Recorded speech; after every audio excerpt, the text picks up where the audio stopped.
Good evening, ladies and gentlemen, and welcome to the June 17, 2026 meeting of the Daytona Beach City Commission. We're happy and delighted to have each of you with us this evening. Madam Clerk, may we please have a roll call? Commissioner Cantu. Here. Commissioner Henry. Present. Commissioner Reed. Here. Commissioner Parrish. Here. Commissioner Strickland. Here. Commissioner May. Here. Mayor Derek L. Henry. Here. We'll now have our invocation and Pledge of Allegiance. Pledge of Allegiance will be led by Commissioner Cantu, and the prayer will be Commissioner May.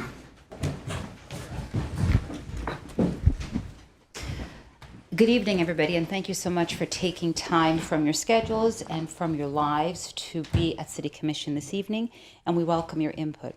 Heavenly Father, please guide us in all that we do. Help us to stay calm and composed and truthful at all times. Help us to make best decisions for the city, and a big support everybody in the community. Let us help to support each other as neighbors, as colleagues, and as friends. Amen. Amen. Amen. I pledge allegiance to the flag of the United States of America and to the republic for which it stands, one nation, under God, indivisible, with liberty and justice for all.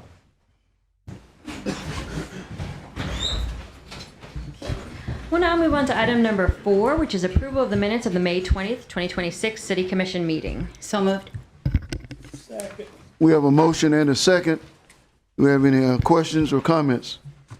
All right, all those in favor, let it be noted by saying aye. Aye. Those in opposition, same sign.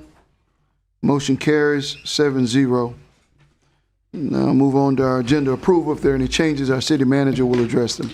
Yes, Honorable Mayor, Commissioners, we're adding presentations from Commissioner Cantu for veteran recognition of Mr. Danny Fuqua. We're pulling from item 8K zone support funds from Mayor Hearing for the Friendship Academy, Inc. We're amending item 8K zone support funds of Commissioner Reed. Request to change donation to the Links Foundation from $1,000 to $500.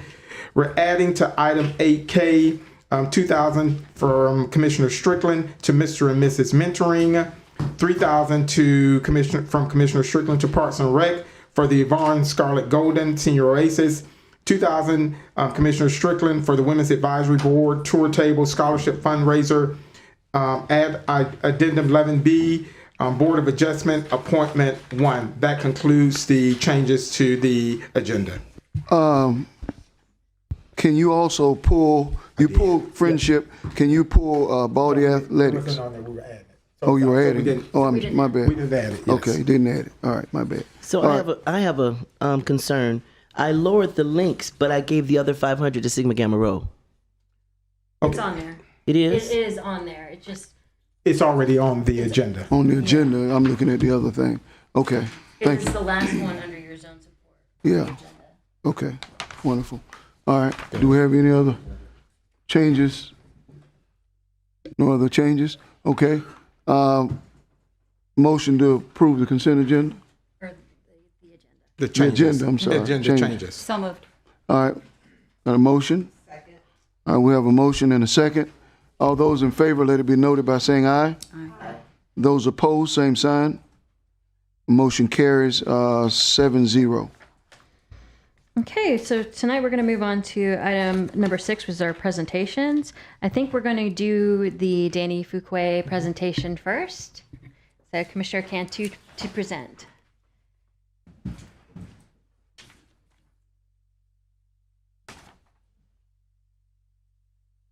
And Commissioner Henry.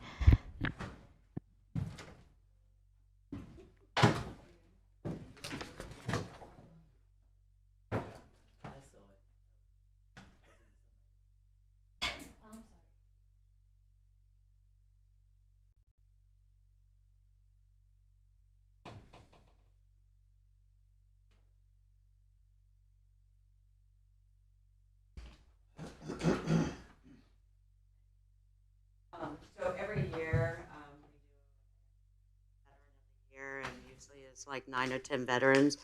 You were nominated, and we missed you at the event, so that's why we're doing it now. And I'm going to read something from the Quotes of Valor, And it says Danny Fuqua, United States Army, date of presentation 6 June 2026. The Quilts of Valor Foundation wishes to recognize you for your service to our nation. We consider it our privilege to do so. Though we may never know the extent of your sacrifice to protect and defend the United States of America, we award you the Quilt of Valor as an expression of gratitude from a grateful nation. And we want to actually wrap you so we can take a picture and so I can send it off to the state coordinator. Okay. We should be pros at this by now. Y'all should. Okay, and then there's a proclamation from the city of Daytona Beach as well. And there's a proclamation from the Florida State Senator, Tom Wright. And your Quilts of Valor. Yeah.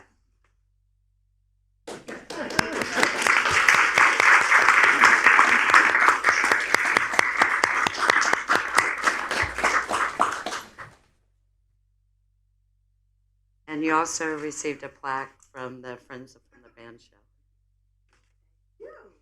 Thank you for your service. Thank you. It's an honor to serve. Thank you.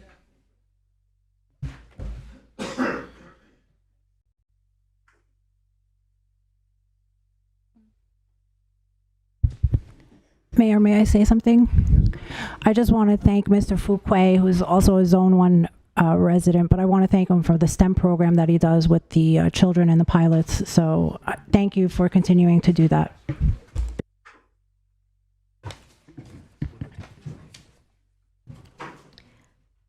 Okay. Okay, so we're going to move on to item 6B, which is Charles Woodward, Daytona Beach Housing, and CEO Brian Finnie, SVP of Development Housing Trust Group, to present.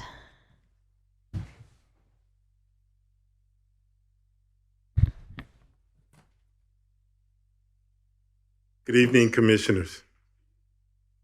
I very much appreciate the opportunity to come before you again to share some, I think, very important and exciting news about what's been going on with your city's housing authority. If we could, whoever your tech person is, can we pull up? Okay, all right, thank you.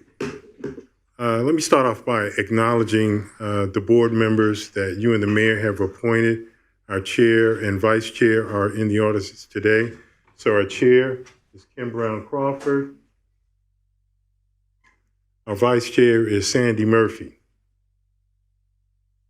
I want to thank them. I know they sign my checks and all that kind of stuff, but they really are very good people, and they bring a lot of professional expertise to what they do. Oh, okay.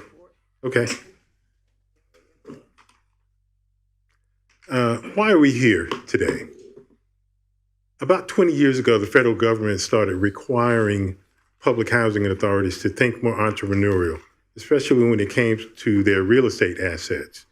One of the reasons they were doing this was because Congress's appetite for funding the public housing program was decreasing.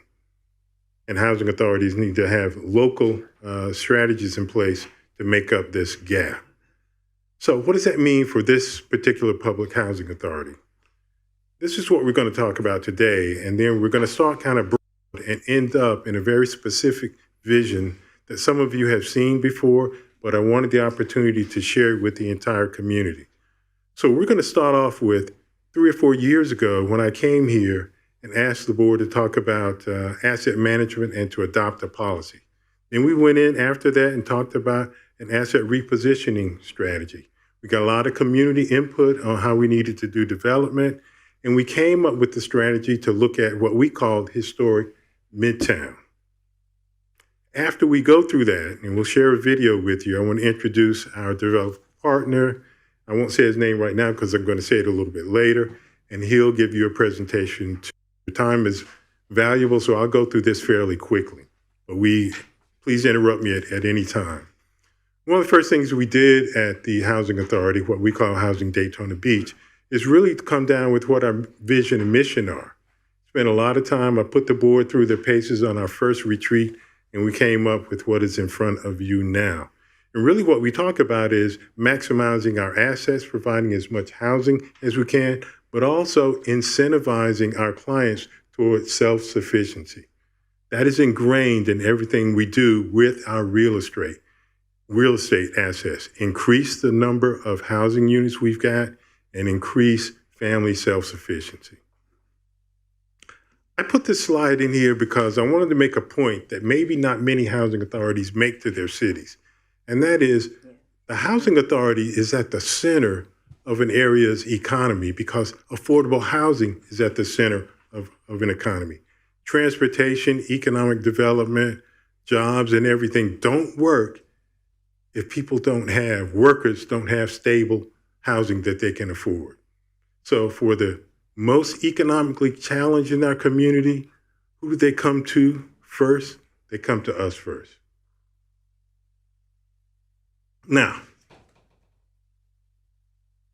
you can look at this and see the paces the board went through to come up with their asset management policy. We look and act like a private asset management company in a lot of ways.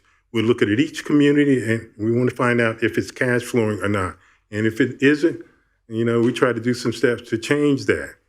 And we look at our assets on a portfolio-wide basis in addition to looking at individual communities. Our customers at the forefront of what we're doing. So we put that up there first when we were making all of our decisions. The other thing is our low-income families don't need to be isolated in public housing communities only. They need to be integrated into the mainstream, and we stress that. When I first came here, we have a lot of vacant parcels, and we've been selling them. We just sold one. Holding these parcels is not a good strategy for us. We got parcels, and I have predecessor. You all know my predecessor, who had done such a good job with getting money into the housing authority. He left us a lot of land that we can convert into liquidity. Now, and the last thing is I really want to highlight, because we said that all of our properties must be Class A properties. In this instance, it's Class A affordable. So we may not have all the amenity packages, but the quality of construction, the modern nature of our communities need to be Class A. After we came up with this policy, we looked at our assets. One of the first things that stuck out to us, we don't have any Class A properties. So we had to get to work. That's what we did. Let's get to work developing a strategy. One of the first things is we talked about vacant properties, long-term holds. The business park site off of Bill France, a little over 4 acres. We just sold that property. Also, now, how many of you know about the Eagle's Nest? Mm-hmm. All right, that's another hold, a long-term hold that we don't need to be involved in. And we will be putting out an RFQ in a few months for developer partners to develop those properties at Pine Haven and at Halifax 1. Now, I know that you see in these 2 properties all the PVC pipes, because it was originally slated for single-family home ownership. And that's a big thing. We've got some other parcels in our portfolio that we will do single-family on. For these, though, because the affordable housing rental need is so great in this community, our plan is to do multifamily rental affordable in a mixed income setting here. Also, we bought a parcel a few years ago off Brentwood near the Islamic Center, and that is going to be, I think we already have a developer chosen for that. You'll be seeing movement there in a few years as well. But what you really, really want to talk about, and I think the community wants to hear about, is Caroline Village and that part of Midtown that is south of International Speedway Boulevard. And we know what happens there. You see this picture there? That's Hurricane Ian. And I always tell people, this picture's gone around. I think someone a news agency was up, or maybe the city was up in a drone and took this picture. That is me in the back. Drive through there scared like my SUV is gonna be flooded and give out.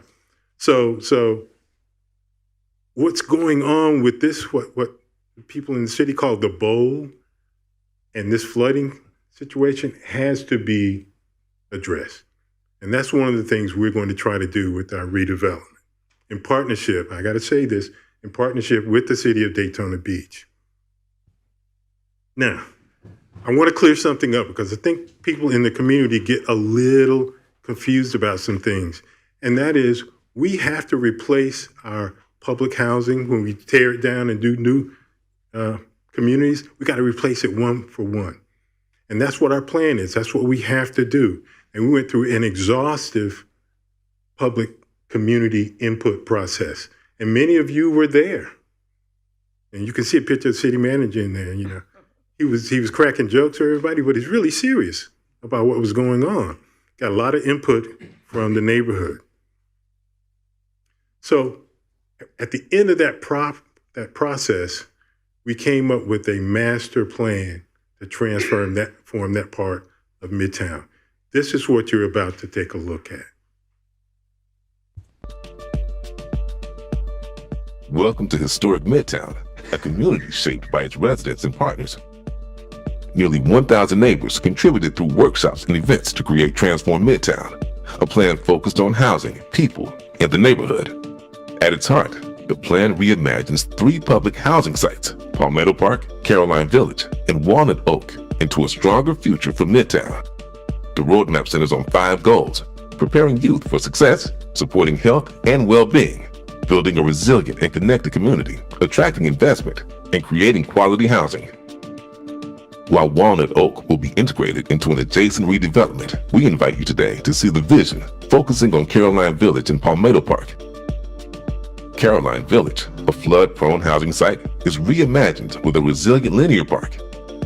From South Street, the park extends north, linking schools and community assets. At the park's southern edge, nature takes center stage. Verdant landscapes, boardwalks, and a nature-themed play space immerse families in a world of exploration. At the heart of the park is Midtown's only full-size football field and track, a place for Bethune-Cookman University students and local athletes to practice, compete, and form bonds across generations. Nearby, tennis courts, baseball, and softball fields round out the athletic offerings.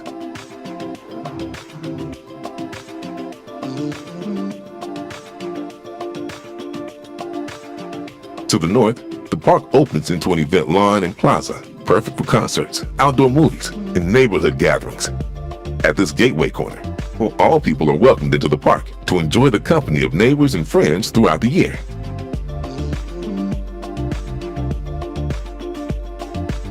Improved streets, roadway extensions, and shared use paths strengthen connections to schools, services, and transit. Along Key Street, shaded seating enhances the bus stop across from the library, health center, and Head Start program, just steps from the park.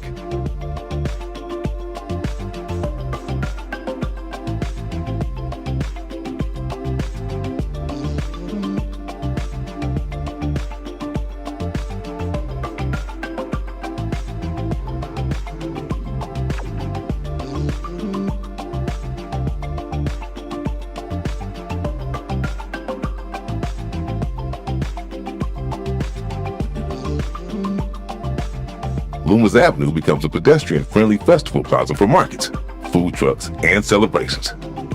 Eastward, it extends as a safe shared-use path linking the park, schools, and future redevelopment. Palmetto Park will transform into a vibrant mixed-income neighborhood. All 250 public housing units will be replaced one for one, with 255 additional workforce and market-rate homes added. Approaching from Lockhart Street, a roundabout gateway signals arrival. Lined with trees and new apartments, Melly Street creates a welcoming path home, where stoops and balconies foster connections among neighbors. At its center lies a square, a green, flexible open space where residents gather for picnics, play, and events, strengthening the sense of community.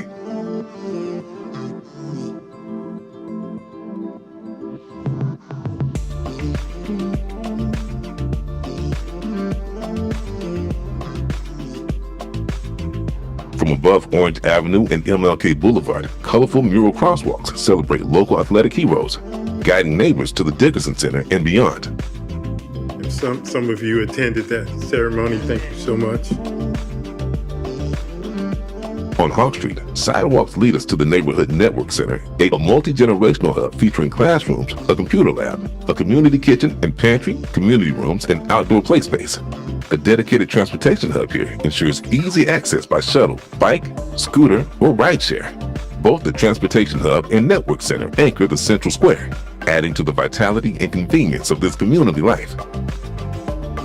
Continuing south along Hudson Street, a shaded pedestrian promenade with rain gardens, shade trees, and banners creates a safe, walkable link between homes and community spaces. Along this street, like throughout the neighborhood, a diverse range of housing offers a home for all people regardless of family size, age, income, and physical and mental needs. The promenade concludes at a corner park on Loomis Avenue, where stormwater management doubles as open space with walking paths and outdoor seating areas. To the west lies the first completed phase of redevelopment at the Loomis site. These new homes, built first on vacant land, allows residents to relocate without displacement from the neighborhood. Our journey brings us to Cedar Park Commons, a flexible plaza framed by residential amenities, townhomes, and apartments with a view west towards the elementary school. This new street extension knits Midtown together and is celebrated at a southern gateway to the housing site, where a wetland-inspired stormwater system provides both resilience and beauty. This is the promise of historic Midtown, a resilient, connected community where opportunity is shared and the spirit of its people shapes the future.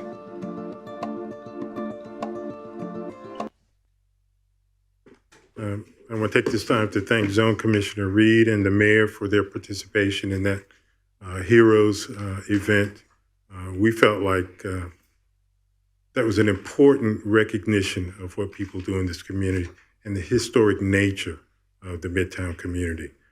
So at this point, unless there are any questions, I'd like to introduce Brian Finnie, who is a Senior Development Officer with Housing Trust Group, HTG. He is our chosen developer for what we're doing at this part of Midtown. Good evening. Again, for the record, my name is Brian Finnie, Senior Vice President of Development for the Housing Trust Group. It's difficult following Charles. He's so eloquent, and he kind of broke things down, and he showed you a wonderful plan. I'm not that guy. So I'm not going to pretend to be that, but what we are and what I do represent is an organization that has the financial resources to begin the process of creating elements of that plan you saw. The plan you saw, without a question of a doubt, is probably about a 10, 15 to 20 year plan. It probably caps in somewhere over $1 billion, realistically, with inflation. But you got to start somewhere. And most people will say, wow, that's can you do that? Well, I remember in 2000, we had a similar plan for Overtown. Today, in 2026, Overtown in Miami is an entirely different place, and it was done without displacement. So it's possible, but you got to be patient, and you got to be consistent. But the most important thing you have to do is take that first step. And I believe that in our partnership, in what the Housing Authority has already accomplished, we like to be part of that first step. So I'm here to talk about our first deal that we have penciled in, which is called the Palms at Loomis. Looking at developing 130 affordable units, total project costs of $51.7 million, and we're not asking for any money from the city. I hit this. What do I hit? Before I blow it up. The plan at a glance, again, what we just talked about, it's 130 units. It says 100% affordable. I want to get back to that. Again, it's approximately $51 million. One-to-one replacement. So what that means is that every unit once we build units, residents from public housing will relocate to those units. So nobody's going to be displaced. But let's talk about 100% affordable. And I think we need to have a discussion about affordable. Affordable just doesn't mean public housing. Affordable means some public housing, especially for the seniors, but it also means working people, okay? There are working people who preside in affordable housing. So we got to change the language. Affordable housing are units for working people for the most part.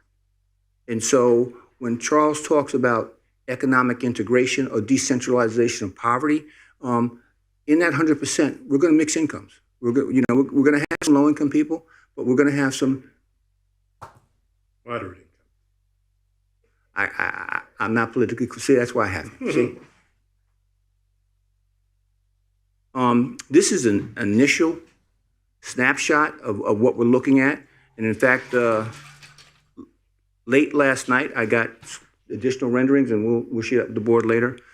By the way, they look great, by the way. But anyway, we're looking at the site is located at 729 Loomis. It's 9.2 acres. Again, we're going to do 130 units. And we can go up to 182 units. But again, what we develop, and this is going to be very important, what we develop is based on the capital we have access to. Let me pause you right there. Brian, I want to make sure that everyone knows where this site is. It's beside the new Turry T Elementary School. So we got about almost 10 acres that we own right beside that. Okay, great. Tenants from Caroline Village and Walnut will be the initial tenants for Loomis, and then the balance of the other tenants will be accessible on a first come, first served basis.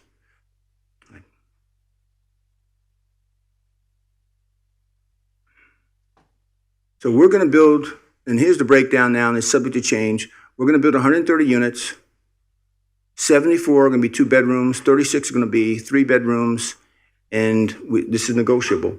They're going to be 24 bedrooms. We are trying to match units for the families for replacements. So that's why we may end up doing 4 bedrooms, and they are expensive. Some of the issues that we're going to have to deal with the site is that it's a flood zone. Of course, you know that. In order for us to move this project forward, we've got 1 or 2 options. We're going to build on a podium, or we're going to bring in fill. Right? We've got to go 2 feet above the flood zone. We're now trying to figure out what the cost is. Again, we are prohibited based on how much money we can raise. And our ability to raise money is based on revenues. Because we're doing affordable, the amount of annual revenues that we generate from the project will not allow us to get market rate financing. If this is a market rate deal, no problem. I do it in my sleep, but it's not. So we have to balance how much money we can lever, and then we have to do a really good job of managing our costs. In the budget, we have $4 million in the budget to address this issue. That's a lot of money for Phil. Now, hopefully we won't need it. Jason swears that we can do it for $2 million, but I'd rather put in $4 million, and then so I don't have to go back to the committee and say, oh, you know what? I said 2, but I need 3. So I'd rather go for and need 2 or 3 and be in a safe space, if you will. Okay, so this is just a little marketing here to tell everybody this is not something we haven't done before. Heron Estates is 183 units with the River Beach Housing Authority, completed, fully occupied. Mount Herman, it's actually 104 units. It's with a joint venture with the AME Church in Fort Lauderdale. Father Barry, which is a smaller deal. It's on a public housing site in Overtown at 60 units. And Drexel Apartments, which is with the Palm Beach County Housing Authority. That's 186 units. That is not built yet. That's designed. But we are scheduled to close this fall. All our financing is in place. That deal is going to cost us $92 million because it's a challenging site. So I take pride. First of all, I have to do my own personal marketing piece here. Those are all my projects. So, and I specialize in working with housing authorities. And so this falls right in line with what we're doing here today. Important thing about all these projects, all of them, within 60 days after we broke ground, we had 130% applications. We had more applications than units, which is, and that's been our track record for the entire company. There is a huge demand for quality, affordable housing. Most importantly, every single one of those units had an impact on the community, because as the development community walks around and looks for land to develop, if they see a new project moving forward and it looks good, then they become interested because they build off it. So what we want to do as being a pioneer is build quality products that look as though they're market rate and begin the synergy of attracting other investments. I got to get out of here real quick. That's our capital stack. We're gonna guarantee a $28 million loan. We're gonna raise $21 million in tax credit equity, and we're gonna defer our fee. We're gonna defer approximately $3 million of our fee. That leave it on the table in order to make the deal work. The beauty of this transaction is that we do not have to go to Florida Housing. It's not a lottery system.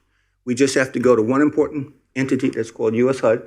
And if they sign off on us moving forward, we will move aggressively. We will move forward. Okay, so assuming that everything falls in place from today, if everything falls in place according to schedule, we're looking to break ground in 14 months. We're going to need a lot of help. We're going to talk about, subsidies from the county and the city for renters, perhaps. We're going to need expedited permits. We're going to need help. Not so much money, but getting our plans approved, working to the system to get things done. Time is money. Right now, my pre-development budget for this project, I have approved $1.2 million. So we have a funny way of doing business. They charge us for the money that we borrow internally to do their project. Anyway, they're cannibals. Anyway, so, but I'm charged a rate for the money. There's a cost of capital. So it's in our best interest to get it done as soon as possible. Because everybody wins, but the most important people win is the community and those residents who move into quality housing. And we do produce quality housing. If all things work out well, we're in June 2027 now. We'll look to have people move in December of 2028. That's our plan. The other items are Florida housing and affordable housing thresholds, which is the leasing up of units and stabilization, which means that the building has been fully occupied for a certain period of time. But the most important date here, I believe, is that December 2028 date. That's our target. Now, again, this will be combat. Development is combat. We have to fight with the markets. We have to fight to get our permits done. We got to fight with our contractors. And we have a team of 5 people who will be on this. They will be aggressive. So if I apologize to everyone up front now. If you heard that Brian Finnie had a temper tantrum about something, it's probably true because something wasn't done on time. But that's the only way you get things done, in my opinion. I think I'm done. I hope I'm done. Okay, next step. Again, as I mentioned, we need some support on our site plan and permitting review. We want to look at what the benefits the city makes available for affordable housing. Of course, we're going to have to touch base with the stormwater folks. We're going to spend a lot of money there. We're going to hire a local engineer to walk us through that process. And the outcome is going to be 130 units, quality homes for people in the community. We're going to raise approximately $52 million with no hard cash from the city. There will be no displacement, and we will create construction jobs. I hope that's it. Thank you. That's it. Thank you. Thank you. Thank you, Brian. If I could quickly close this out with a couple of comments. One of the main reasons we wanted to do this today is we want the community to know some things that are facts and not just rumors. This is not a land grab for rich developers to come in and take over this part of our city. This is an opportunity for families who live in isolated communities, substandard housing, not substandard from a health and safety issue, but it's not 21st century living. We want our families to live in 21st century housing, and they're going to pay the same amount of rent that they pay right now. It's not going to be like, well, you build this and who can afford to move back in it? Those families pay the same amount of rent. The other thing I do want to talk about is how I wanted to quickly get this in front of the city commission because I wanted them to know that we're working on this. Now, this is very preliminary. This is really up to the board, my board of commissioners, to decide. They've got the final say on what gets approved. And they have not seen all of this yet. So everything you saw was preliminary. But we wanted the community to know that we're working on this, and this is the direction that we're headed. Are there any questions? You said 14 months. Meeting that lofty goal.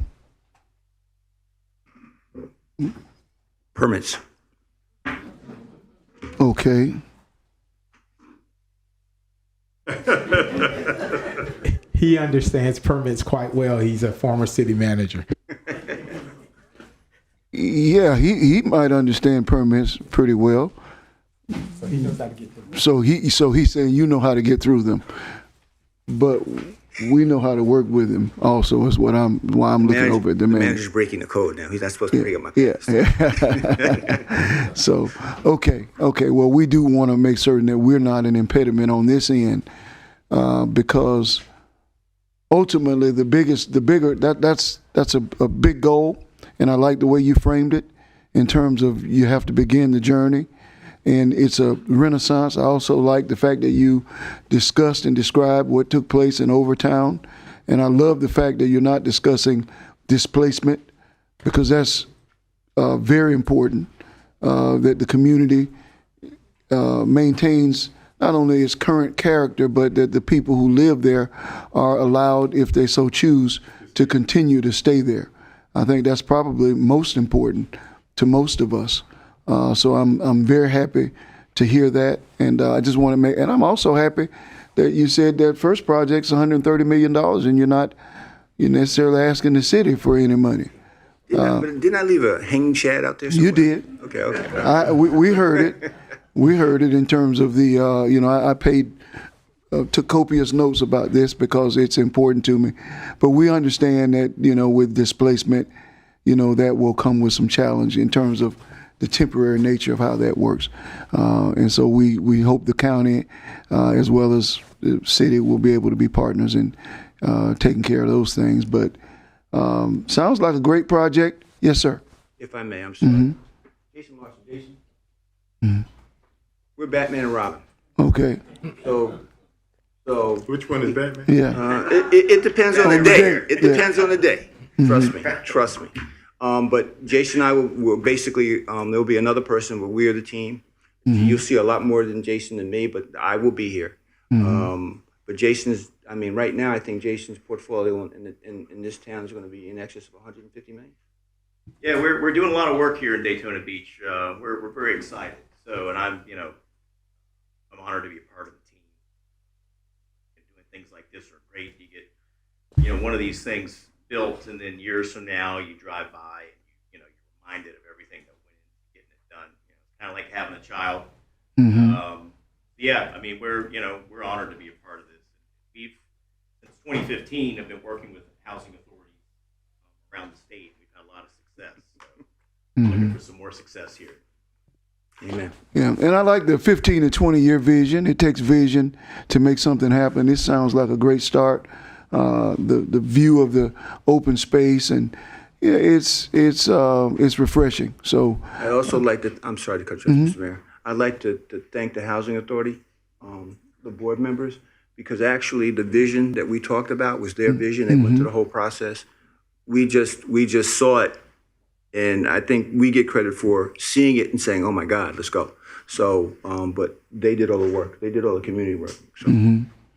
Yeah, well, you have a rock star board from my perspective. I really believe that with all my heart, and it's about to get even better. I believe it's about to increase. Yeah, it's about to increase and get better. So, okay. Any other questions from Commission? None? Yes. I do, Mayor. Sorry. Yes, ma'am. I want to thank you both for the presentation, because any significant investment in Midtown is welcomed. My only concern is that we have a big issue with flooding still in this area.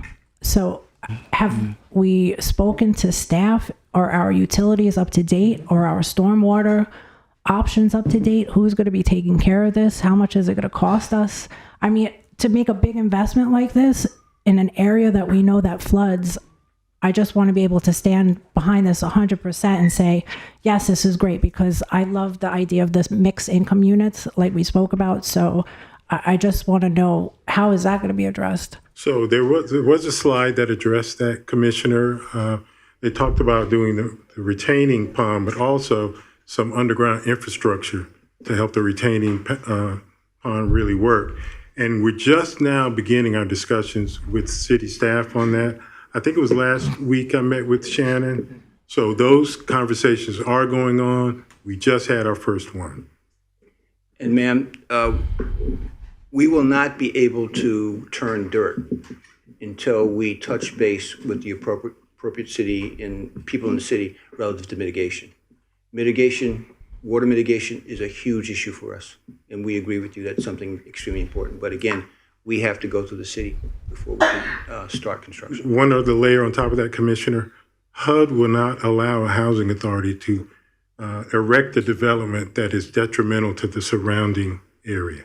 So we can't get it approved if we don't address that issue. So from what you're telling me, you're going to be able to help us solve our flooding, but we've had people come here and say that the water is always going to be there. So we're going to be building in a flooding area?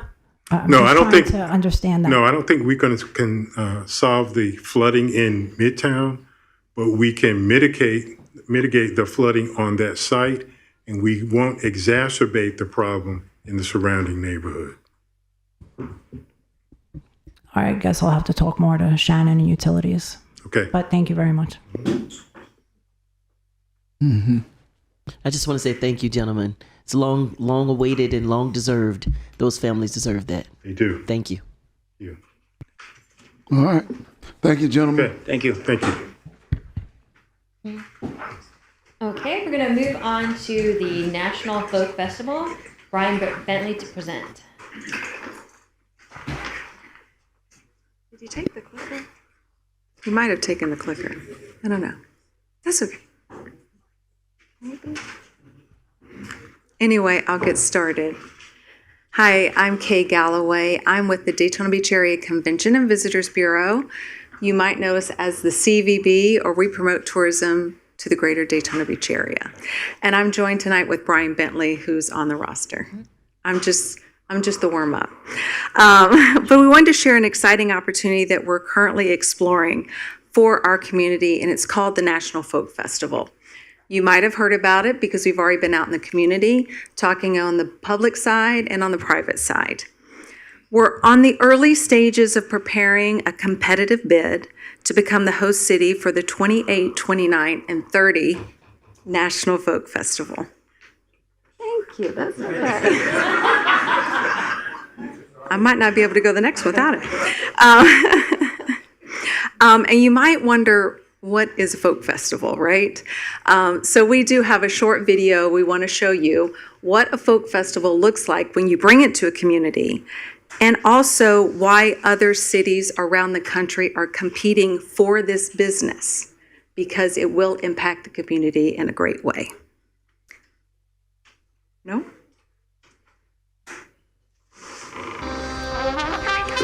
Imagine transforming your city into a vibrant celebration of music, dance, art, and food from across America that can bring audiences of over 100,000 and generate tens of millions in economic impact. See your city streets come alive with a signature art celebration that delivers urban renewal and revitalization.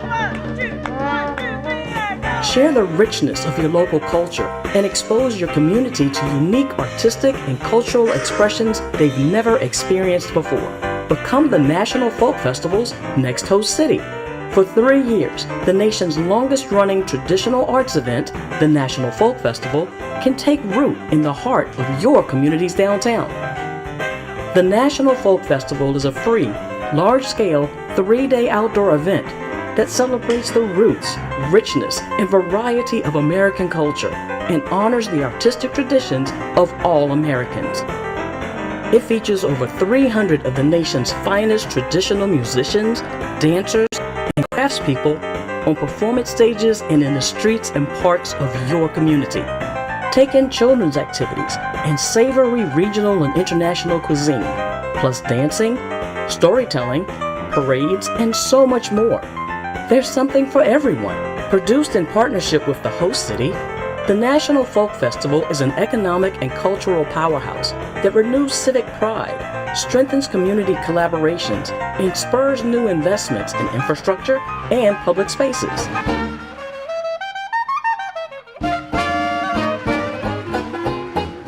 Residents, civic leaders, funders, and festival visitors will all be filled with a new sense of what's possible in your community after experiencing this powerful and transformative celebration. Share your vision with us for bringing America's premier celebration of traditional arts and culture to your community. Apply now to be the next host city for the National Folk Festival.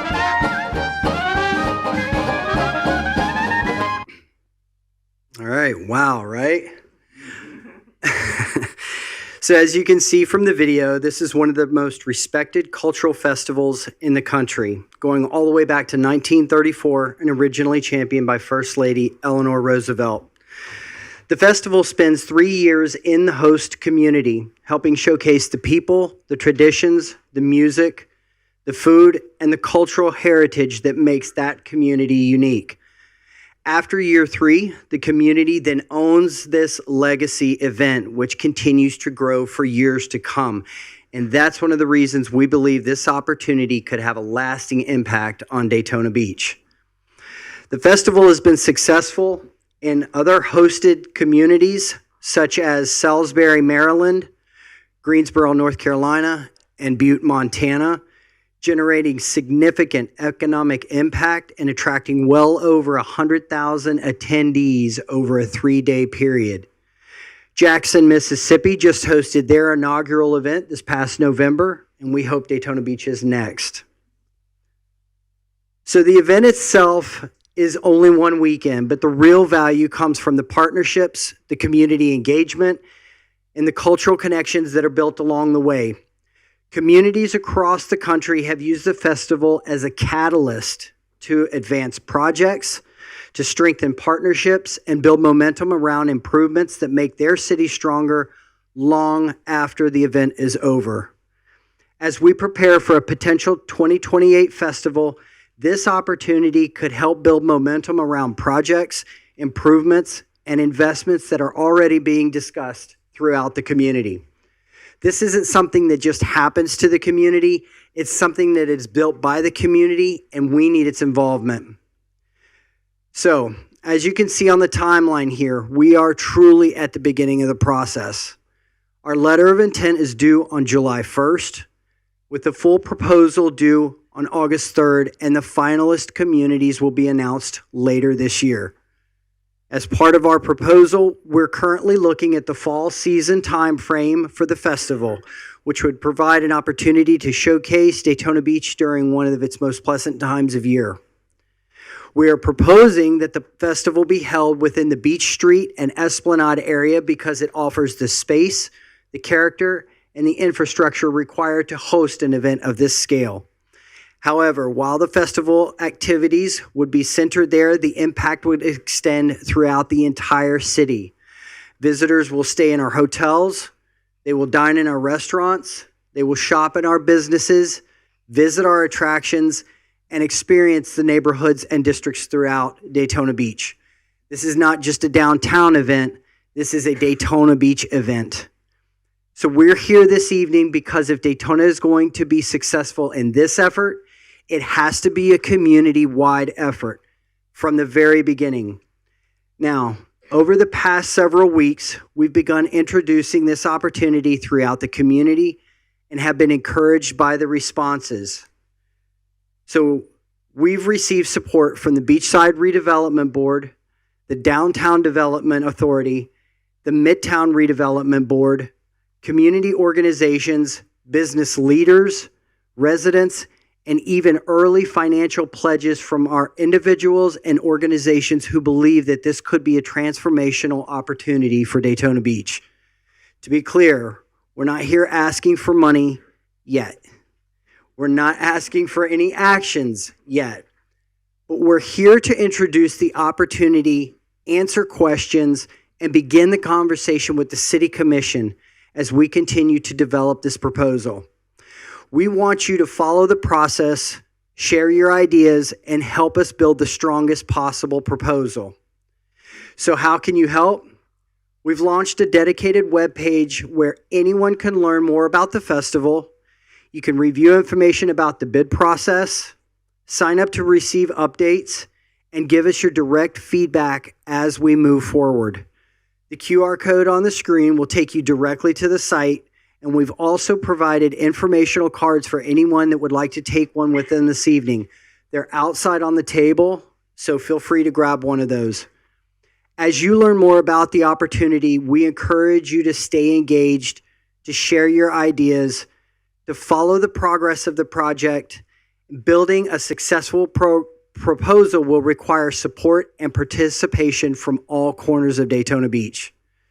Now, we all know that Daytona has hosted great events for decades, but the National Folk Festival is different because it gives us the opportunity to showcase the people, the cultures, the traditions, and neighborhoods that make our community unique, not just to visitors, but for the rest of Florida, the nation, and the world. If Daytona Beach is fortunate enough to be selected, the festival may take place over one weekend each year, but its impact will be felt year-round. It's an opportunity to bring the community together around a shared vision and create something that can benefit Daytona Beach for generations to come. We appreciate the opportunity to share this with you today and look forward to continuing the conversation in the weeks and months ahead. So thank you, and we're happy to answer any questions. People typically attend this festival? The three that we showed tonight is 100,000 plus over a 3-day period. Obviously, year one, that's why having the association with you working at the first 3 years helps to build. Okay. And some of those destinations, it is their number one. Can you share with them the weeks prior and post what happens in the city, please? People come in earlier in the... Yeah, they do. A lot, it takes a large group of people coming in to actually put on the event. Working with the National Council, they're the ones that help put on the entertainment. They know who to call, who to bring in those acts, how to tap the resources in our community and within the state. The beauty of it is once they leave, we acquire it. It becomes the legacy. And I'll steal Brian's joke, is this one does not require wheels or fuel. So it's very different. It feels different. And it can reflect the culture of this community. But also know this, if it's awarded to us in Daytona Beach, they will only do one of these per state. So we will be the official one for the state of Florida. That's a big deal. So if you go to Montana, that's the only one they have. Now, they might have smaller ones, but with the true association with the council, that is the only one they're putting in that state. Can you walk us through the selection process, like where we're at, how many other applicants, what they use, and the time frame? So we have participated in 2 Zoom calls. On those calls, the first one we had a board meeting, we couldn't participate. The second one we did. I was looking over at the chat and taking pictures of every destination that we're competing with. We have competition in Florida. We have competition all of the United States. Savannah, Asheville, LA. It's all of these destinations are competing. The biggest thing, the 2 biggest hurdles I will tell you right now, for us to submit that RFP, they must see a community come together and want it. That's number one. Secondly, we have to have $500,000 committed on paper, not in checks, but committed. If you get the event, it will take $1.2 million to put on. But they need to see buy-in from the community and dollars supporting it. We work in tourism. Brian was lucky enough to find this RFP and to start to foster the process. We've taken it to the CVB and the board, and they said, we'll be the first ones to write the check. They've already put in $100,000. So we've got $400,000 to go. So that QR code, you can pledge, businesses can pledge, but until we get to the $500,000, we cannot submit the RFP. And when's the deadline? Is there a deadline? Yes, August 3rd. We will do the letter of intent to start the process to be in that, but August 3rd is coming quickly. I just have two more questions. The other one is, when would the event take place? Would we pick it as a city? It would, Beach Street is the potential area and the Esplanade. And we're talking about fall. We have not secured exactly the date because we do have other festivals occurring.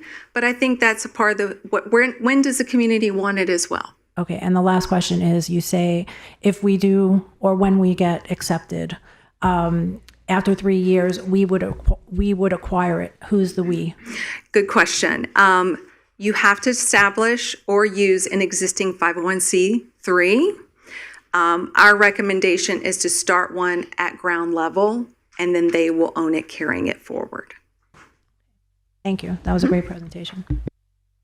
Of the cities that you've named, is there one that's similar to our size that can, so we know that we could sustain this? The ones that have already acquired a festival. Do you think Greensboro, North Carolina? Greensboro is probably the closest one to that. Mm-hmm. Yeah. Okay. I like it. It gives us something new and fresh and family oriented. Absolutely. And it's Yes. free. And it's free. So all families can come and participate. This is family driven. And I think that's a festival that we've been looking for the Yes. city. Yeah. Yes. What do you need from us now? That's the question. Well, and I will tell you, Ken has guided us for sure. So we have met with Midtown CRA, Beachside CRA. They all want it, even though they know it's not necessarily right in their backyard. We've met with the DDA. They've sent us a letter of support. At some point, if you guys choose to support it financially, either utilizing, and help me if I'm wrong, CRA dollars or city dollars, how can we come together? Or I will say, who do you know, public and private, that would also invest in it? Because if we're able to get it, we'll have sponsorship opportunities. If FPL wants to be the sponsor on the main stage, if Publix wants to be the children's zone area, we'll have those opportunities to give those businesses the exposure that they're looking for. But August 3rd, when you go that high in those sponsorships, it takes about a year to develop. So we need our local community and businesses to commit. And I will tell you, if they say, I'm going to commit $50,000, we're not asking for the check, tell us the commitment. If it doesn't occur, no harm, no foul. This will be for 2028, year one. Would a letter from the city saying that we support this also help? Absolutely. Do you have those other letters? We need that in the letter of intent, and we need it for the RFP, for sure.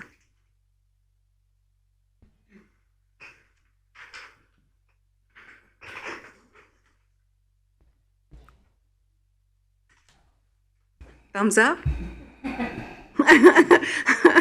We're speechless? Well,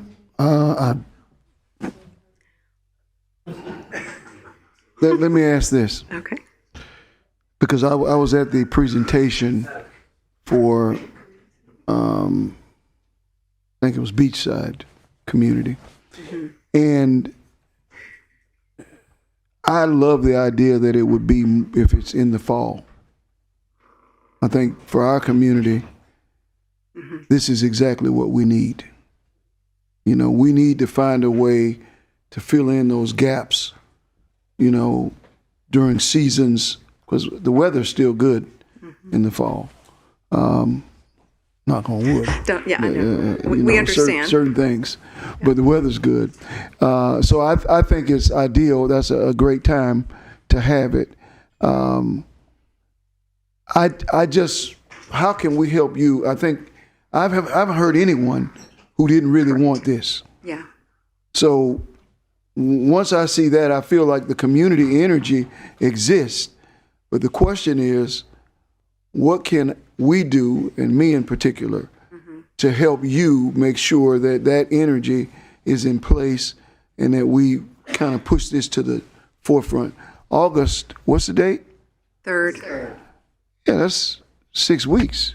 Yes, it is. So we have work to do to get to the $500,000 commitment, but I know the energy's there. I don't know anybody who doesn't want it. Yeah.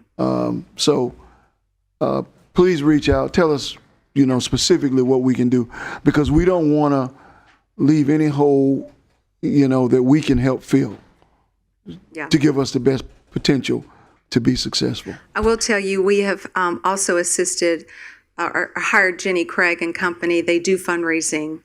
So we're even spending beyond our $100,000 trying to have someone out in the community with the business connections to assist in writing checks. I will be honest, if the $500,000 doesn't happen, all bets are off.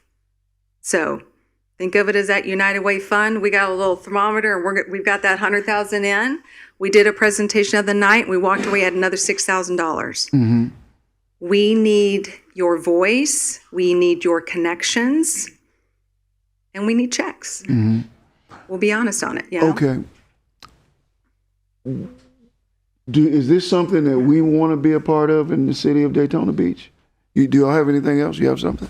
Well, what I was going to say is that we have developed a targeted list of corporate and individual donors. And one of their first questions continually is the city of Daytona Beach behind this? And in what capacity? And so that's why we wanted to bring this to you today to see if that's an opportunity.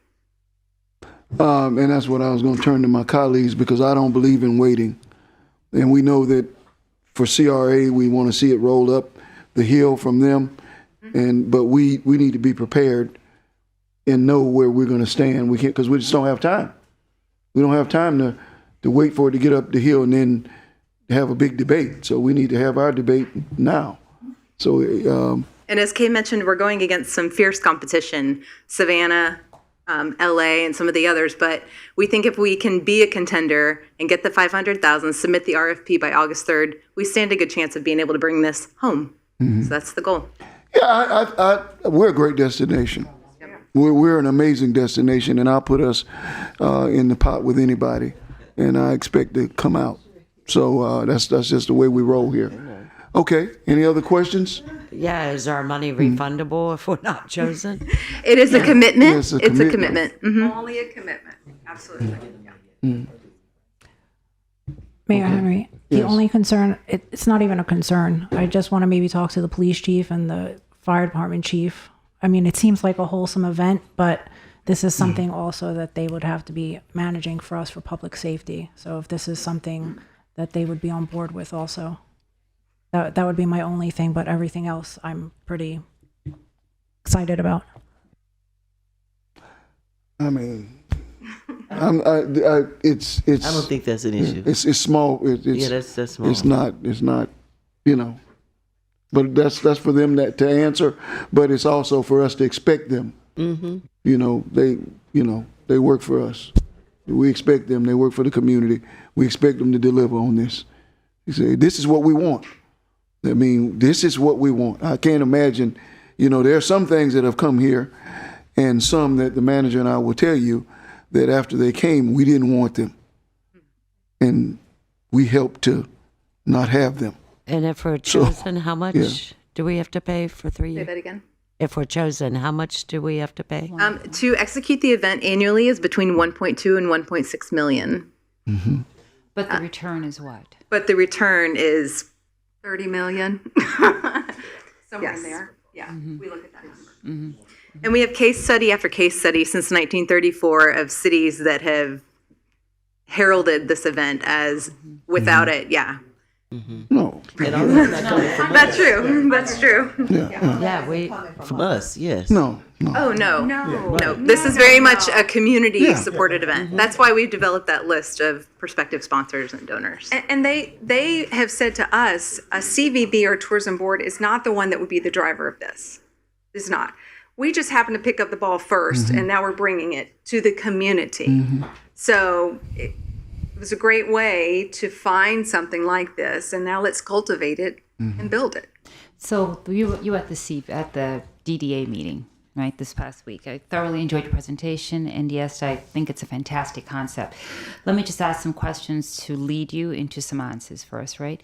So tell us the volunteer number. I think that will impress the residents tremendously, and also the effect of this on the student body in Daytona Beach. We're looking at 800 to 1,000 volunteers that are needed over the 3-day period to execute the event. And then as far as student body? Well, I think we are so privileged to have so many colleges and universities in our backyard. They're looking for volunteer hours, and we can engage them. It's perfect. Yeah. And then do you think that from an employment perspective, as little shops open up and they want to be involved, they're going to hire maybe some staff, some part-time temporary staff as well to help bolster the whole event? Do you see that happening? I do. We were specifically talking about it in Midtown, like how can Midtown be involved? Well, and I'll just, personal story, we love Bethune Grill.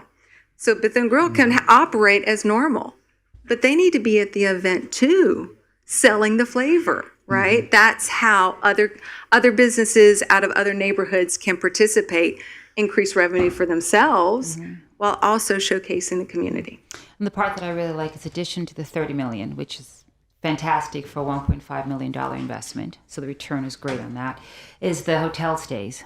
And there'll be week stays and any extra accommodations that we have. It's a week prior and a week post. Pre-production, post-production, actual event. Yes. So that's it's a much longer event than just 3 days. Yes. Question. How many people do you expect over a 3-day period? Year one, I think it's going to be 100,000 is what they're looking at. Do I think probably the first year you're going to see a 30 or 40,000, but each year it will continue to grow.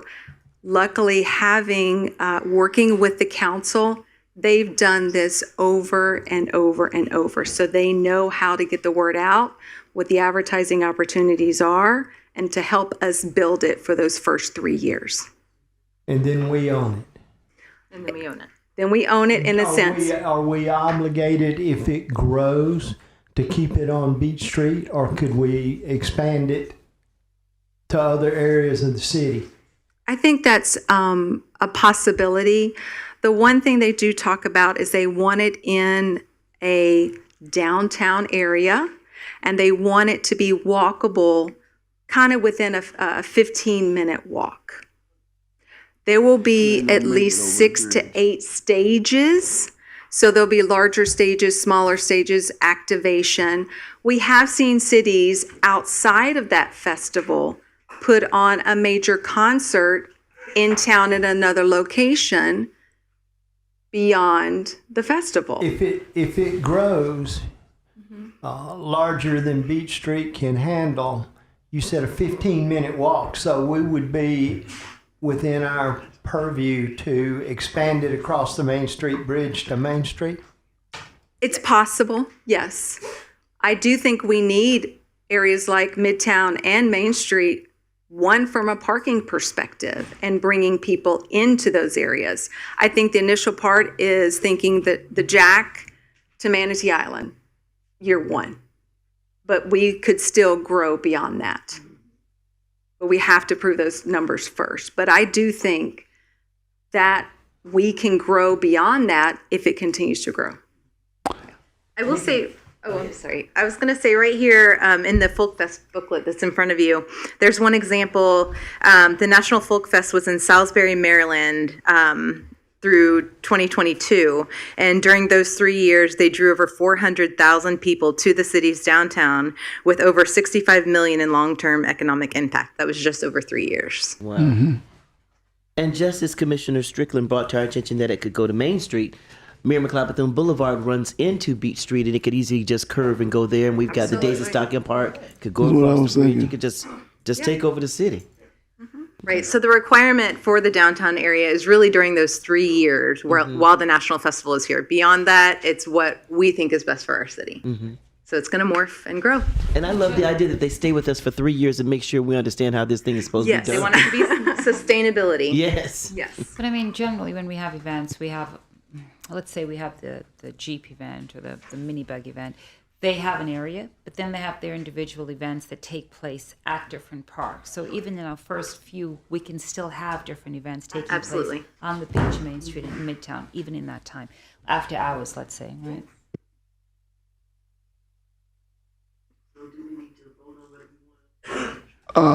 What we should be doing is asking the staff to work with the redevelopment department to determine what our commitment could be to make sure the city is on board.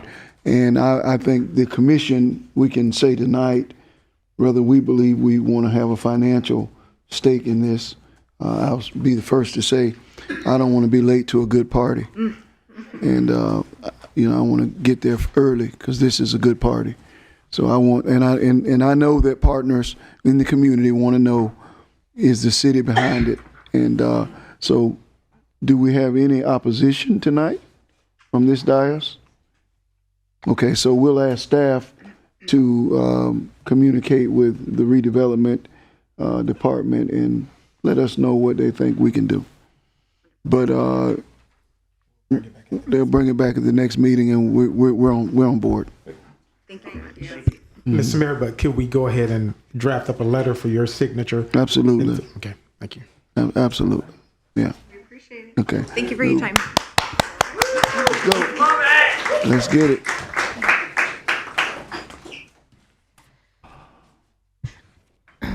Pierre's not here. So what we'll do is just hold it and do it the next time. Okay. Yeah. All right, so we're going to move on to item number 7. This is citizen comments. During this time, citizens have the opportunity to address the City Commission on any item on the consent agenda. Our first speaker is John Navarre, and on deck is John Nicholson. Mr. Navarro. Good evening. I would like to speak in support of 8J, the Allen Development Homeless Restoration House. It's good to see finally that there's an initiative to deal with the homeless situation, which seems to be a big issue in Daytona Beach today.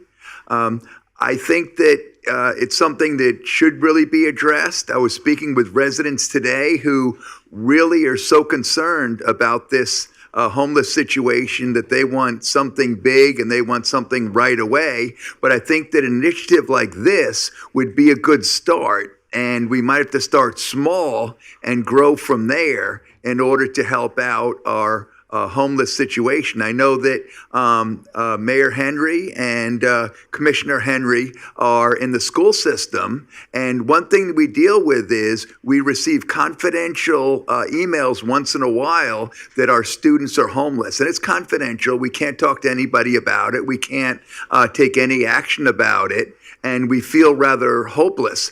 But this is a good situation where this start, a restoration house, could be the start of helping out the people in our community. And it's good that I could feel that this opportunity would help the city. I hope to find out more about it. I'm going to research this a little bit and see how maybe we could grow this opportunity and go from there and improve our city. So have a good evening. Thank you. Our next speaker is John Nicholson.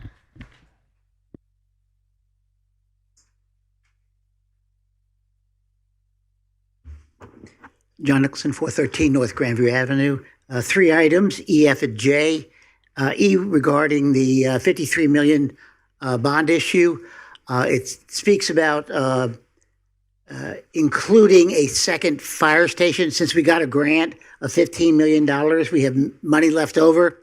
My question is, they're talking about $1 million but I believe we have enough to pay off the entire station that they're talking about. It doesn't get paid off in total. I think we have enough to do that. Secondly, with regard to the cleaning issue, they're doing an okay job, but one of my pet peeves is in the gentleman's room. It's been now 7 years, and I've mentioned it several times. When you go in and out of the toilet facilities, men use their hands on the doors themselves, and that oil builds up, and you see all this black on the top and on the sides. And I've asked several times for them to just clean it. They're like plastic, so you just wipe them down. So I'm asking you that if they do this, could we please have them cleaned? It's downstairs in the men's room. And third, with the Kingston issue, I believe we have an $8 million homeless facility, if I'm not mistaken. So we are taking care of our homeless. But I want to bring out, I read the backup material, and it sounds like they're doing everything we're doing out on ISB. So what are they doing differently? And is there something that we're not doing that they're doing, or vice versa? I think we don't want to duplicate things. So I believe I know where this facility is. It's been there for years. So if it's not working with us and our facility, they really should work together to work on homeless. There's no sense in having two separate facilities that are not communicating. Thank you. Mr. Mayor, just want to say, during the agenda preps, there are two items that were discussed. 8E, they were asking for that to be removed from the consent agenda and have discussion. And Commissioner Reed wanted to state something about 8K. So I don't know if she wants to make that statement now about removing both of those from the consent agenda, 8E and 8K. Yes, 8K. Who's 8? I'm 8E also? No, it was other commissioners about having the bond be discussed separately. Oh, okay. Yeah, Commissioner asked for them to be removed. Yep. Removed. That's the proper protocol. Okay. So can we have a motion to approve the consent agenda with those changes? And before we approve that, I just have a question on 8C. Well, actually, I already know the answer. I just want it on the record. So on the $27,000, there was two bills prior to that. I think one was 2,000 and something, and then one was 400 and something. That is a deduction of the 27,000. Yeah, those are included in the That's total correct. settlement. Okay. Thank you. Okay. All right, did we have the motion in a second? Sorry, one more. 8A, I did see the changes on that, and that is correct too, correct? For the $24 an hour? It was Right, $100. It was removed. Yeah. Okay, okay, I'm done. Okay, Just for clarification, which items are we pulling? 8E and 8K. Okay, thank you. And I do have some questions Yeah, about that's the fine. other items. Oh. No, I have about the items on the consent agenda. okay, go ahead. For 8B, we are collecting code enforcement liens, but at this time, they're just going back into the general funds. During our next budget meeting, if we could have a discussion about where that money maybe should be going back into, if we should put it into programs, maybe to help with facade programs for residents or people that actually need help because of either illnesses or if they're seniors. Is this something that we can discuss for our budget process? We can discuss it, but I'll digress into this because normally I would think that's a good idea. But considering what will potentially happen as it relates to property taxes and, a possible $10 million shortfall, that's the direction of my movement from my perspective. And so when you look at something like this, if we reallocate it to something that it has not been allocated to, we're not going to be able to do that. Just pointing ahead of time. So when we have the discussion, that's where my head's going to be, because I wasn't going to mention it tonight, but think that we need to begin to think about, with a deep dive, how we're going to account for this. And there are many things that I think that we have to consider. So, and some of it is, I don't want to go too deep into the weeds of what my midnight brain has been thinking, but some of it is even things like, do we halt wage increases? We're going to have to consider that, because either you're going to do that or you're going to, that's to reduce how many people you cut. Because the last thing that I want to do is begin to displace people and have people unemployed. So we have to begin to think about how we, make certain that we don't go down that road, because a lot of things are going to have to change in the city of Daytona Beach if this passes. And as an elected official, I'm on record as saying that I hope to heaven that it does not pass. But I understand why a person would vote for it. Understood. Yeah, okay. And the other question I had was for 8J. I was still pending some questions on that, what the zoning was for that building. And also, John did make a good point. We are giving $400,000 to the First Step Shelter for 100 beds. And this, I believe, only has 12 beds, and we're giving $50,000. So it's just a disparity in what we're spending in a center that we've created for it, and then to give another $50,000. But I just want to know, Ben, were you able to get me any of that information that I asked for? Commissioner, the information you asked me about in our pre-commission briefing had to do with whether the people who were on the corporate organizations list would create a conflict of interest, and I reviewed it, and none of the people who are listed in the corporate officers are part of the process on the city's part of approving this item. The conflict arises when somebody involved in the city decision-making process, might be representing the organization. I wasn't asked to look at Well, I the did questions ask, you're right, asking that's now. the question that you didn't get back to me. And also, do we have what the zoning was for the building? I think Dennis is in the back for the zoning of that area. Oh, there he is. Thank you, Dennis Mrozek, Planning Director with the city. As a matter of fact, I'm just looking it up on my phone right over here to see if I can find what the zoning is for the property. Let's see here. Bear with me one second. We have a great system in place. Looks like the zoning is RP, which is residential professional. And do you recall how long they've been there? Come on, Ken, because this is a part of a sub-recipient for our CDBG grant that deals with homeless and other special needs for rehabilitative programs that we go through our HUD with for this particular location. Since 2016, Ken Thomas. Yeah, it predates the shelter. Yeah. We're good. Predates the shelter, but I would also concur with your thought about this, because as we move forward and we consider what our budget is going to look like, this community has to understand that this probably won't happen, because those same CDBG funds, we would have to see if we could reallocate them to the shelter.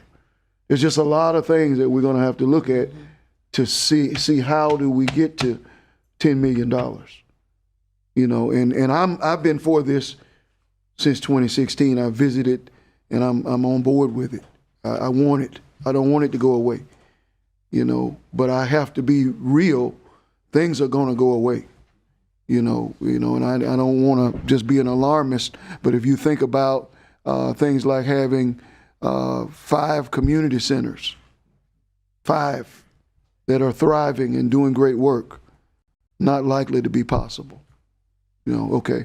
So let's just begin to. So I'm not going to stop, because I think it's my job, sitting in this chair, to inform us at every turn moving forward where we're going and what we're going to look at. Because 10 million is the first year.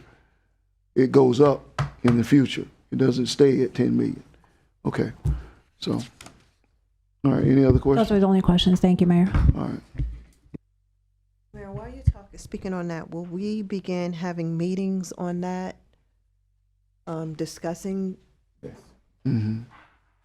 In July, you'll get the numbers. We did an assessment of asking all departments to come in under 5% cutting from their budgets with the anticipation that is coming forward. And we'll be bringing back all of those outside entities that we fund that you all will be able to decide if you want to continue funding them and looking at these over the next couple of years. Michael will make the presentation at the end of the meeting dealing with what we're going to look at for 28, 29, and to be able to share that. So when you do get the information from our finance team, you'll be able to go through that in the next couple of weeks before we have our workshop with you all. All right, thank you. All right. Okay, I need a motion. And a second Yeah, still to haven't approve had a the consent motion. agenda as Consent agenda. amended. I'll make a motion. Oh, thank you. Okay, thank you. We have a motion and we also have a second. No further questions or comments. All those in favor, let it be denoted by saying aye. Aye. Those in opposition, same sign. This motion carries 7-0. Okay, so we'll move back to 8E, which is the Finance Department resolution authorizing an additional project to be funded with proceeds of the capital improvement revenue bonds. This is a resolution of the City of Daytona Beach, Florida, amending resolution number 2024-215, adopted on June 5th, 2024, to authorize an additional project to be funded with proceeds of the city's capital improvement revenue bonds, Series 2024B, issued for the purposes of financing certain capital projects within the City of Daytona Beach, Florida, providing for severability and providing for an effective date. All right, we have a motion and a second. And Mayor, I do have some questions on this. I had asked the city attorney and the city manager if we could give the money back, and I was told we could. And what you were just speaking a few minutes ago, I'm in total agreement. We're going to have to start looking at our budget closely. And by adding another fire station, that means we have to hire manpower as well. And I really don't want to be cutting our police and our fire department that we have now, our employees that we have now. So I would like to give this money back. I mean, that's my personal opinion, instead of adding another fire station. I know it's not happening to 2028, but we need to start looking at this budget closely. We can't just wait to 2028, as you were mentioning a few minutes ago. Okay. You want to discuss why we need this? Good evening, Mayor and City Commission. Drew Driscoll, Fire Chief. As we recall with Project Oasis, prior to Project Oasis coming into play, the department did a growth impact analysis with regard to fire stations, units, and staffing throughout the city to address our gaps and to capture the growth that we've been seeing specifically out west. With Project Oasis within their PD agreement that the City Commission approved, allocation of land for purchase was included in that PD agreement. The city then, with City Commission approval, purchased that land for $816,000 worth of impact fee credits in December of 24. The City Commission, through their consultant, did an impact fee analysis, and included in that impact fee analysis was Fire Station 8, along with other city improvements that felt was necessary, and that was the justification for increasing the city's impact fees. In April of this year, for a 7-0 vote, the design of Fire Station number 8 was approved for $997,000, and at that same meeting, the pre-construction contract was approved for $170,388,000. So our total investment to date is $1.9 million towards the Fire Station number 8 project. Bond 2024B, which was approved by the City Commission to help fund Fire Station Number 1, equipment and apparatus for the fire department infrastructure, was approved. And as we're aware, we received $15 million in grant funding through FDEP to go towards the Fire Station Number 1 construction project. That additional bond revenue would now be available for other fire department infrastructure projects. And because it is a new project, that would be able to be repaid through impact fees for the debt service. And again, that falls in line with our impact fee analysis that was approved. Station 8, just for everyone's awareness, is located at the intersection of Cornerstone Boulevard and Clyde Morris Boulevard across from Clyde Morris Landing and B. Braun. Station 7 currently responds to that area as a temporary measure that even Project Oasis, when they put their ability to service request to us within our letter when we requested the land from them. But Station 7, which is LPJ out towards Margaritaville, that is currently servicing that area of what Project Oasis will become. As we know that the growth out west of I-95 increases the challenge for service to come from the west side of 95 to the east side.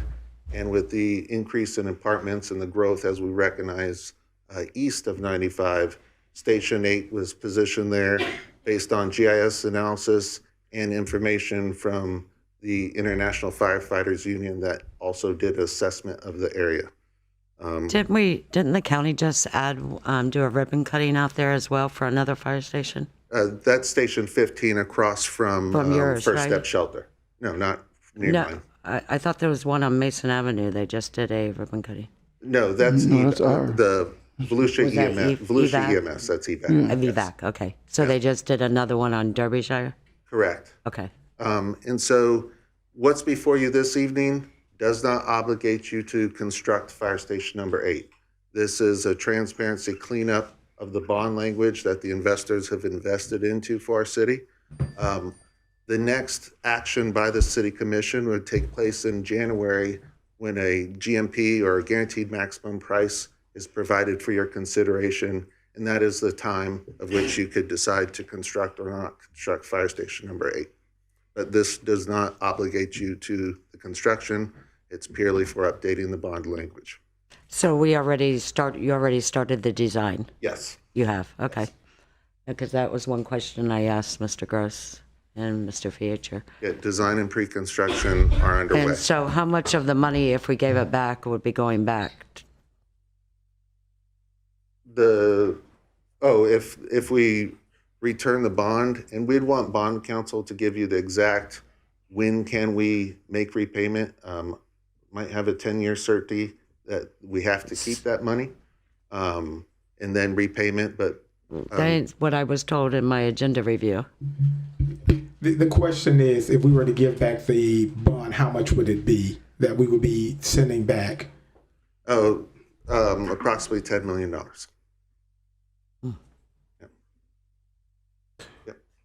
Any other questions? And how much will this station cost? 10. So 10. Yeah. Okay. I'm glad that we don't have to make that decision tonight.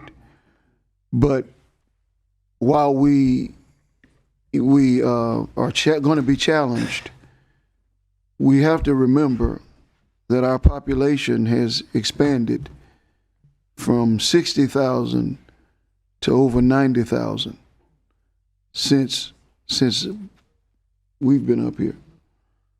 And we don't have any new fire stations. And our population is probably going to go to over 100,000 by 2030 or beyond. So it's not really, from my perspective, conceivable that we're going to be able to not have a new fire station. And when you think about, I live on LPGA, and I have been at the red light at LPGA and what's the intersection for Publix, LPGA and at the bridge. When the fire truck had to leave the fire station to go across the little bridge and across LPGA, now I know why they're going that way, and now I know where they could be going. I wish that they didn't have to go that far with that bridge in place. Yes. Tomorrow. That's not a good thing for them to have to do. Morris Landing has been 377 calls since January of 25, and that's just that one property. Yeah. So while I understand your sentiment. And how much did we just pay for the new fire station? 27 million. 27 was the guaranteed maximum price. They're still tallying, but from the contractor, it came in under, and of course the $15 million offset from FDEP. That was a big deal, and that needs to be constantly restated, that it was $12 million from the city's coffers, and you all did a great job of getting the additional funds. That brought a lot of community benefit. Yeah, that wasn't originally a part of it, so good deal, good job. And the repayment of the bond, just for clarity, is dedicated from non-ad valorem sources such as impact fees. So that would be the source of the payment, not the general fund. Correct. Yeah. So when we think about it, I'm glad we don't have to make that decision tonight. I'm going to ask us to roll on. So what exactly were you making a decision tonight? It's to update the bond language to include the potential construction of fire station. If we're updating that language and not giving them money back, would be too late to give the money back if we changed our mind, correct? You wouldn't be too late to give the money back. Okay. Yes. Just for the record, when the design came up for this Fire Station 8, I did bring it up because I wanted to know when we discussed putting in a new Fire Station 8. And this was one of my concerns. So it might have not been a 7-0, it might have been a 6-1. I'm not denying that we need a fire station, but I do believe that us as a group up here, we should know what we're budgeting our money for. And a lot of times we have design projects come before us before we even say this is the capital improvement project that we're going to do. I did ask staff for the impact fees for the fire department, and the remaining balance is $2.7 million in that account. And all of that money is already allocated. So I don't know if it was for Fire Station 8 or if it's for Fire Station 1, because it says there's an aerial fire truck, $1.462 million. Is that for which fire station? Correct. That's one of the items is the aerial apparatus that's been on there while we accumulate funds. That was used as a temporary borrow to start Fire Station number 1, and that's why you see the Fire Station number 1 project on there for approximately $4,000 remaining balance. Okay. The boat docks, and then Fire Station 8 was the kickoff seed money for the design and pre-construction services. So this $1.175 million is going towards the design? Yes. Okay. So we don't have any money in our fire impact fees after that, according to what they told me. Correct. Through traditional accumulation, what we do throughout the year. So how are we going to man Fire Station 8? It'd definitely be personnel if that was your decision. Right now, we have trying to address the impact that we see going on out there. Through budget approval, we are able to staff Rescue 7, which is a second unit. Within the fire station world, you always want to see if you could first do multi-staff stations before constructing a new building, because constructing a building, of course, comes with expenses and maintenance. To supplement the staff, Rescue 7 would go to Station 8, and to make it an engine company, you're talking one extra person per shift. With regard to maintenance, as we expand, are we also still taking care of existing buildings? Is the money in the budget for that already allocated? Yes. Right now, we have a Station 3 project budgeted. If we just have to put the RFP on the road. And then just as a budget request is to look at the just adding a extra dorm room to Station 6 within the existing footprint of that, with the hopes of having that a rescue truck run out of there one day. I don't know how likely that'll be with the current conversation regarding property taxes.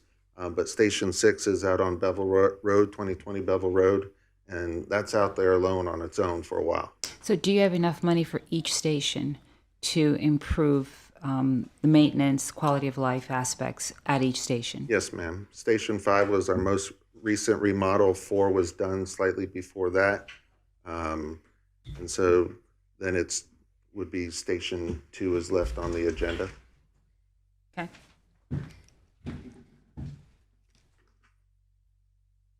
Thank you. Thank you.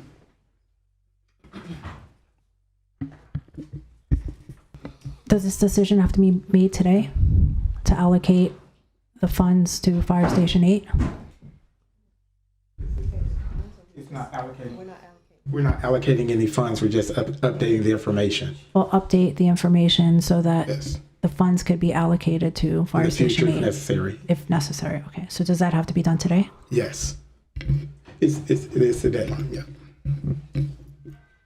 Natalia, yes? Is there a deadline? That's what they're saying. We need to vote on it today. Good evening, Natalia Akras, CFO. So basically, we're just updating the language in the bond document. And it's already consulted with our bond counsel. It does not obligate us to anything. If, let's say, we come back with design and you decide not to do the project, it doesn't obligate us. But we've already... Even if we have it in the bond document. Is that what's your question? But we've already spent 1.7, right? So given that, it's just gone. It's wiped out at that point. It's a plan that we just put in limbo. We have the plans for it, the design for it, maybe for a later time. We have the plans in place. Right. You will still have a time to make a final decision. That's basically what we're trying to say. Right now, as the chief pointed out, we're just trying to bring documents aligned with decisions you already have been made. To be clear, this will come back to us before anything is Absolutely. done. So Of course. you'll have the opportunity to yay or nay Right. at that point. At that point of time, you will know the total cost, which we don't have now. But Okay. bond document already will be in place. Okay. Thank you. All right, do we have a motion to approve this for tonight? Yes, we have a motion and a second. Okay, we have a motion and a second. Do we have any other questions? Okay, all those in favor, let it be noted by saying aye. Aye. Those opposed, same sign. No. No. Motion carries 4-3, right? So, Sorry, we're going to move to item 8K. This was the City Manager's Office Mayoral Zone Support Fund Distribution, a resolution authorizing grants from the Mayoral Zone Support Funds, authorizing the budget officer to amend the budget as necessary, and providing an effective date. second. All right, we have a motion and a second. Yes. Mr. Mayor, I asked for this item to be pulled because it was an item of discussion on our last commission meeting, and it was one that I found to be somewhat discerning. In all the years that we have had discretionary funds and commissioners have dedicated funds to their respective zones, never had it been questioned about where they decided to give funds to.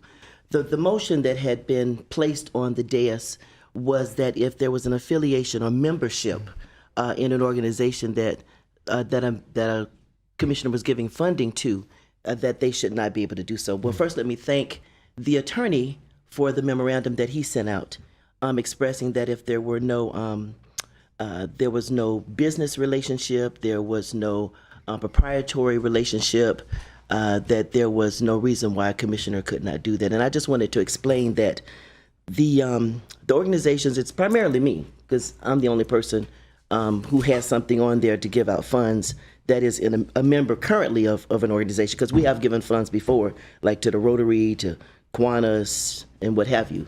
But what I wanted to share was that these are member managed organizations. 100% of the organizations are supported by the memberships. Their dues are for the administrative run of the organizations, for post office boxes, for mailing, for insurance to be able to put on the fundraising, or also the public and community service projects that they post for the community.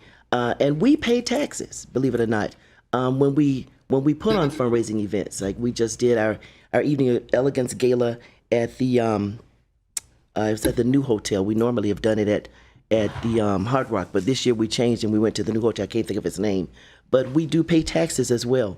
I believe that citizens like to see their commissioners engaged.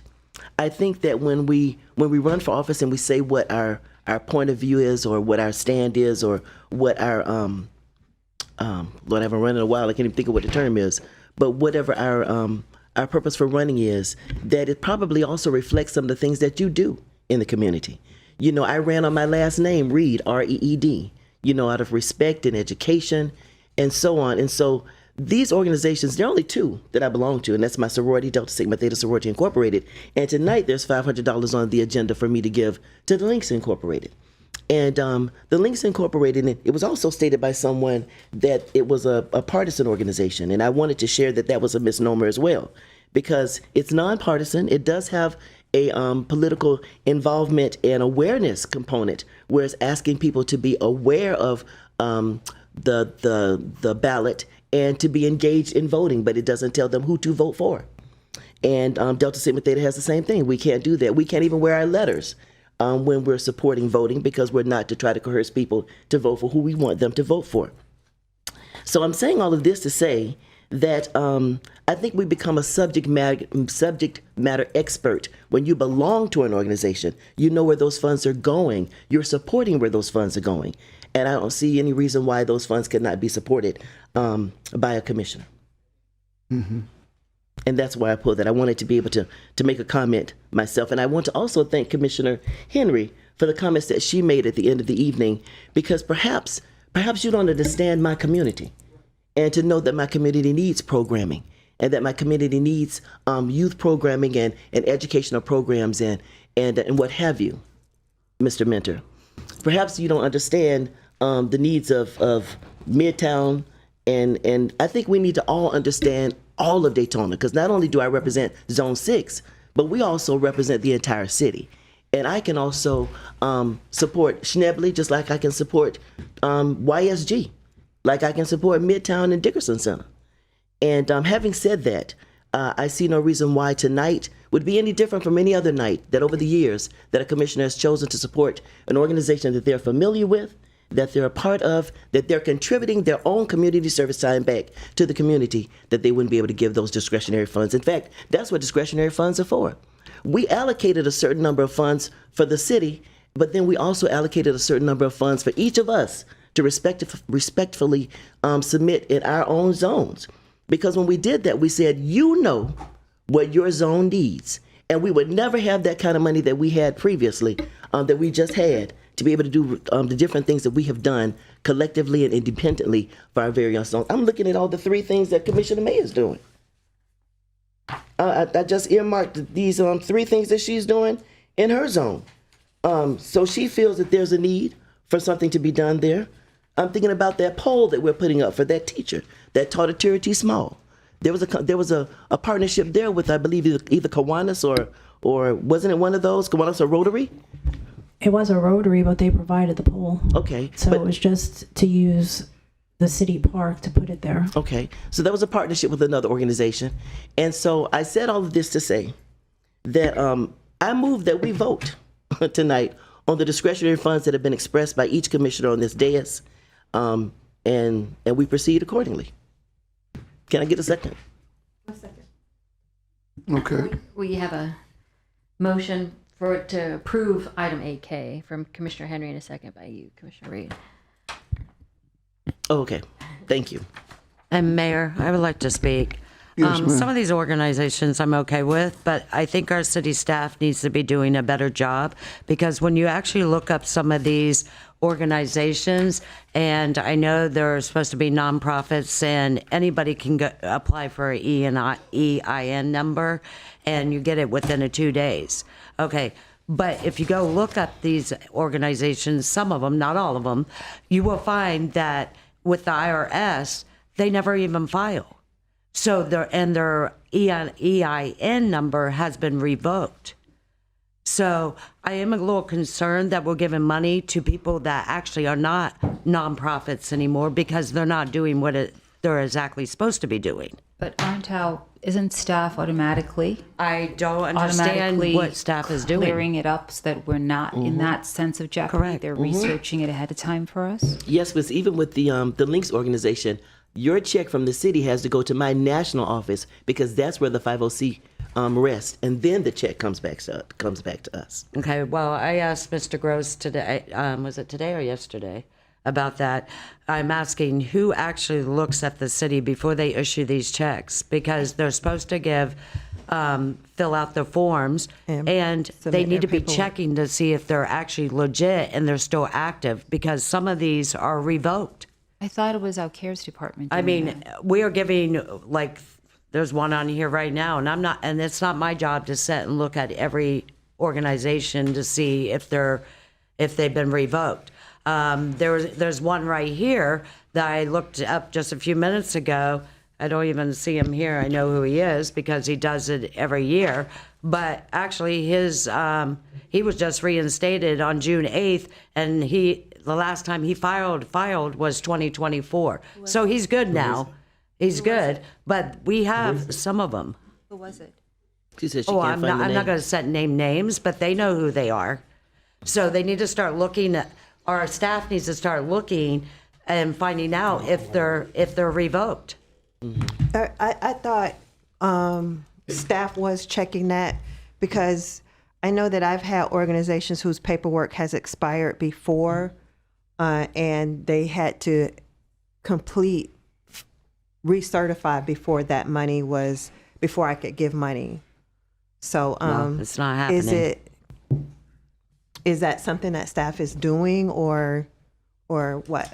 Yes, the two individuals that do, Pam in my office and Drew, review those documents, and they do request if a person's information is not accurate, that it does get accurate. We also have letters that we send out, and they have to send back to us stating who's also on their board as well. So if there's an individual that Commissioner Cantu is talking about, I would appreciate if you just provides that name, but we do have staff members that look. Mr. Fietcher, I will give it to you. Actually, there's one that we're giving to that's been revoked since July 2nd, 1973.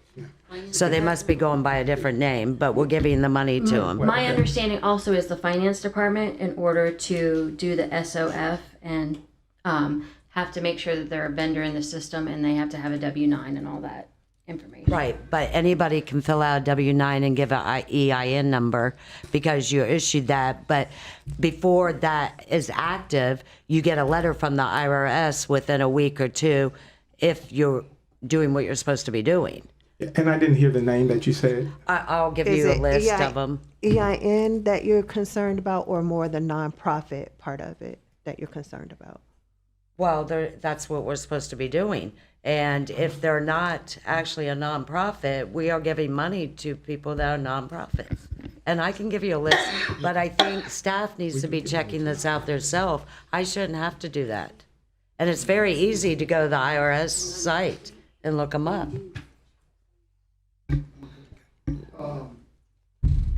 I can't disagree with that. We want to make certain that it is exactly 100% right.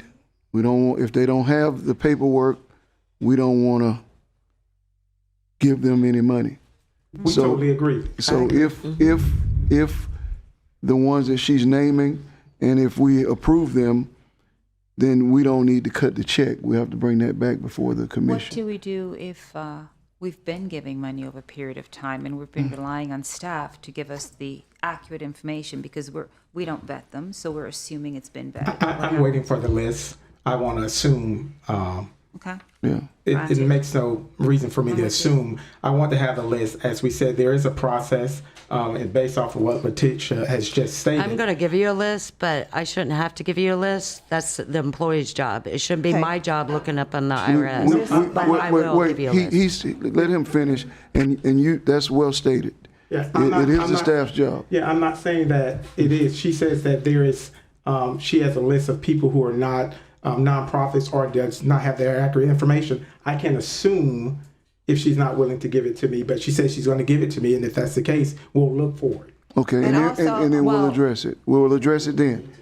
Commissioner Henry. Where are they actually Hold looking? it, Commissioner, hold it. Oh, go. Commissioner Henry. Also, just since it's not her job, can staff just go back and look at these And before we have any actually- checks are sent out? And we'll actually attach, probably I'll just have the staff do an audit to attach all of the documents that they are required to receive and provide the finance into our staff before they receive their checks. Okay. Is staff just having them fill out W-9 and give the EIN number? They're not actually checking to make sure they haven't been revoked with the IRS? Staff is reviewing all of the documents. So they're actually going to the IRS website and making sure they're still active and not revoked? Commissioners, once I get the list. No, I'm asking a question. And I'm giving you an answer. Okay. Once I get the list, I will look and review the list and make sure that all of the steps that are required will be provided back to the entire elected body. Okay, I understand, but you still didn't answer my question. Have they been doing that? Yes or no? I guess you won't answer me. Okay. Okay, Yeah. that's fine. Thank you. Okay. I think he said staff is being reviewed. He just may not be able to answer what their process is because he's not the staff that's reviewing. Well, they must not be reviewing. If I can pull it up and find it's been revoked. I think we just need to update the process, review it, and update it Absolutely, ourselves. I agree. Okay. May I? Yes, ma'am. Is Drew here? Because he was handling the paperwork. Maybe he could tell us what the process is. And the other thing is, I don't think anyone's questioning if these organizations are doing a good job. Since it is public funds that are being expended, the public wants to know where their money is going and what it's being used for. And if we're part of these organizations, I know you brought up the Rotary. Personally, for me, I don't think I would give a financial donation to the Rotary because I feel like it's a sort of a favoritism that I don't want to provide for my organization, because it is public funds. Someone did bring up to me, you do give money to the Beachside Neighborhood Watch. I do, but I know it goes to the barbecue for the bike weeks that serve our officers. So how can we make it transparent for the public saying this organization is using X amount of dollars and this is what they're using it for? And another thing I did bring to the city manager, I forgot to follow up on this, but we did make donations to the Pace Center for Girls to go towards their new building. And I believe the organization has closed down. So I would like to know too, what happened to those funds?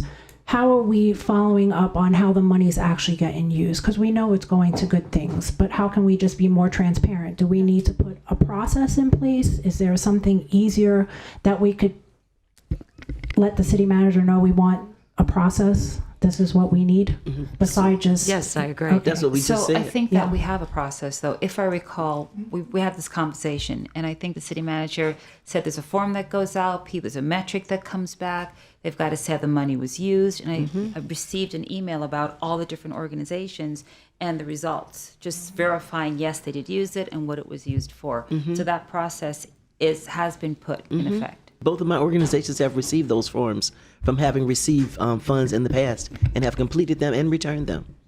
So where can the public see that? Is because it's not part of the backup. We will provide all of the forms. Thank you. And when the funds are requested, the people are asking or telling us where they want the funds to go. So that should be probably in the backup as well. And I appreciate Commissioner May stating that because there is a form with all of the documents. And for the past 5 years, we've been trying to get that form implemented. And I appreciate you bringing up that form goes out to all of those different groups. And they have to actually not only give their nonprofit status, they have to say how the money was spent, how many meetings they have, who's on the board, if people are removed off those boards. And so all those documents will also be provided once we get through all of these audit forms. And if I may, we have a perfect example, Mr. Manager, that you have constantly reminded me of, and that's the Fresh Book Festival. Sitting in our audience is Donna Banks, who brought Fresh Book to Daytona Beach, and she has always, even before the form came out, she was already breaking down where every dollar we gave her went because she was accustomed to doing that. That's how she does business. So that's how we wanted those other forms to be from the other organizations. Thank you, Ms. Banks. Okay. All right, we have a motion and a second. Do we have any other questions or comments? All right. All those in favor, let it be noted by saying aye. Aye. Those opposed, same sign. No. No. Motion carries 4-3. 4-3. When those forms go out, are they just given one form? Even if like several people gave? The form goes to anyone that receives money, and I will resend the email with the forms attached and who those funds went to, so you all can see them as well. Okay. And when we have money coming forward, can we have it individually so we don't have to vote no on everything? You all can request anything to be pulled out. Okay, because, well, we're putting all the funds together. So we have to vote on each one of them individually. Well, usually we don't have this like we have Yeah, we tonight. It's don't. on steroids, but Yeah, it is. I think I Yeah, added, that's what, true. $119,000. That's true. It is on. It's. I mean, just as a point of clarification, I was thinking about it this week. The amount of work that the service organizations do, if you did it dollar for dollar, it's a lot of work. It's a lot of volunteer hours. It's a lot of community contact. That cannot go away, because if we lose that, there are certain things that parts of our community just won't have access to anymore. And that is a big thing. I don't think that's in question. Right? I think that we all support, and I understand that Commissioner Cantu, we all support helping the residents, just a matter of the one issue of the manner that it's just being done, the documentation part, and that's all. But if anybody were to come to any of us, even if it's not in their zone, and said, hey, Commissioner May, you're not in our organization, would you consider sponsoring it? I would be open to that. That was the point of contention, right? But I think overall we appreciate the number of service hours and the number of people served. If we calculated, if we had a department that just dealt with helping, just human services, it would be a huge department. And we're doing that with volunteers, and many times the organizations are putting their own money into it. So that is a lot. It is. And we do appreciate it, right? Yeah, right. And I think we're going to have a serious talk during budget too, because a lot of residents don't even know how much 501c3s we budget in our budget every year. That I've asked for it to come back individually so the residents know what the money we are giving out. They don't, because that budget book is this big. Do you think they're actually looking at that? I mean, I was watching online, not to pick on anything, because I think it's a great thing that we do the Juneteenth. We actually give $15,000, but every commissioner gives out money as well. The residents don't actually know that. Do you get what I'm saying? So we need to have a better transparency in that budget, so the residents see how much money we give out in the budget as well, and maybe actually come to a figure that how much money, because property taxes are is going away. So we need to come up with a figure like every other city does, and have an application that comes forward that we all decide who's getting how much every year. So, I mean, I'm not sure how some of the organizations are going to make it moving forward, given that, the CARES money for the community fund is running out.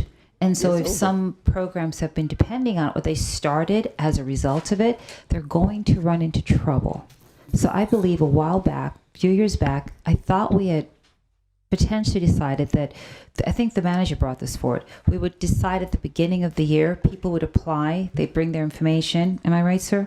Bring their information. And the beginning of the year, we would decide, and this is what we're doing for the year, and then be done with it. Right. And that's what I've been asking for a while. But the thing is, I was asking you all for that, and you all voted not to do that. Ooh, we might need to rethink that. And we may need to rethink that. I have brought that up several times. All right, let's get ready to move But on. isn't the money gone when it's this money is basically gone pretty much after this, right? We're not getting more money, is what I'm saying, to allocate. When did we vote? It was because brought, I've never voted against that, because I brought it up several times. I don't know if it was a vote. It was brought to the attention. I just want to make sure. And it was not asked to be moved forward. Okay. You've made some very valid points, and I kind of want to. When the CARES money, COVID money, was originally dispersed to cities, $65 billion, and I'm a member of the United States Conference of Mayors, which was probably the biggest driving force behind getting those funds. When we, as a community, decided what we would do with our CARES Act funds, we had meetings in 3 different locations where the residents came in and gave us ideas about what we would do with these funds. Now, many of the ideas that they gave us are things that we are supporting through these initiatives. When I reviewed at the United States Conference of Mayors how other mayors and other municipalities were spending their money, and when we went to workshops about ways that we could appropriately help our communities to respond to the COVID pandemic, probably one of the top 2 or 3 ways that we were encouraged to do so was by this very mechanism of aiding and supporting community agencies that had the legs to do the work that the cities did not have the legs to do. So we were told and agreed as mayors from across the country to partner with nonprofits to do the work that you just described that we cannot do. Yes, we support Pop Warner. Port Orange supports their Pop Warner. Ormond Beach supports their Pop Warner. If you don't support Pop Warner football and programs like that, they're not going to survive. The cost is too great. So you have to support them, whether you give them in-kind service or whether you give them facilities or you give them cash. Most times they need both. So if you look tonight, for example, Mr. and Mrs. Mentoring is here. I have allocated $20,000 to go to Mr. and Mrs. Mentoring. They, one, use the city of Daytona Beach's facilities to mentor young people throughout the summer and throughout the year to do work that we don't have the staff to do. And they bring the professional skills to the table to mentor and counsel kids in ways that help kids to matriculate into greater venues of success in their lives. I noticed that they had another partnership where they run he had boxing program. And I noticed that he was partnering with another business in the community for boxing for young people. So there's just a lot of things that we had a boxing program in the city of Daytona Beach about 10, 12 years ago. What happened to it? Staff person is gone, the boxing facility is gone. We don't have the personnel or the facility to run that type of program. So I don't think anybody up here is begrudging that. I think what's being asked for is an assurance of proper accountability. And there's nothing wrong with that assurance. And we want to make sure that we meet that assurance. And if we haven't been meeting it, that we meet it in the future. And we don't want any stone to be left unturned or any responsibility to be left unmet, because that's right. People simply want to know that people are, because nobody's going to argue. Most people, when they know what the money's going to, and of course, people don't argue with schools. Now, sometimes they argue because they say that it comes from a separate pot of money. Schools are funded. But what we have to remember in Daytona Beach about our schools is that they don't get the same support that other schools get.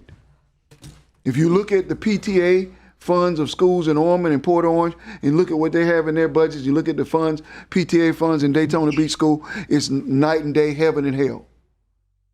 Port Orange and Ormond, some of their schools have $40,000 and $50,000 in their PTA fund. Daytona Beach schools have nothing. Zero, nilch. Okay? And so, I am always going to stand behind almost everything that I've ever done as it relates to these funds. Typically goes back to children. And that's what, a lot of us have tried to do. So, I understand the questions. I value the questions. Let's make sure we get it right, because the citizens want that and they deserve that. And by all means, we know that the young people, as well as the seniors, because a lot of us have funded OASIS programs, they need the funding too. So I think we can stand proudly behind what we have done normally, but let's make sure that we get it right. Just as long as maybe we notify everybody now to let them know that, there is an end date in sight and that they've got to start planning like we're planning budgetary wise for the potential property tax issue, to start planning, because if they're depending on this, it's going to be a problem. Yeah, because I've spoken with like Mr. and Mrs. Mentoring. This $20,000, one of his programs is costing maybe $2,500. I've told him this is going to have to carry you the next 4 or 5 years with that program, because these funds are going to go away. But I don't want to see the program go away right away. I want to see the program continue. Ultimately, we're going to struggle. It's because we're a city that I looked at some statistics. This was posted online by someone, and they talked about Daytona Beach and the poverty in Daytona Beach. They talked about the fact that Daytona Beach has the highest poverty rate in Volusia County, and none of the other cities is close to our poverty level. But what they didn't mention was that, our poverty rate is still 20%. But in 2012, our poverty rate was 31%. Now it's 20%. So I just bring that up to mention that, to say that, as the scripture says, the poor are always going to be with you. We're always going to have some situations where we struggle, and we're not always going to be able to meet them. And with this new challenge to our budgeting process, it's going to be even more pronounced. Yes, ma'am. Mr. Mayor, just as a way to help out city staff, with regard to, we have a lot of nonprofits. If they're going to be researching all of the EIN numbers, why don't we just have the auditor do it? Because that way he's already versed in all this and he can take a look at it much more effectively. Is that a possibility? I'm in agreement. I don't know, and I just know that we need to make sure. That's what an auditor's supposed to do. Well, I don't know if he's supposed to audit that. Well, he's not auditing, but he can tell us. Could we ask him because he might be able to do it more effectively for us, more efficiently for us than. Okay, I'm sure the staff will. If he's willing to do it. Let's ask him, because it is a lot, but he has work that we're asking him to do. To me, staff, if this is their job and this is the process, now they may want to work with him or something. I don't know. So could we inquire? But yes, absolutely. Thanks. But I just want to make sure it's done. I just want to quickly, because some of us still have funds that we don't want to go down this road. I don't want to go down this road. I don't either. I want to make sure, because I still have funds, and I want to be assured that it's being appropriated properly. Okay. Mayor, all right. We've voted. Yes. How are we going to be addressing the transparency part of this, how the money is going to be used, and also that it's being used properly? Is that going to be addressed? Because the only reason why... it is being addressed in the sense that they have forms that we're asking them to send in and give us. So they could tell us how they're spending it, but we really don't have a way of following up on how they're spending it. So one thing that I do... thing that I do is I encourage anybody I give money to come, and I get a little video from them, and I ask them to come and do a presentation. The Campbell kids came in and they did their presentation for us. And I always get video footage as well. But dollar for dollar, I know there's a written type of form. Yeah, and I'm giving him this money. I'm not expecting it to be spent overnight.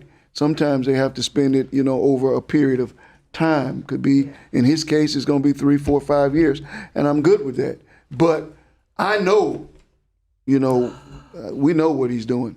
So, but I don't know that these are nonprofits. They have I don't know how to say that we're going to go out and monitor them. They do. I'm receive, not asking staff. No, but they that. do. We do receive a form that denotes what they do. And so we'll make sure those forms are provided as well. But having the auditor to be a part of this process, that is definitely not a problem for our staff. For the staff. Definitely not. All right. Okay. Let's move on. Okay. Okay, we're going to move on to item number 9, which is our public hearings and quasi-judicial hearings. Item 9 is the Growth Management Planning Department Tree Preservation Land Development Code Text Amendment. This is an ordinance on second reading public hearing. An ordinance amending the Land Development Code, LDC, relating to tree preservation, amending Article 4, 6, and 11 of the LDC to modify the requirements for landscaping, tree preservation, and mitigation, repealing all ordinances or parts of ordinances in conflict herewith, and providing an effective date. So moved. All right, we got a motion. Second. Second. And I do have a speaker, Mr. Mayor, Mr. John Nicholson. John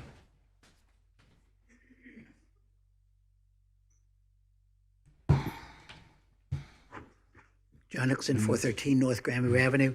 This is an issue that goes back almost 40 years between me and the planning board. The use of trees, replacement trees. If we have a huge oak, 100, 200-year-old oak with a canopy 200 feet wide, we can replace it with a 4-inch caliper with about 6 cubic feet of canopy. It's not canopy per canopy. It's not a huge trunk that is 8-10 feet around, and you replace it with one that's only 4 inches around. That's not one for one. We're not replacing, and this doesn't do anything towards that. When we have developers, and we still have land to develop, there's land out there with pine trees, and they will literally wipe out every single pine tree on the property. So Jenny Nazak has mentioned often about the amount of water that these trees absorb. So we wonder where we get all this flooding because we keep taking out all of these trees. Why didn't we address, when they have these huge acreage, 100 acres here, 150 acres there, that area around it, there'd be a 20-foot, 30-foot, 40-foot around the outside perimeter, that they must keep the native trees. If we do that, we end up with a much better product. As I said before, if we had developed all this stuff in the 1950s and 1960s, we'd have tract housing all over it. What they're doing now, like they're doing at Avalon Park, is they're saving most of those trees. The big development are giving us land in perpetuity. This doesn't address any of that. So I wish we'd done a little bit more, but you'll take what we can get. Thank you.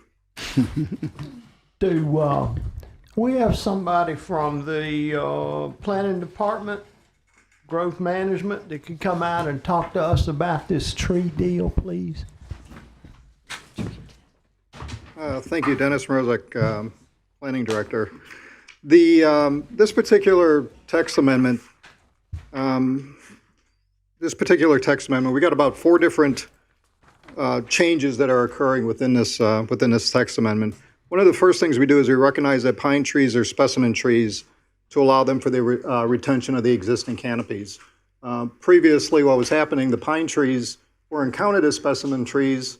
People were coming in there and they have to have a minimum amount of trees that they leave on the site. They couldn't count the pine trees. So they would take the pine trees out since it didn't matter to them. They didn't have a count, and they would replace them with the smaller trees, the hard trees. We saw it as an opportunity to keep the existing pine trees that were mature, let them stay in place, let them count those trees for the count, so we keep the mature canopies in place. The other thing was to remove the palm trees. They were classified as specimen trees. Our land development code, if somebody's going to be installing palm trees, we only allow them to install palm trees up to 25% of the required trees. So the palm trees are a little bit different than an actual tree. It's really a grass. So we wanted to remove the palm trees and just kind of more focus on the pine trees and the hard trees. The other thing is the landscape materials and perimeter buffers. The way the code was written before, it just said that the perimeter buffers that are along, along landscape strips for vehicular use areas. Only those could be counted toward requirements for meeting minimum specimen trees. We changed that to say any landscape buffer can be used. And the other thing was we clearly defined what a replacement tree is. The Land Development Code didn't really give a good explanation for that, so we installed that into the Land Development Code as well to talk about replacement trees. This all kind of started when we were taking a look at our landscape requirements, and we saw people removing mature pine trees that were in place, and we thought that's something that we don't want to do. We want to keep those mature pine trees, in place, and not replace them with the smaller trees that were coming in. So that was what we did with this code, and we think it's a better code. We found that probably previously somebody didn't like pine trees in the city, and they kind of removed the ability to install and to have pine trees in the city. So we're kind of correcting that right now. Thank you. Sure.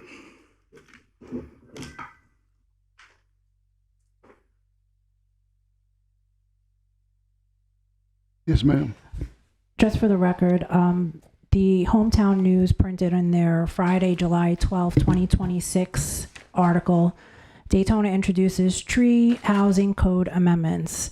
It states that Zone 1 Commissioner Monica Paris introduced both ordinances. I did call them to tell them that was incorrect. This was introduced by staff, so that correction was made, but I just want to note it for the record as well that I did not introduce these ordinances. And thank you for saving the pine trees, Dennis. All right. Do we have a motion and a second? Do we have any additional questions or comments? Okay. All those in favor, let it be noted by saying aye. Aye. Aye. Those opposed, same sign. Motion carries 7-0. Okay. We're going to move on to item 9B.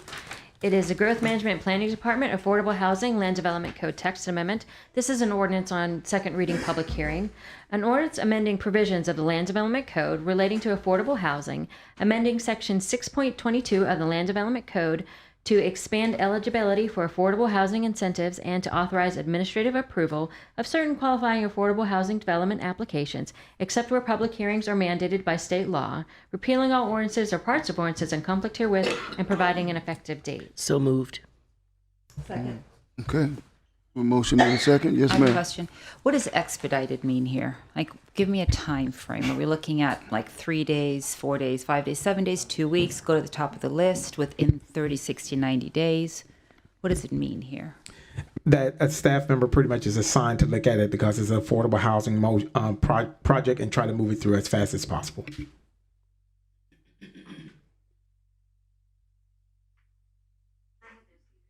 Mr. Mayor. I just have a comment. This was to be in line with the Live Local Act, which is the state legislation. And also, just for the record, I did not introduce this ordinance as per the Hometown News. I just want that on the record. It was introduced by staff. Thank you.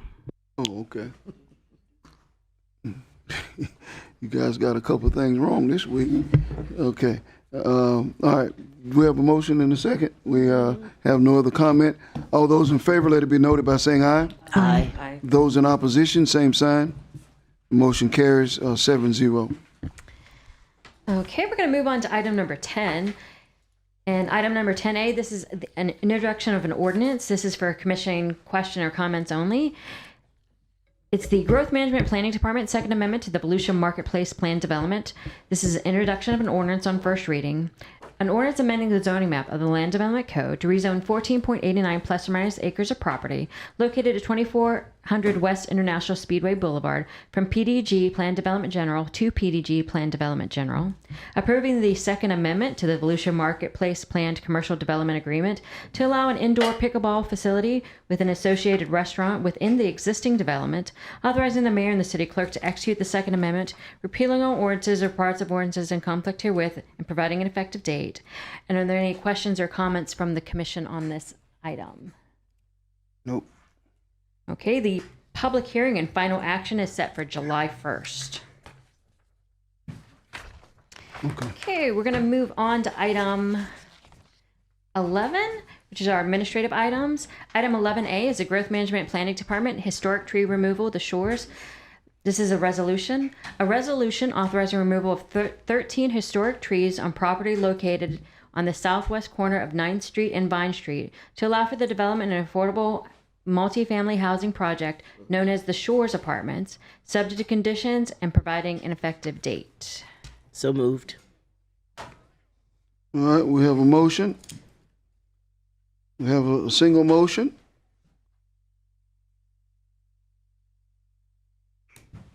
I do have Jessica Gao here. We have Jessica Gao here. Is the motion going to fail because it doesn't have a second? Mm-hmm.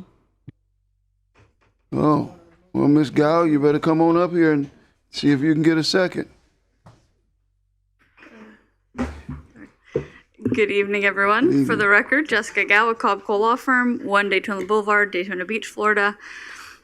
And I will note by saying I know that we look at historic trees very closely. And so I'm understanding the hesitation. But I think that when we go through kind of this project and overall perspective, you'll see why this request is coming before you. So to orient ourselves, normally I'm before you with a rezoning for an overall project. And as part of that, we're looking at trees, but you've got kind of the entire picture of the site. Tonight, we're only looking at historic trees because this site is already zoned for multifamily. It is already fully entitled and it meets all of the land development code regulations across the board.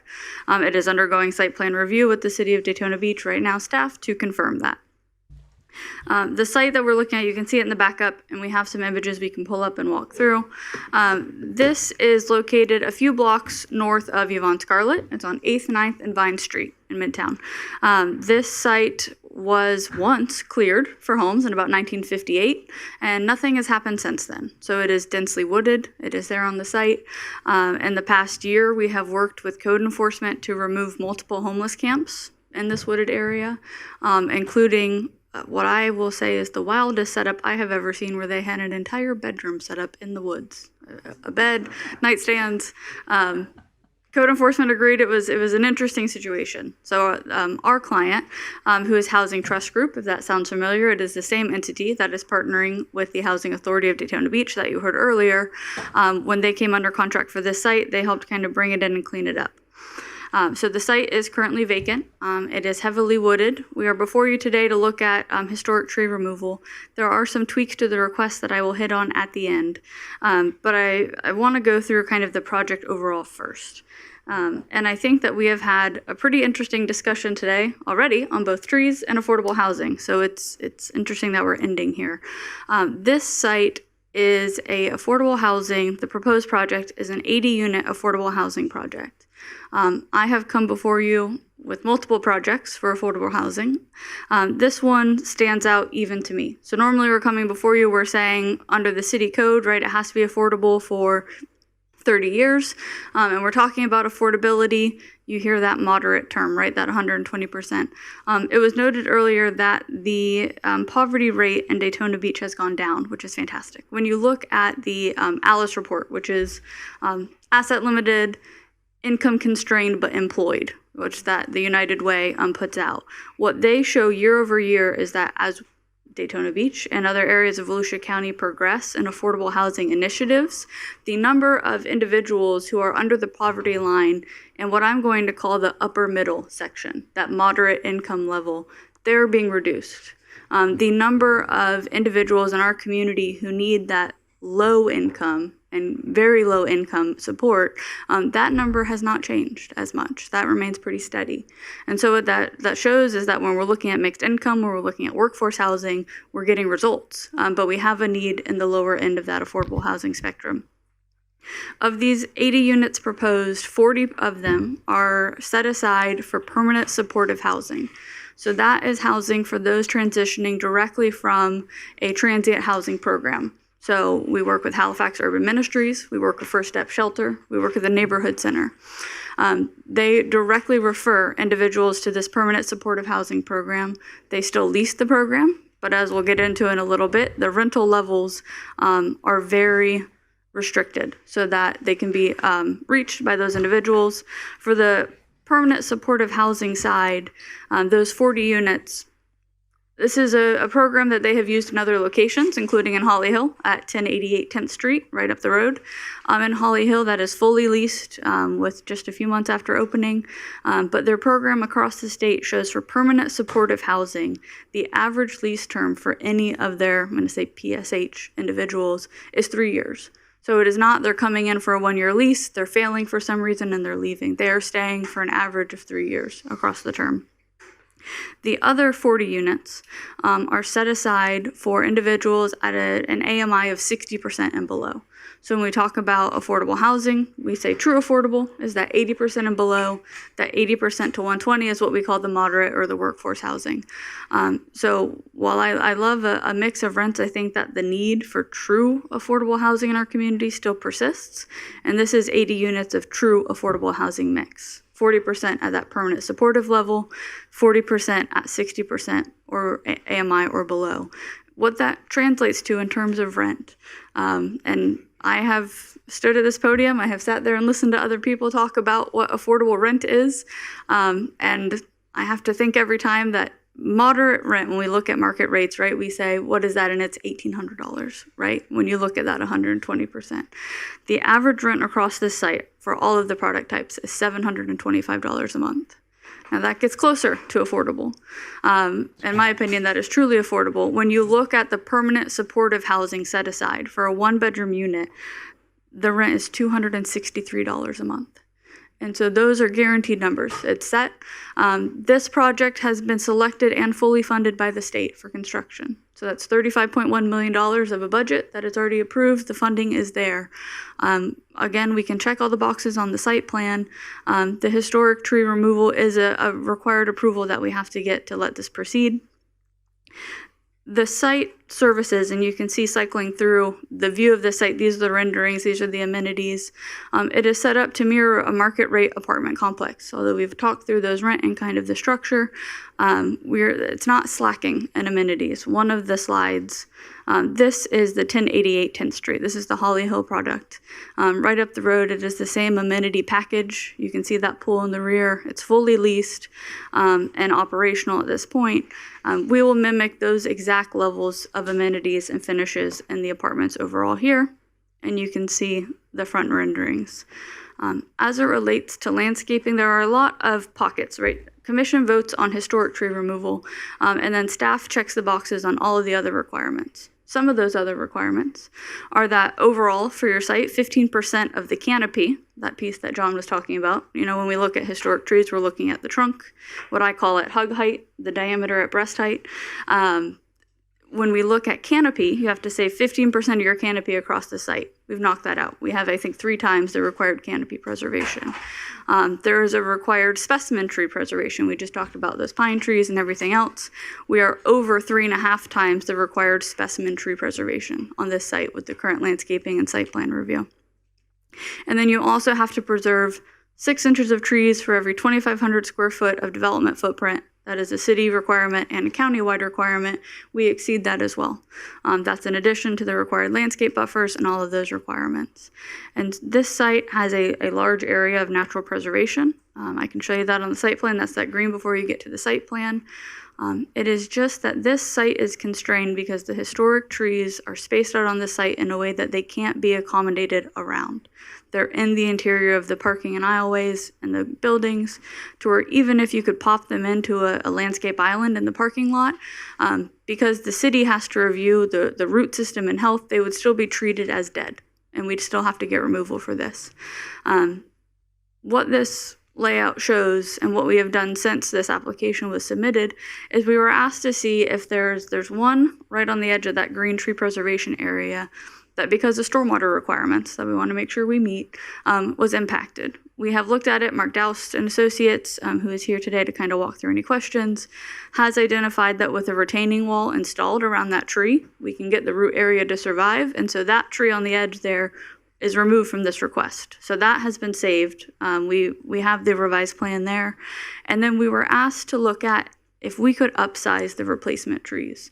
So when John said, it's not a one-to-one replacement, when you look at what you're replanting, that's true. The code requires a 2-to-1, right? So you look at if you've got a 20-inch tree, you have to replant 40 inches. And the minimum size tree for that replacement is 2.5 inches. We were asked if we could upsize those. When you upsize the planting of the tree you're putting in, they're more mature when they go in, they grow faster. We have committed as a condition to staff, and it would be a condition of this motion, want to save that additional tree, and also to upside any replacement plantings with 4-inch or 6-inch, depending on the planting type. So we will upsize those as well. We have again, also committed to that over 3 times of the specimen tree retention. I think that this site is difficult. It's got the zoning in place. It kind of checks all those boxes. There's nothing that has happened on it since about 1960. And so the trees have been there and have been growing. And I totally understand the need for protection of natural resources, but I also understand the need for placement of needed affordable housing in areas where we have urban services to support it.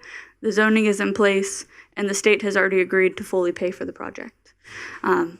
With that, I am happy to go over any of those details and questions. Again, I think that the rental rates here are something that I think our community could really use as we talk about affordable housing moving forward. I am here for questions. Again, Jason Larson with Housing Trust Group is here for questions, and we have Mark Douse, our engineer, who can go through any design questions as well. My agenda says 91 houses. It's 80 units. I think that's the maximum density under the land use.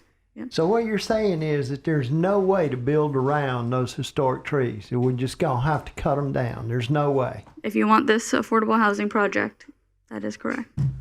Well, there you go. And did you say the trees were dead? No. So the tree removals, your code already exempts dead and dying trees from review.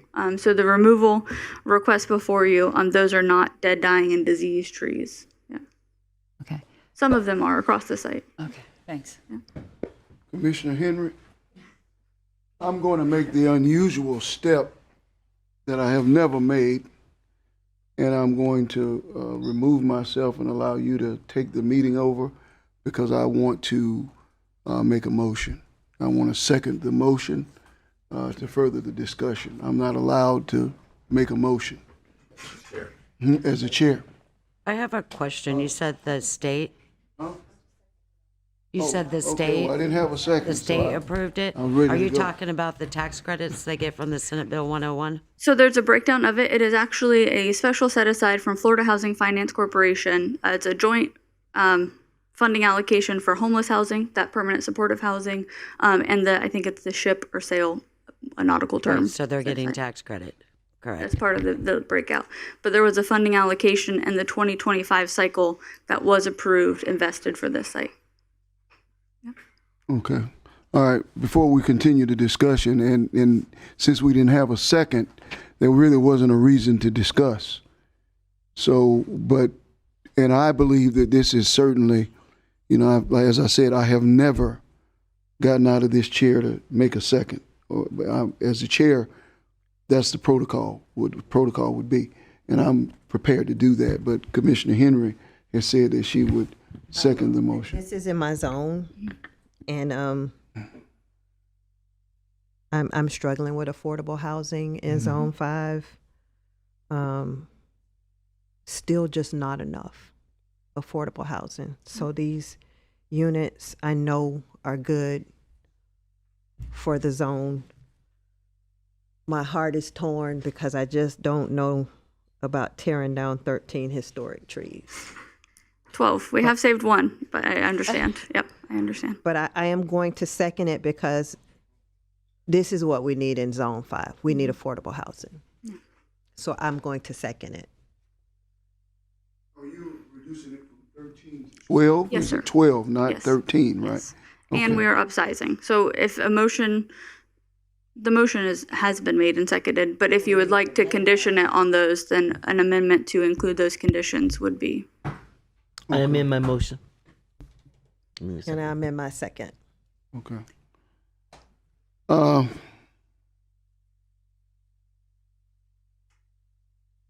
Well,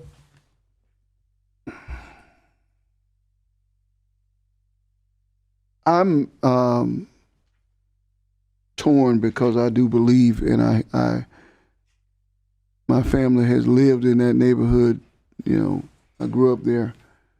When I was born, that's where we moved to, in that neighborhood, late 60s. And so I've seen those trees grow up, and I've seen the homeless take up habitation in that area. That hadn't bothered me as much as it's bothered other people. I've enjoyed the fact that the trees have grown. And I appreciate the fact that on all the other metrics, you all have exceeded the expectation. And I see why you were trying to get a hold of me to meet with me. So, you know, you really tried, and I just didn't happen. For me, affordable housing is still number one in this community. And it's still the number one need. Yesterday, I got a call from a guy who couldn't pay his property taxes. And he owns his house outright. And he couldn't pay his property taxes. Last week and the week before, I got a call from a senior citizen who doesn't have anywhere to go, 2 different people. Displaced, got nowhere to go. And so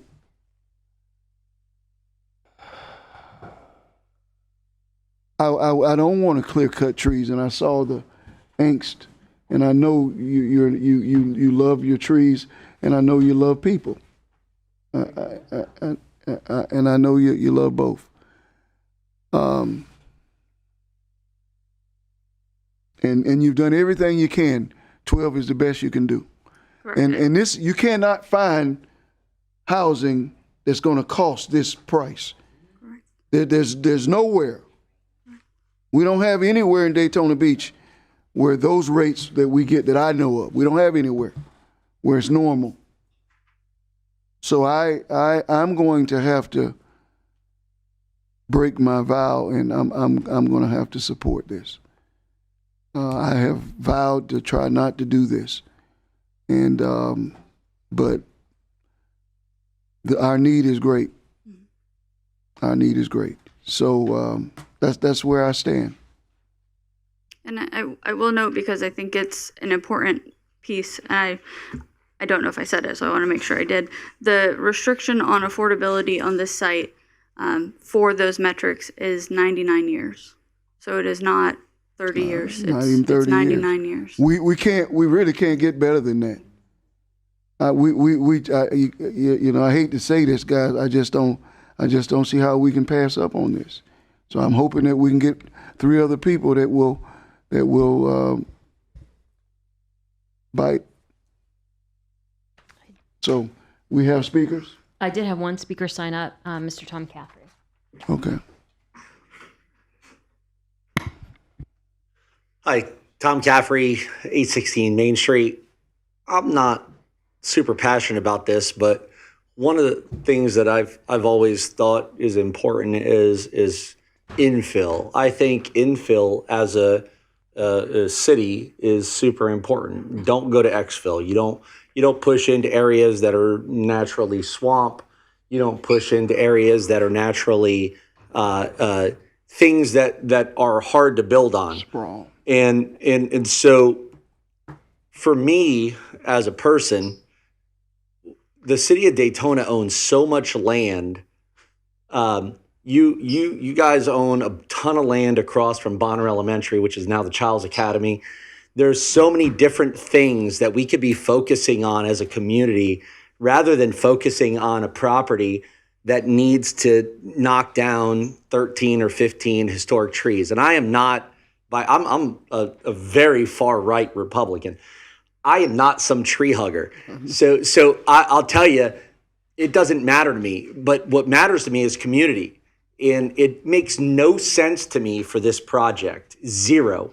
And I get why it's here tonight, and I understand why it's been brought here, because it's affordable. It's affordable for the developer. Is it affordable for the community? And I don't know why it's affordable for the community outside of making it profitable for the developer.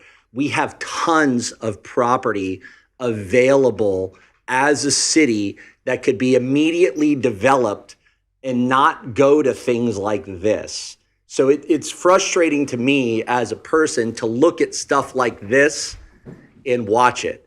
And I could spend decades talking about things like this over and over and over again. I grew up here. I'm from here. We moved here when I was 4 years old, 5 years old. So I'm not born here, but I feel like I'm from here. So I'm telling you, I think that this is silly. I think it's weird.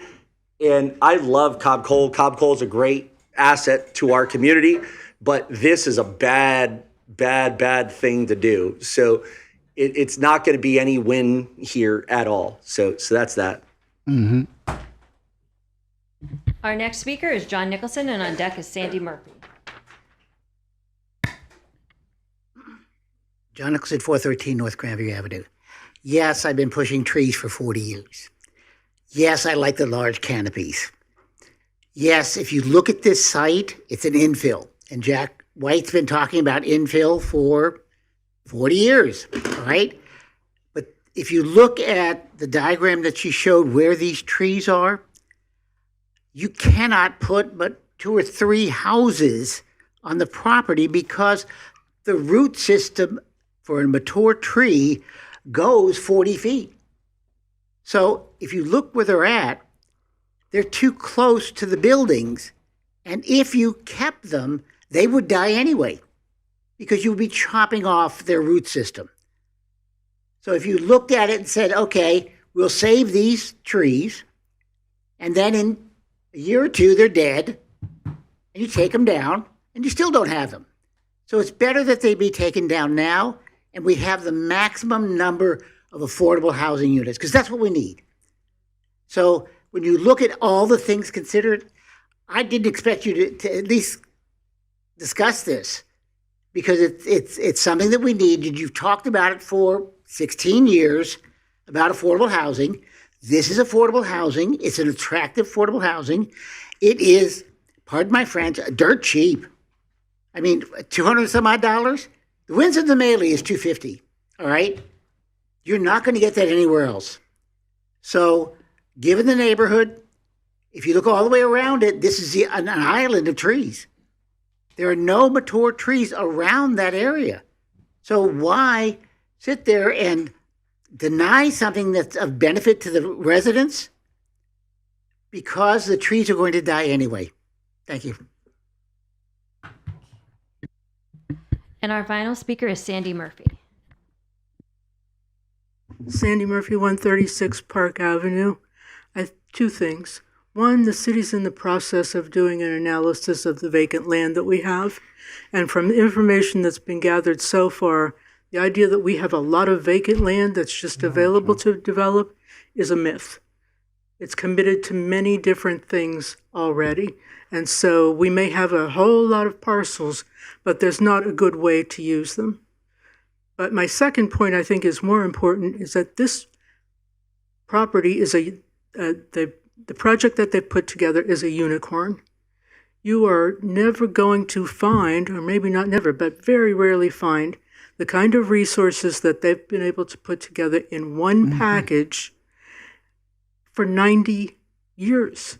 You know, it's just a one-off, and to pass it by when we desperately need that really low-income housing, I think is a big mistake. You know, we've invested in parks, we've invested in green space. We are not just turning our back on soft infrastructure, but I think we need to take advantage of this opportunity, despite the difficulty and the hard decision to take down some beautiful trees. Thank you. Thank you very much for those remarks. I appreciate them. Do we have other commentary? Yes, ma'am. So when I met to find out what the project was about, I did ask if they could save any trees. So thank you for saving that one tree. This group is private and public that they work together, and they've had very successful projects through Central Florida. I like the model that they use, that there's no smoking on the premises. Every 6 months you check to make sure that they're taking care of the units. There is a spot also for a police officer if they want to live on site. The units that they built in Holly Hill, I spoke to the chief of police there and asked, how's it been? And the only issues is that people that don't live there are trying to get in. And I know that maybe a lot of people wouldn't expect this from me, but looking at this, I always say about public and private partnerships, I think those are the type of projects that work best. So are we voting on this? Okay. We're going to. Okay. We got a motion in a second. I just wanted, and I'm real happy with what you're saying. So the decisions I make, is it going to make Daytona Beach better? And, I do my research on things, so I do like this project. Yes. Okay. When I think about it, it was 1986. A student at Bethune-Cookman when I paid $300 for an apartment, and I had a roommate, so I only paid $150. That in 2016, 40 years later, that someone that's in desperate need of housing could live somewhere for less than $300 and be able to have a quality of life. It's amazing. When I met with Jessica and Lance, I was like, count me in. I mean, we love the trees, but trees can come back. But life is what we need to be most concerned with. And there are some folks who need a better life. I'm definitely for this. Okay. Do we have any other commentary? All right, we have a motion in a second. We're going to take a roll call vote. Okay. Commissioner Cantu. Come back to me. I'm looking up something right now, if you don't mind. Yeah. You're looking up, it's related to this, so we'll wait. Oh, okay. I'm just looking up the tax credit. Do you have that on there, what you're getting? Yeah, sure. I can give you the whole budget breakdown of the projects. Because I heard you say 99 years, so they're getting a big tax credit on this with that Senate Bill 101. Yeah. So the construction budget is $35.1 million.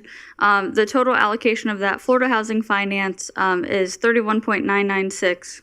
31 what? $31.9 million is the 9% low-income housing award for across 10 years. The Florida Housing Finance also has a sale-based loan. It's got interest rate in a 20-year term. That's $4.7 million. $248,000 is the sale extremely low-income loan. That's a zero-interest loan and forgivable at maturity. Florida Housing Finance has $1.128 at the home ARP loan. Again, 0% interest, forgivable at 30 years. And then there is a private mortgage already secured by JP Morgan Chase at $6.3 million for that remainder. They're getting a pretty big cut. Yes, yes, they are. They went out and shook the trees, I will say. Yeah, they did. And they don't need any money from us. Okay, so my issue is, I understand the benefit to the developer, but there was a big benefit to the developer who developed Margaritaville. I like that. Yes, there was a big benefit because the land was easier to develop. So there was a big benefit. I just remember all the problems we're having at Clydemore's Landing too. Well, this isn't the same. This has a different clientele, different build. But okay, we've got a motion. We'll do the vote. Commissioner Cantu. Yes. Commissioner Henry. Yes. Commissioner Reed. Yes. Commissioner Paris. Yes. Commissioner Strickland. Yes. Commissioner May. Yes. Mayor Derek L. Henry. Oh, yes. That passes 7-0. Yes. Thank you, everyone.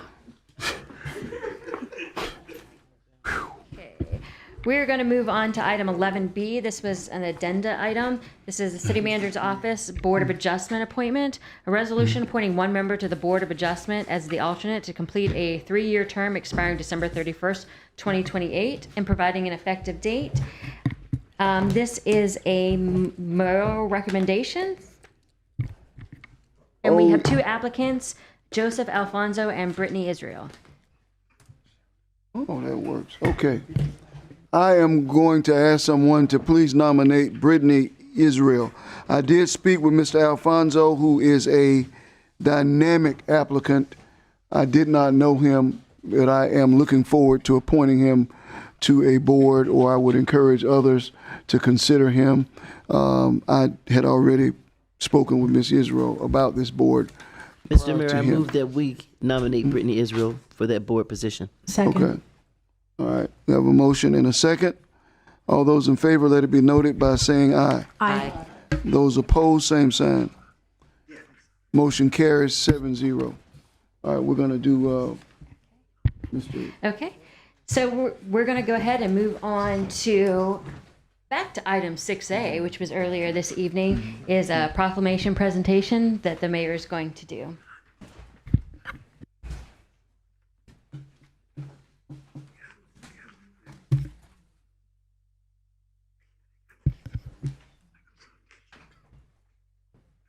Lewis, could you please come forward? Oh.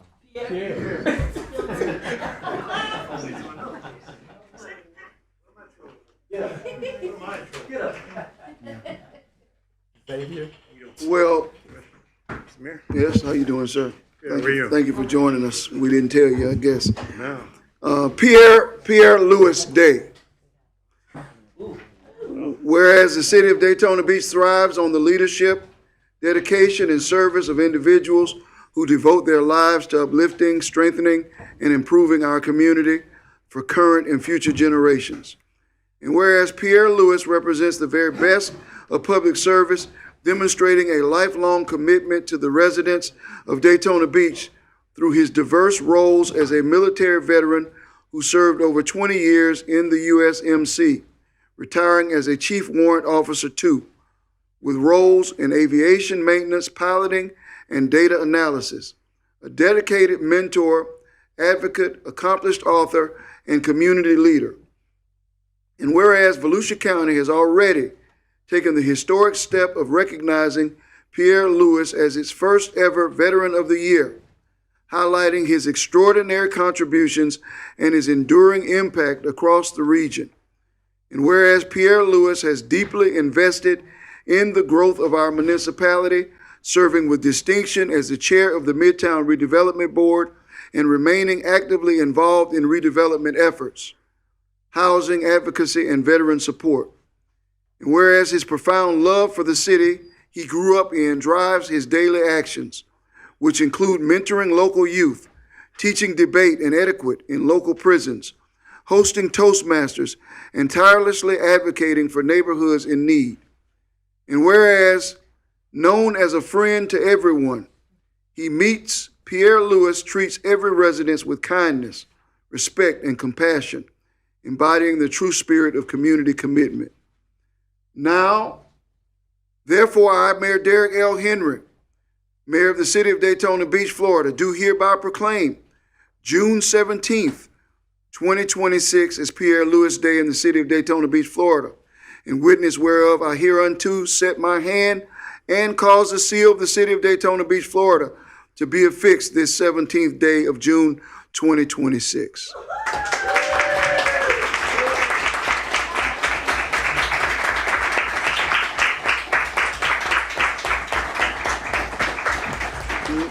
Now I'm going to add to that by saying that last year, I think it was Commissioner Reed, we gave out some very special awards, community awards to residents of distinction. Mr. Lewis was one of those chosen by Commissioner Reed to be awarded that award. But I also want to say this. Pierre has done many, many great things over the years. I mean, there are probably 50 of them that you could name if we all got together in a room and tried to name them. But there was one that he told me about. I don't know if he told me or if he was telling a group, but I just remembered it and I never forgot it. I was a little bit jealous because it wasn't my idea and I didn't do it. But he took the ladies in his neighborhood who were senior citizens out to dinner in a limousine, I believe it was, on a ride, and he took them out. He got dressed up, they got dressed up, he picked them up, and he took them out to dinner.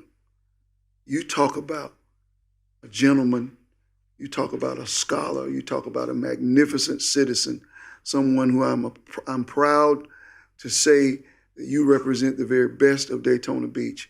And this is your day, and we're honored that you are a citizen, a resident, and just a stand-up guy. God bless you, brother. God bless you. We appreciate you. Come on. You want to finish? You get on this side. Get in the middle. Oh, in the middle. Okay, okay, got it. Hold up the proclamation. To the side. Come, guys.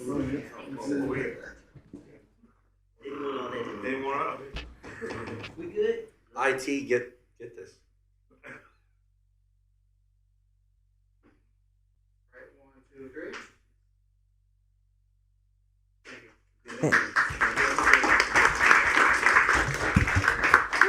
And Mr. Mayor, for the record, last year, Commissioner Cantu and I honored him as Veteran of the Year as well. Thank you. Thank you. And he got his quilt.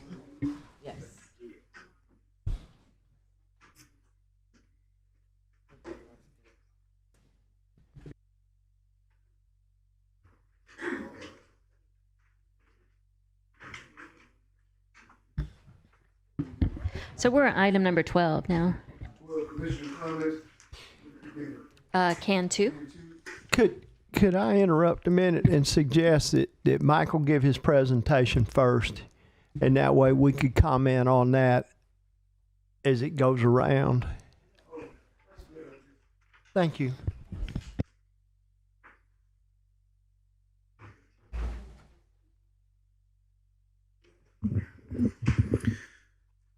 Good evening, Commissioners. Michael Chambliss, Government Relations Administrator, and I want to share with you an update on the proposed constitutional amendment that'll be going to the ballot in November. And so you all received the presentation, and we'll put it here on the screen for you. We'll go through not only CS for the House Joint Resolution 1F, but also 4F as well, that changes the way we set our millage rate, and we'll talk about that. So the proposed constitutional amendment, if it is approved by the voters in November on the ballot, will go into effect on January 1st. Our current law sets the homestead exemption at a max of $50,000. This new constitutional amendment, if approved, would raise that in 2027 to $150,000, 2028, $250,000, and then the charge to the legislature is to actually set up a plan to move to a full elimination of property taxes, homestead property taxes. And so there is no plan for that. That's just the charge to the actual legislature. So with that, I mentioned the increase in homestead exemption for non-school taxes. Schools were actually exempted from that. Also, a part of this measure sets an assessment cap on non-homestead properties. That's lowered to 5%, and so that would be our max increase there. For those that are new to Florida and just moving into Florida, there is a 5-year waiting period. There is some question around what that language is. Is it someone that's already living here that buys a home for the first time and they wait 5 years? The language in the bill is actually not clear, and so we're waiting for some more direction on that. But this we'll talk about in just a little bit at the bottom of your slide. Rolled into this in number 4F, it's changing how we set our millage rate and then the voting requirements for you as a commission. Some other outcomes there. There are no protections for public safety funding. And so initially, when the governor was talking about this, and in the original 8 bills that were introduced in the House in the regular session, there was protection for public safety, for police, fire, and EMS. That has been removed from this bill. Also, initially, school districts were included in this. And as this came out in this joint resolution, now school districts are exempted from homestead increases. Also, the governor was initially discussing a state trust fund. That was eliminated, and so there is no trust fund. There is no mechanism to actually send dollars back to municipalities or to counties. And then one concern in this that has been brought up and mentioned from several different people is there are no renter protections in this. That was discussed in the House in the regular session, but the language that came out, there's no renters. And so if homestead or if our millage rate increases, that can be then passed on from the owner to the renter. This next piece is new, and I want to just briefly mention this because this is outside of the constitutional amendment, and this has actually been signed by the governor and has gone to effect. Moving forward, our millage rate will automatically be set at the rollback rate. And so as we look at putting together a budget, by law now, we will be setting a budget at rollback rate. Now, we can make presentations and requests to you all as a commission. However, we can go to not more than 110%. That requires a supermajority vote of the commission. So for us, that would be 5 out of 7 to go to up to 110%. If we go above 110%, it will require a unanimous vote from the commission or a voter referendum. And so that is something that is new and something that you all will need to be mindful of as you are voting on the budget that you will see. This next slide is something that I want to point out to give you a little bit of a history that I actually think you can pat yourself on the back, as there has been a lot of talk in the state about municipalities that have been overspending. The blue line here is Daytona Beach's population. We went back and compared from 2014 to 2024. Blue line represents our population growth. The red line represents our expenses per resident.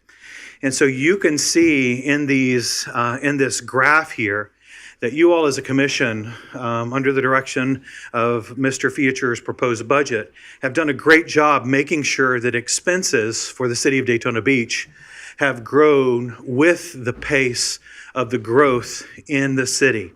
If you go back to 2011, our population was estimated at about 62,000.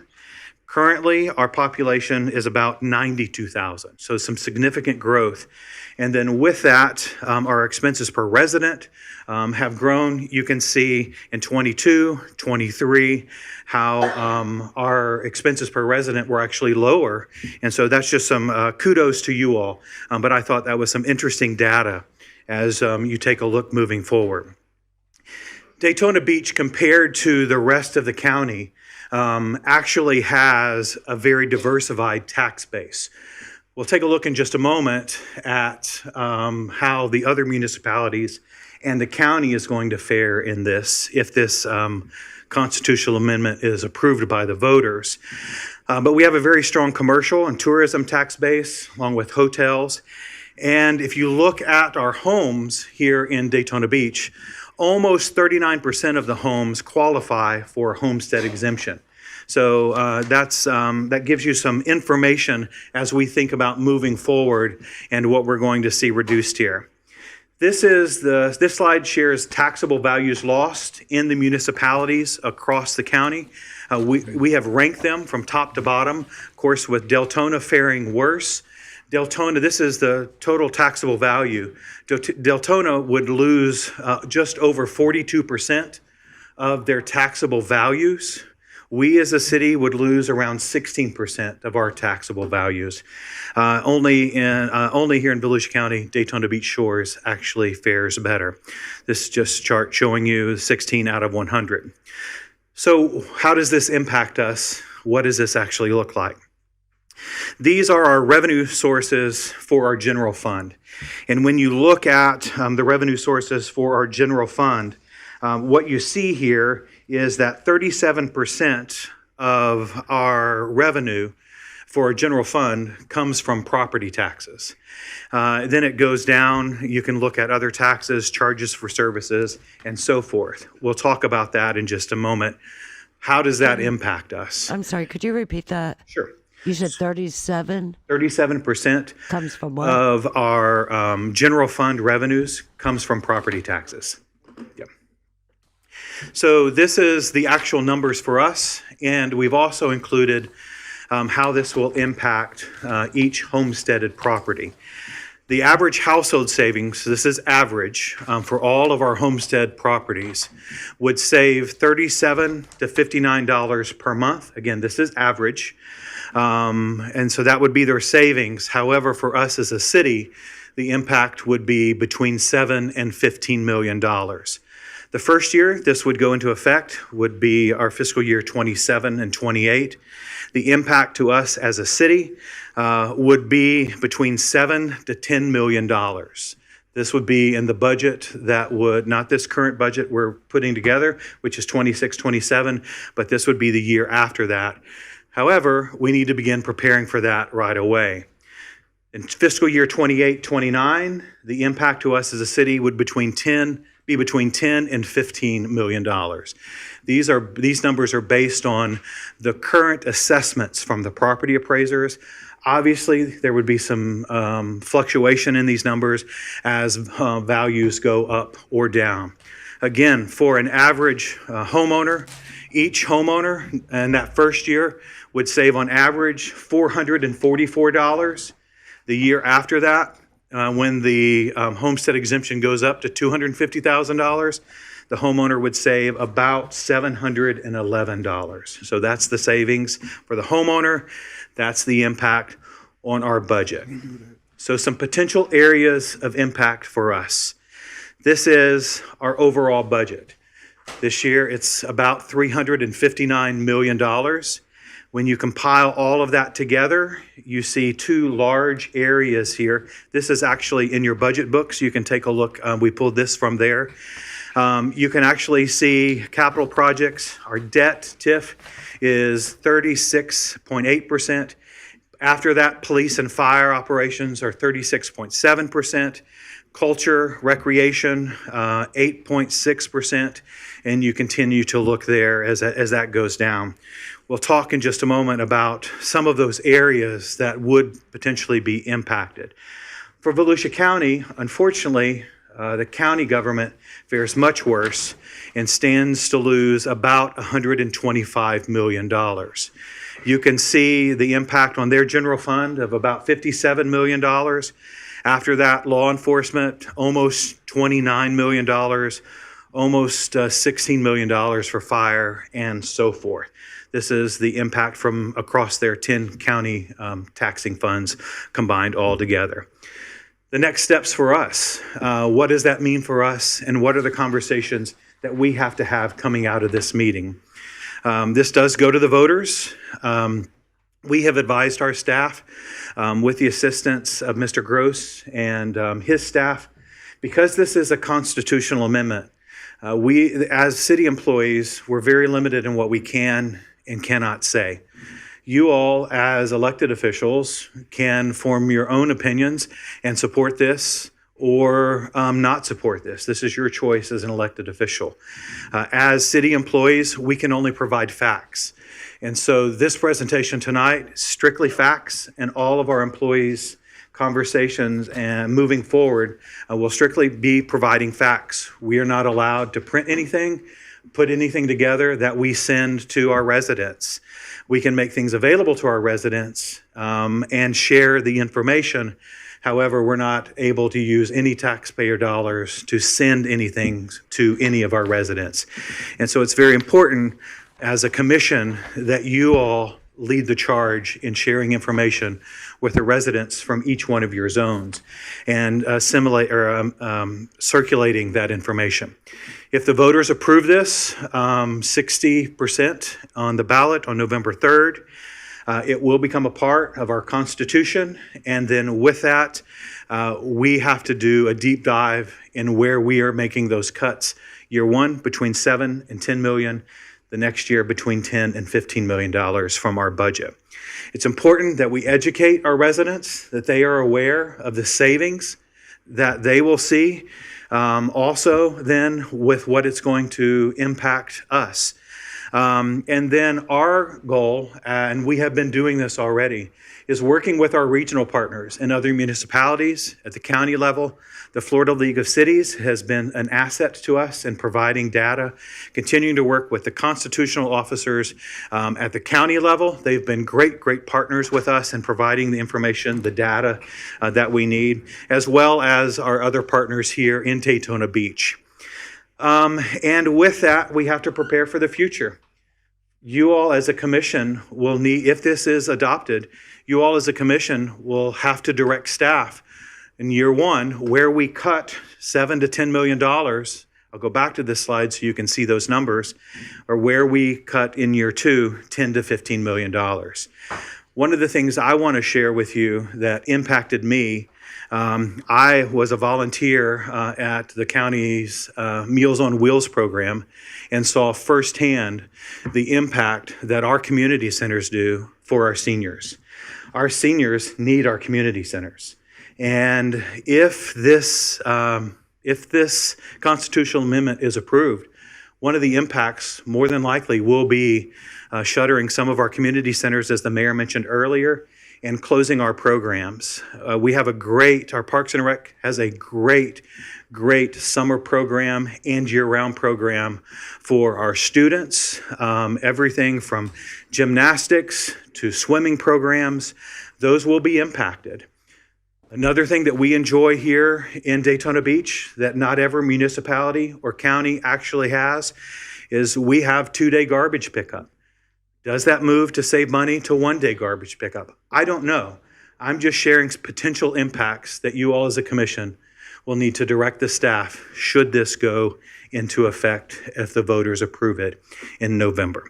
These are the numbers, and I'm open to any questions or comments. Do we have any other sources of potential revenue? We've discussed how we would lose, but do we have any other sources of revenue that we can maybe work toward? We have had informal conversations about potential sources. Obviously, you all as a commission would have to direct that.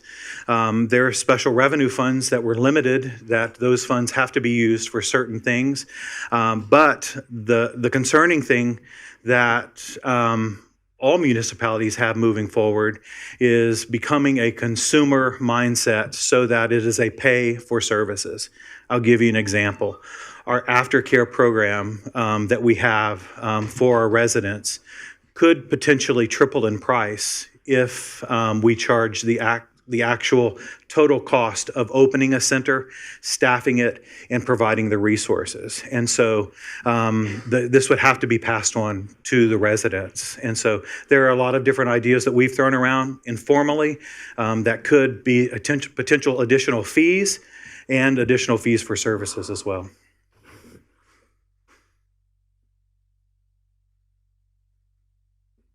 So my question, did that include commercial property that when you just gave those figures? No, that was only homesteaded. Those were only homestead numbers. Are you positive about that? Yes. So these are actual numbers that were provided to us from the tax collector. And then we as a staff check those with our CFO, with our budget director, and then with myself.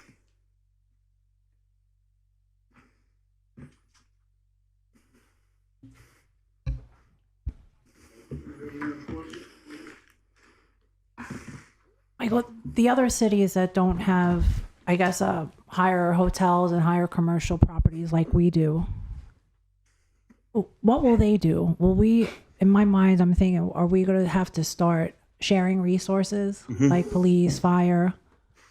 Because I don't know how some of these other cities are going to operate. That's going to be small. That's going to be the smaller cities like So- the Shores, Ponce Inlet, stuff like that. One of our senators actually suggested at a meeting that I was a part of that the municipalities get together and instead of having 3 fire chiefs, have 1 fire chief. And so that was a suggestion from one of our senators. And so that could be, I'll tell you that one of the mayors in the county actually said to me that there is, and a group of other leaders as well, that there is a potential that they would become a part of unincorporated Volusia County just because of the significant dollars that they would lose that are not recuperable. Yeah, but the other issue is that the sheriff's office is going to lose $28 million. So they're not going to, it's going to be tighter for them to operate as well. Yeah. The overall dollar figure, again, this is from the tax collector, the overall loss in revenue to the entire county, this is every municipality and the county government and every special taxing district, was about $255 million. That's only here in Volusia County.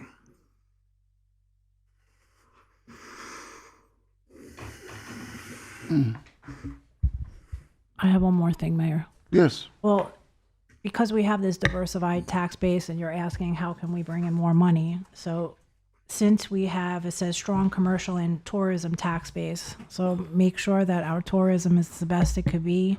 And how do we get more commercial projects into the city? I don't know if that's something, I know we're waiting for a new director, economic development director. So maybe that's something that we could. Yeah, I think cities are going to be slower to do single family housing as a result of this because it can't pay for itself. It's not even possible. There's always been an argument, does growth pay for itself?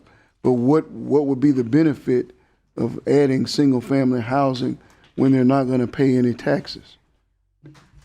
I didn't say single family, did I? You didn't, but I'm saying it. Okay, Yeah, sorry. you did not. Yeah, but I'm saying it. So I'd already sat down in my midnight thoughts and thought one of the, we have complained about apartments, but one of the reasons that we are in far better position than other communities is because we have more apartments, we have more commercial development. You think about Tanger and One Daytona and all the commercial developments that we've had over the last 10 or 15 years, they are really what's going to save us. And didn't you say eight? You said 8 million, and what is our budget? Like 380 million? I don't. Something like that. We haven't got a new. Am I correct? So on the that? total, including all So revenues, that's- 380 million. Okay, that's 2% of the number that you're giving. So, But that includes our special revenue funds, permit and licensing, Not- utilities, and so that includes all revenue. Yeah, the 370 give her the number correct. for the ad valorem taxes. Yeah, the ad valorem and taxes. we don't have our budget book yet either. You said something that's in our budget book. We'll be. No, getting this was that. your last year budget. So then your last year year's? budget, correct. Okay. I'll take a So look at in that. property tax revenues, currently, the city collects $60.4 million, 60.4. So a more And so then you would accurate take $7 to $10 million off of that, or $10 to $15 million off of that. So in the first year, the city could lose up to 1/6 of our property tax income. One thing, Commissioner Pierce, just to mention something, to tag along on something that you actually mentioned, there is a new lowered cap on non-homestead properties. And so that has been lowered to only a 5% increase. And so that is a part of this constitutional amendment as well. which is important because you don't want the people who are renting to just be run out of the market. because you can raise the taxes on those parcels. You know, I mean, it's just, we're going to have to find a way to just tighten down in ways that, you know, that are unimaginable. But, you know, whatever happens, we have to deal with it. In our budget, I think we can. Pardon? I think there is stuff that we can tighten down. Oh, in our budget. there are things we can tighten down, but there are going to be cuts that we don't want either, and we have to be honest on both fronts. There are always ways to tighten down, but you know, there's a point where you're not just cutting skin, you're cutting meat, things that people want. Yeah. Okay. Thank you, Mayor. Okay. Thank you. All right, Commissioner Cantu. No, I want to sit down and have a talk with you when we get a chance, because I have different numbers with the county too. So, okay. I'll share what we got from Okay, thank you. Yeah, I just have a special announcement. You know, last year, Mr. Fietcher and I, we went to Reno, and the enlisted National Guard is coming. You forgot already? The Enlisted National Guard Association of the United States, they're having their convention here in Daytona Beach for the first time. And when we were there, we did a video. Not that. That's last. Not that one. You will be doing it. Chief Young, This one. Sheriff Chitwood, Bill Kamer, local resident of Daytona Beach. Next year, the Enlisted Association of the National Guard you is turn coming it to up? Daytona Beach for their annual national conference. I want to issue a challenge that the National Guard soldiers will outshoot the police department and the sheriff's department on the conflict kinetics marksmanship system. Are you up for the challenge? I can guarantee you that the Daytona Beach Police Department is up for the challenge, and they will challenge any person, anywhere, anytime, any place. And I can guarantee you Sheriff Chitwood and the deputies of Volusia County are up for the challenge as well. Now let's raise some money for a local charity, veterans charity, and let's get it on. Okay, so we did that video last year, and Mr. Fietcher kind of accepted the challenge for the Daytona Beach Police, and I accepted the challenge for the Volusia County Sheriff's Department. Well, was it 2 days ago? I think it was 2 days ago. 2 days ago, I received a video. Not that, please. I received a video. Yeah, I received a video. I'm Staff Sergeant Tim Williams. We want to, with the Florida Army National Guard, we want to send out a special challenge to the Daytona Police Department and the Volusia County Sheriff Office to step up and compete in a shooting challenge using a conflict kinetics shooting simulator at our Enlisted Association National Guard Conference. This is a great opportunity to showcase your shooting skills. We hope to see you there. So the Enlisted National Guard is actually challenging the Daytona Beach Police, which he's rooting for, which we're making this a competition. I have to root for the Sheriff's Department, even though our police department is back there going, wait. Okay, so it's going to be August 3rd, 2026, this year, from 8 to 1 at the Ocean Center. There's a barcode there, and it'll explain more. And all the proceeds are going to the Barracks of Hope, which is in Zone 5. Yes. So I hope that if the sheriff is listening, that he puts out a response to the enlisted National Guard tomorrow. And I hope if Chief Young, well, you can do that. Go ahead. Chief will be putting out a challenge. I don't know why any other agency thinks that they're better than our SWAT team, but they'll find out real quickly. Go home, team. Go play with our SWAT.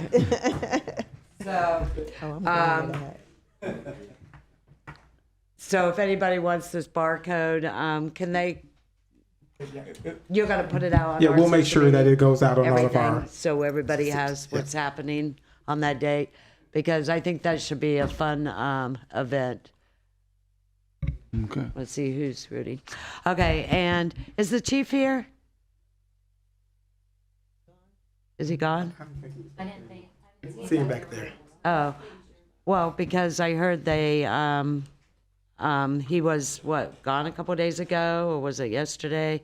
They passed the... Yeah, the RAINER Act, the chief of police traveled to Winter Haven, where 5 bills were signed dealing with law enforcement. And so the RAINER is in, the governor signed it at the Winter Haven Police Department with 4 other items. And the chief and 2 other individuals, I think, and went and represented. So I'm happy to hear that, yes. And, and do we have another commission meeting before the July 4th parade? July 1st. Oh, we do. Okay, so I'll wait and remind everyone. Okay, thank you. Have a great night. No comments. All right. Just one comment. Mother Nature disappointed me yesterday. I made a contribution tonight to Sigma Gamma Rho Sorority Incorporated. They're doing aqua Zumba in the Cypress Pool, and I love it. But the thunder and the lightning, I wasn't going to the pool. But Tuesdays and Thursdays, 6:30 to 7:30, join us. You feel like a feather in the pool, but you feel about 400 pounds getting out, but you feel so good. So good. So Is it crowded? Is a lot of people? it's a lot of people, but there's a lot of pool. Yeah, so just. Oh no, I wasn't being facetious. Yeah. Oh yeah, black, white, men, women. We were all up in there trying to do what Monica told us to do in the water. So thank you for doing that every year. But you may need to start that earlier, like maybe May, because our rain days aren't made up, are they? No. Sometimes? Oh, okay.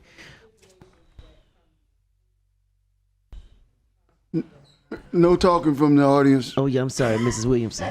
Yeah, lightning. We can't get in the pool because of lightning and all of that kind of stuff. So tomorrow, hopefully we'll be there at 6:30, 7:30. Shaking what our mama gave us. All right. All right. Commissioner Parrish. Mayor, can I say one more thing? I'm sorry, Commissioner Baird. We just received an audit report for P cards for the city attorney's office too. And I want to say congratulations. That was a pretty good audit. Yes, it Did was. well. Awesome. Awesome audit. Thank you. Yes, sir. Thank you, Ben. So I guess this is just first I want to recognize my predecessor, Commissioner Ruth Traeger. She's here today, so thank you for coming, Ruth. Just some housekeeping. I did receive an email and a couple of calls about the Nova Canal. So this is an email I received. Just want to let you know that the city came out, which I think it was a subcontractor, last week and began to clean the canal at the corner of my street of Woodcliff Drive and Nova. At least we thought they were cleaning it. It seems that even though some dredging was done, there is still quite a lot of debris left. Will they return? If so, on a regular basis? Is there a supervisor assigned to check if and how well the work has been done? There are and have been heavy rains in the forecast through the remainder of this week and weekend. Also, it looks like the city has been working on one of the manholes on Woodcliff as well.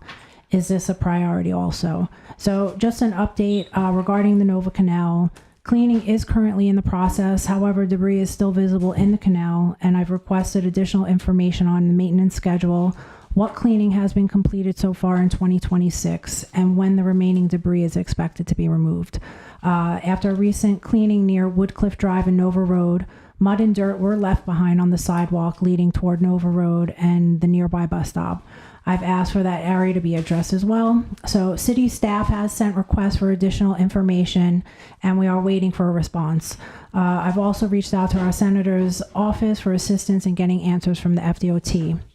The other thing is South Peninsula Drive. So I did meet with the TPO representative, thank you.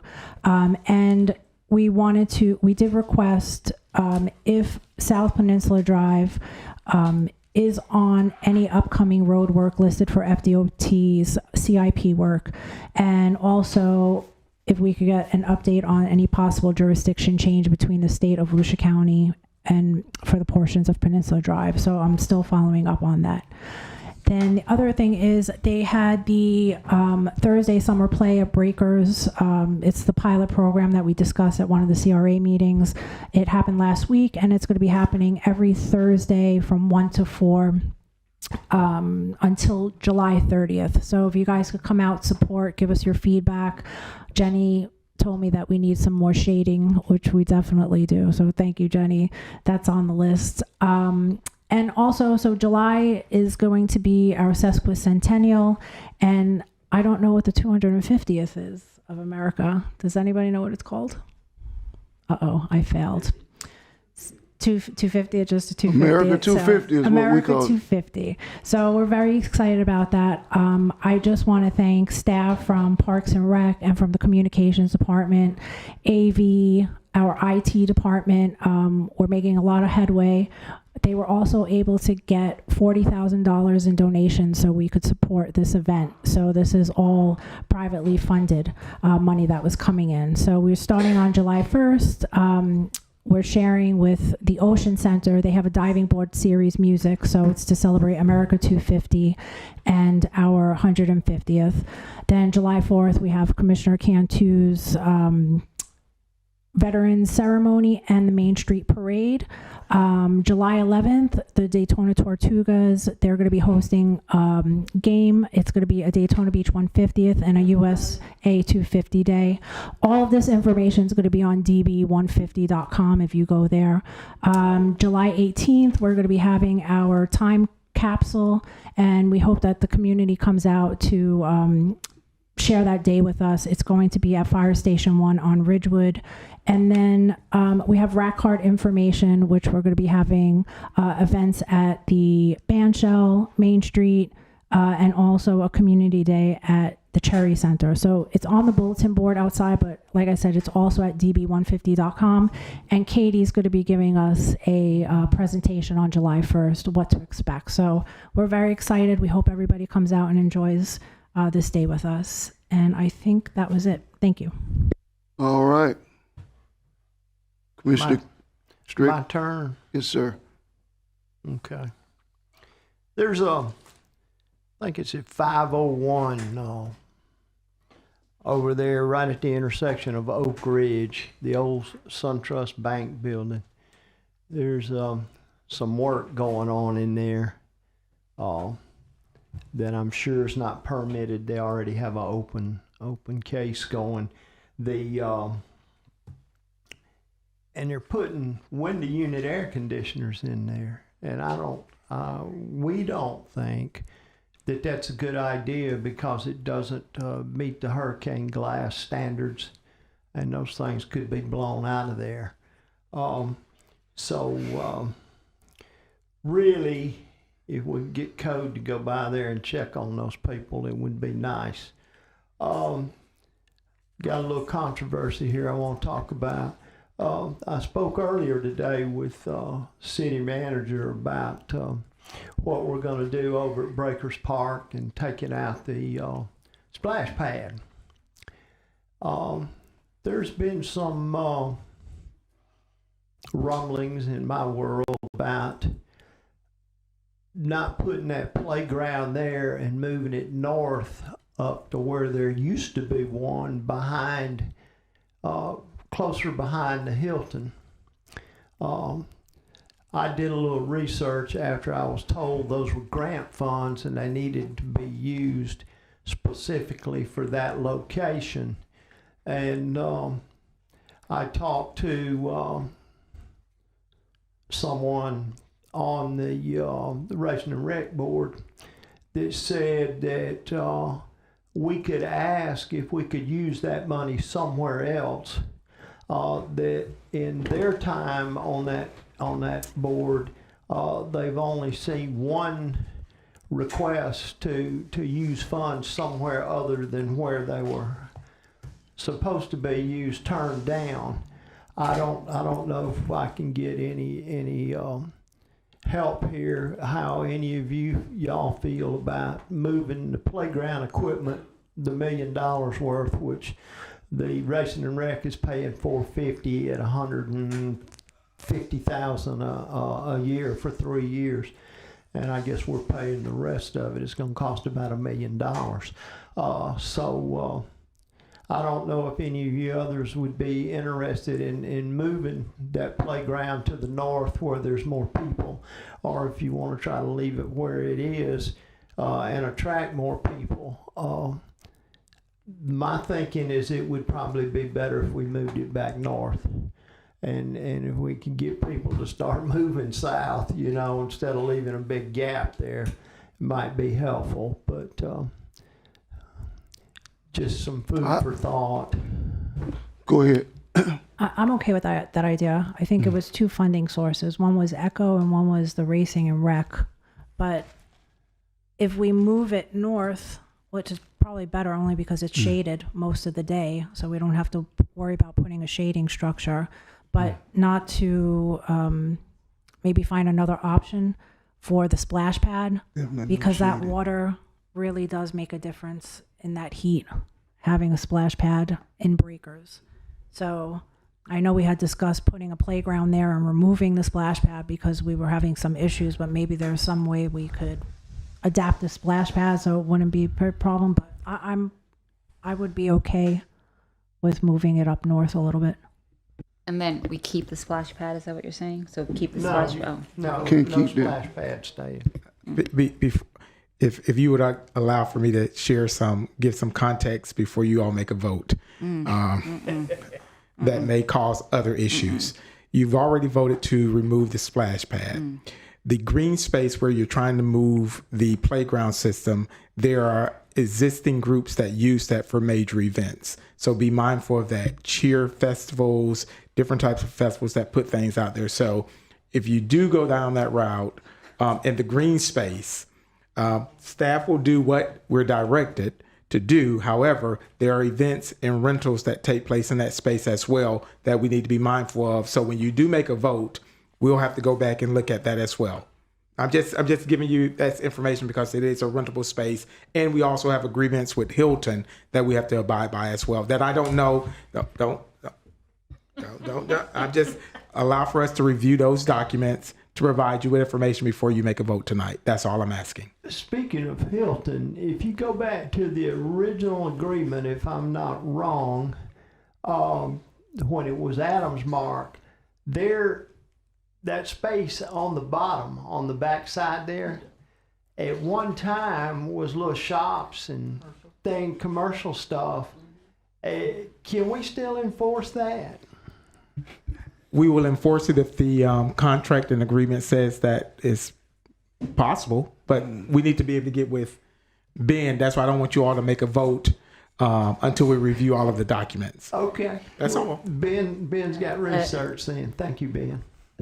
Okay. So are we the one that rents out that grassy space? No. Okay. Yes, they get approvals from us as well. I know the chair. Because Yes, they get approval through us to work with that, but there is agreements with the Hilton on what could be out there as also, I believe. And I don't have that contract in front of me, so that's why I don't want you to make a vote without it going through our legal department. But if you want to make that vote, No, we don't want to create any more controversy than we already have. And with that, I would say good night. Y'all have a wonderful evening. Thank you. Did we come to a decision with the benches? Were you able to go down there, Commissioner Henry? I was. Okay, good. And I thought that we had discussed. you decide they're going to put it. We had discussed putting starting to try to put the dividers in. And Ruby sent me some wonderful ideas as well, and I will have Tish to share those with you as well, of individual fold up. They look like little lilies, and they fold up and fold down. She sent quite a few different options that different cities were using to be able to still have seating, but still not get rid of seating, but still be able to have seating, but combat people sleeping on the benches. So I did, and I'm not going to vote to remove the benches. Okay. Yeah, So what do we do at this point? I mean, do we have to now come back and take a look at the design? Will we make a decision? What can I go back and tell the merchants? I thought happens staff next? said that they were going to check to put the dividers in. So we're going to do divide versus anything that Would Ms. cost Ruby came. additional money to me. Okay. Did you Now, like anything that Ms. Ruby presented? Was there I something loved there? everything Ms. Ruby presented. Of course, she sent some great options, Okay. but I think it could be expensive. Okay. So I guess She I'm says just, maybe. I just want to know manufacture-wise, But is yeah. there a date, since we are going to move forward, is there a date that we can look at for the benches to be installed? I'm going to send it. I'll send the ones that she sent me over to Tish tonight, and Tish can mail them out to everyone.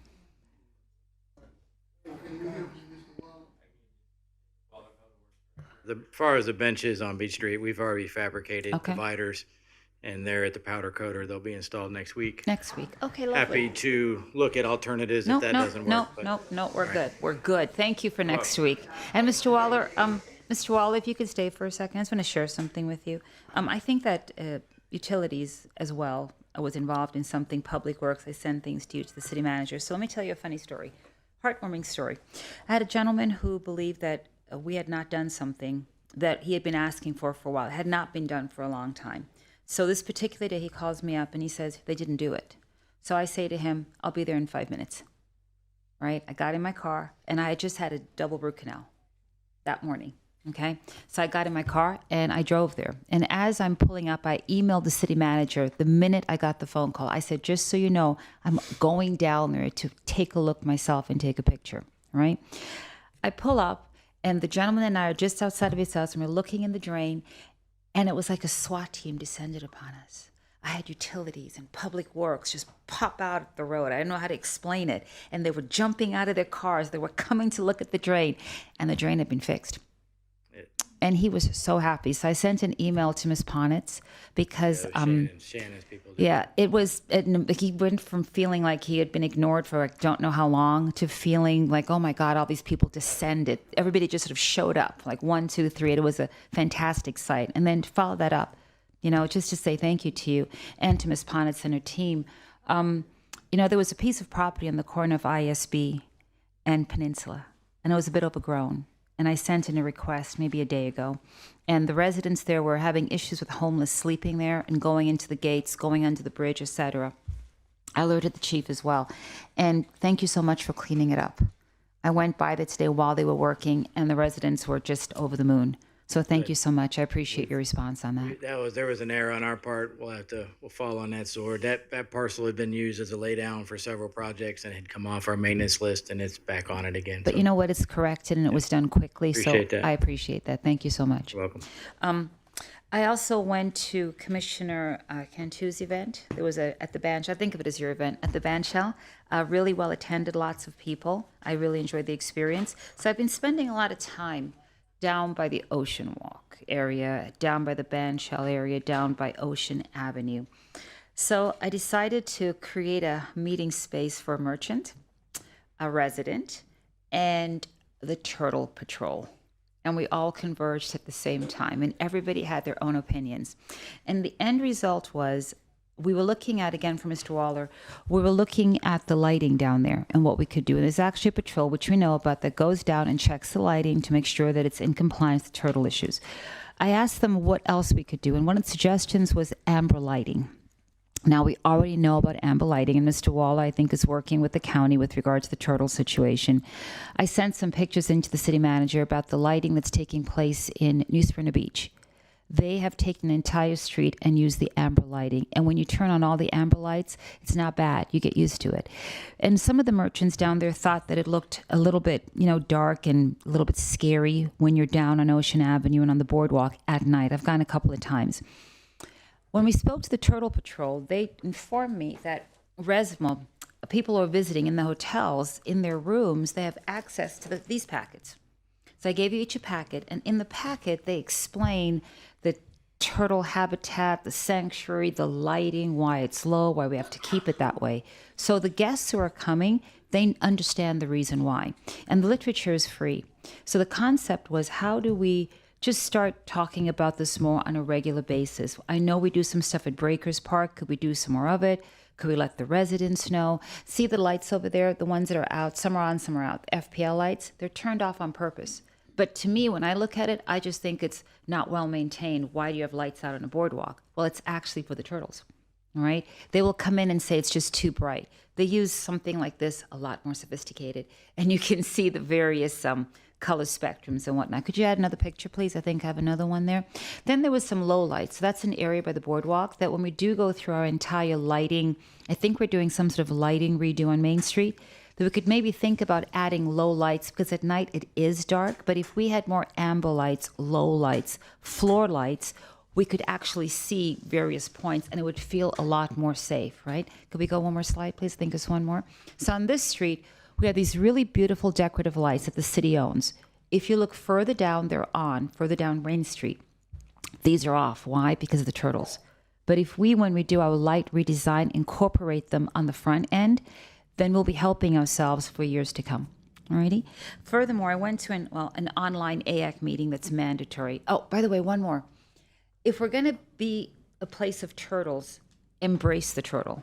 Okay, so a gentleman went ahead and showed me what the pier would look like on the side if we actually put turtle pictures on there.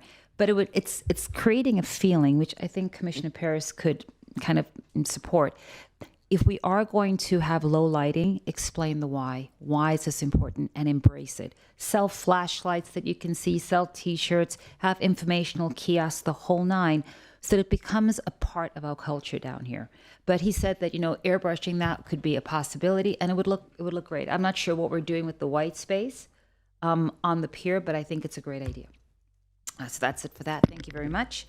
Then also the AHAC meeting, there's something called middle housing. Middle housing refers to quads, duplexes, triplexes, and out of 16 cities represented, that is a big idea right now, filling in the middle housing gap. And I will say that many people did not know about our First Step Shelter when we were discussing it, and they actually sent out some information to the other cities who had in the First Step Shelter concept as well.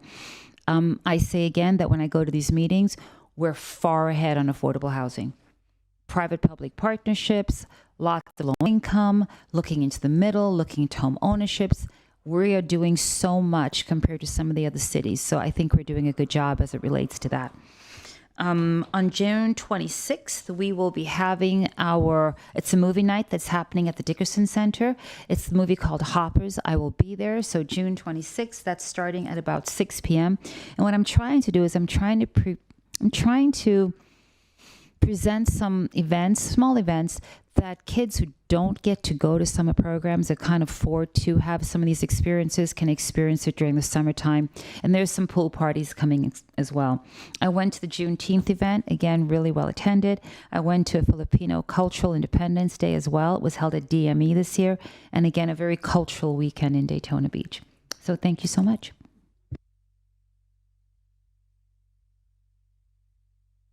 Your last meeting, so I'm going to make up for it. Could we find out how much has been given to Embry-Riddle for the Boeing parcel and the other parcel that we gifted to Embry-Riddle? We gifted the Boeing parcel that they would be able to build the facility. I just want to know how much they were valued at, because those were gifts to a private institution that I thought was well needed and a good community benefit, but I just want to know how much they cost or they were worth. I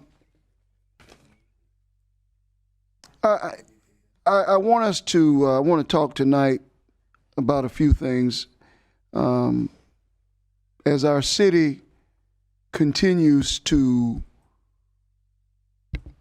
ease our way out of the umbrella of questions that have surrounded us. And we are in the process of easing our way out, doing what we think we need to do, and being as transparent as we can possibly be. There has been a lot of things that have been reported, that are not accurate.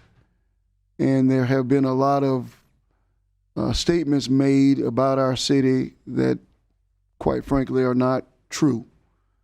But that really, we can't control all of that.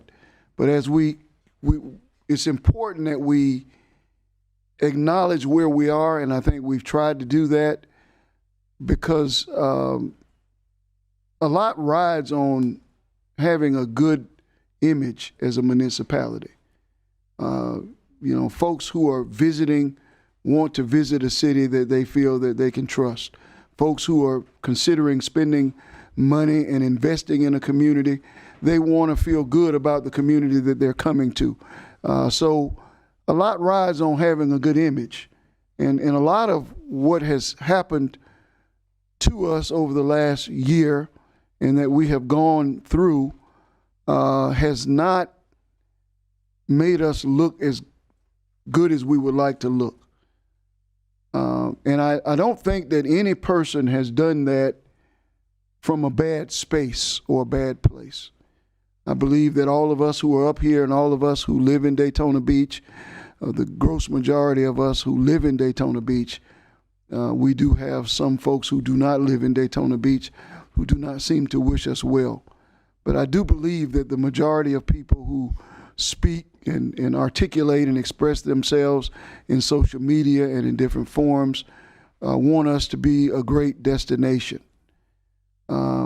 But oftentimes we're not operating from a space where we have the facts about what is transpiring. Many times things have been reported in the press.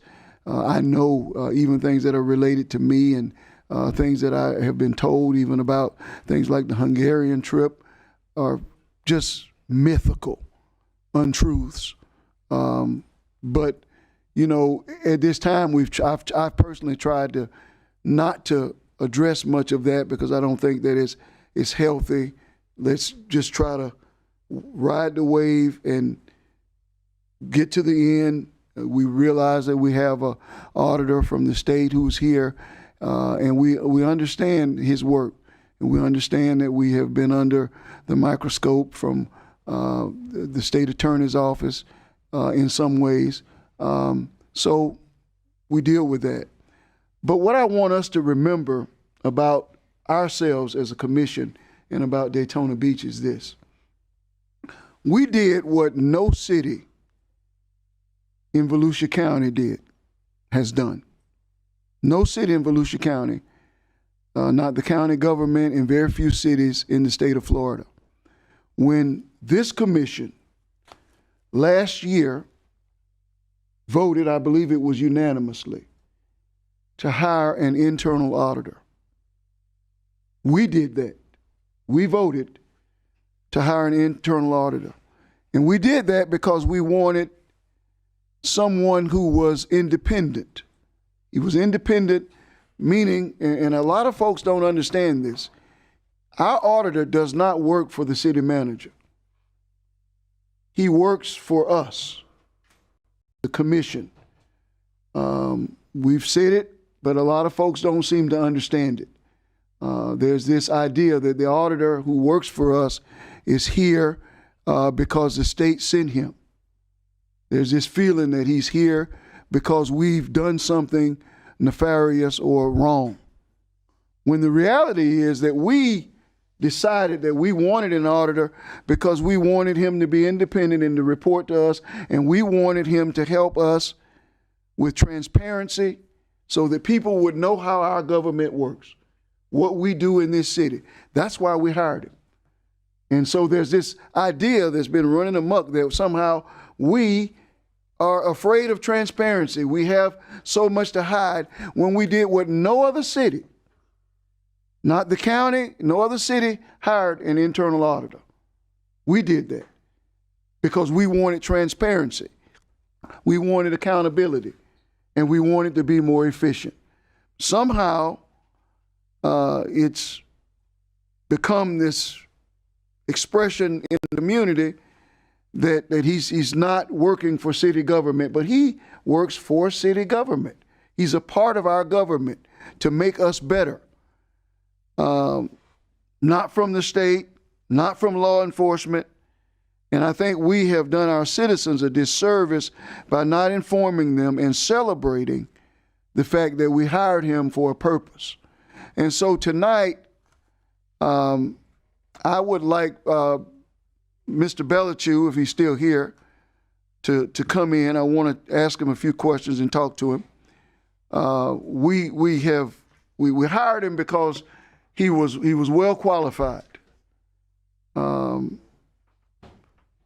He's been here now for 10 months. And I had a chance to think long and hard about, the last meeting when Mr. Bellichew was here and how that went, and how, a lot of people, sent me messages from that meeting, and they felt that we, as a commission, some of us, were defensive. But I think what happened in that meeting was, and I don't want to relitigate that or really go back down that road, there was a lot of misunderstanding in the meeting because, one,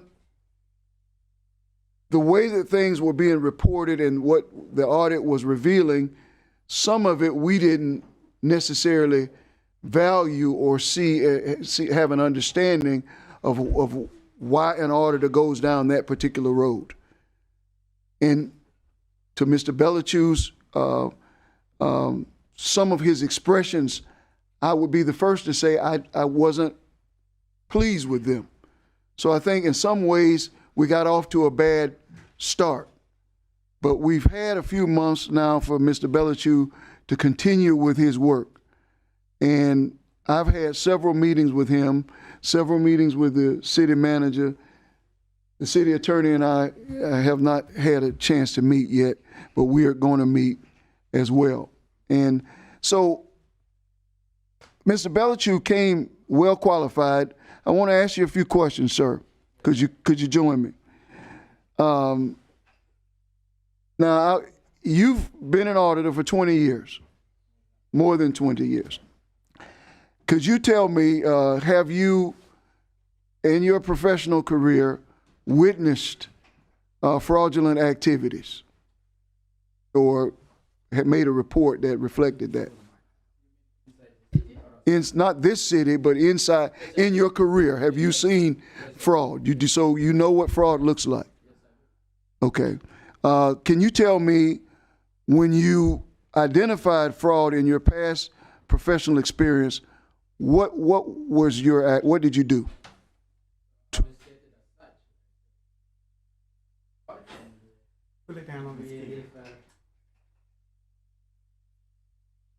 We refer the matter to. Oh, it's up here. This part we can't hear you. It's always difficult.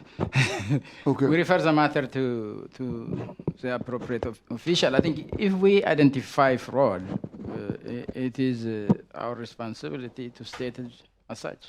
Okay, to state it as such. Exactly. And when you say to report it to the appropriate officials, yep. Who might that include? The FBI, if it is federal fund, state attorneys, and things of that nature. Okay. But I think, we have to have a clear and convincing evidence to get there. Okay. All right. I just wanted to identify that you have experience with fraud, and I wanted to identify what your procedures are when you see that. So now I want to get some clarification on cooperation, because I think the community has had an opinion about cooperation as it relates to your, whether our staff has been cooperative with you. Could you tell us what your experience as it relates to cooperation with Mr. Fiacher and his team? Because everybody else in the city works for Mr. Fiacher with the exception of you and Mr. Gross. Mr. Gross and his office received a recent audit on P cards, and I'd like to thank you for that audit. I appreciate the way that it was written, the way that it was expressed. Your findings resonated well with me. I think that the way that you do some things, I really appreciate it. The fact that you express them as best practices, things that we might be able to emulate throughout the city. But as it relates to cooperation, could you express to us what your experience has been as it relates to cooperation with Mr. Fiacher and the staff? Thank you, Mayor. I think, I wrote about cooperation in a plain English. Unfortunately, I think like you stated, people probably are not reading the report. I think in my experience, Mr. Fiacher is cooperative. Mr. Fiacher managed to instruct his staff to be cooperative.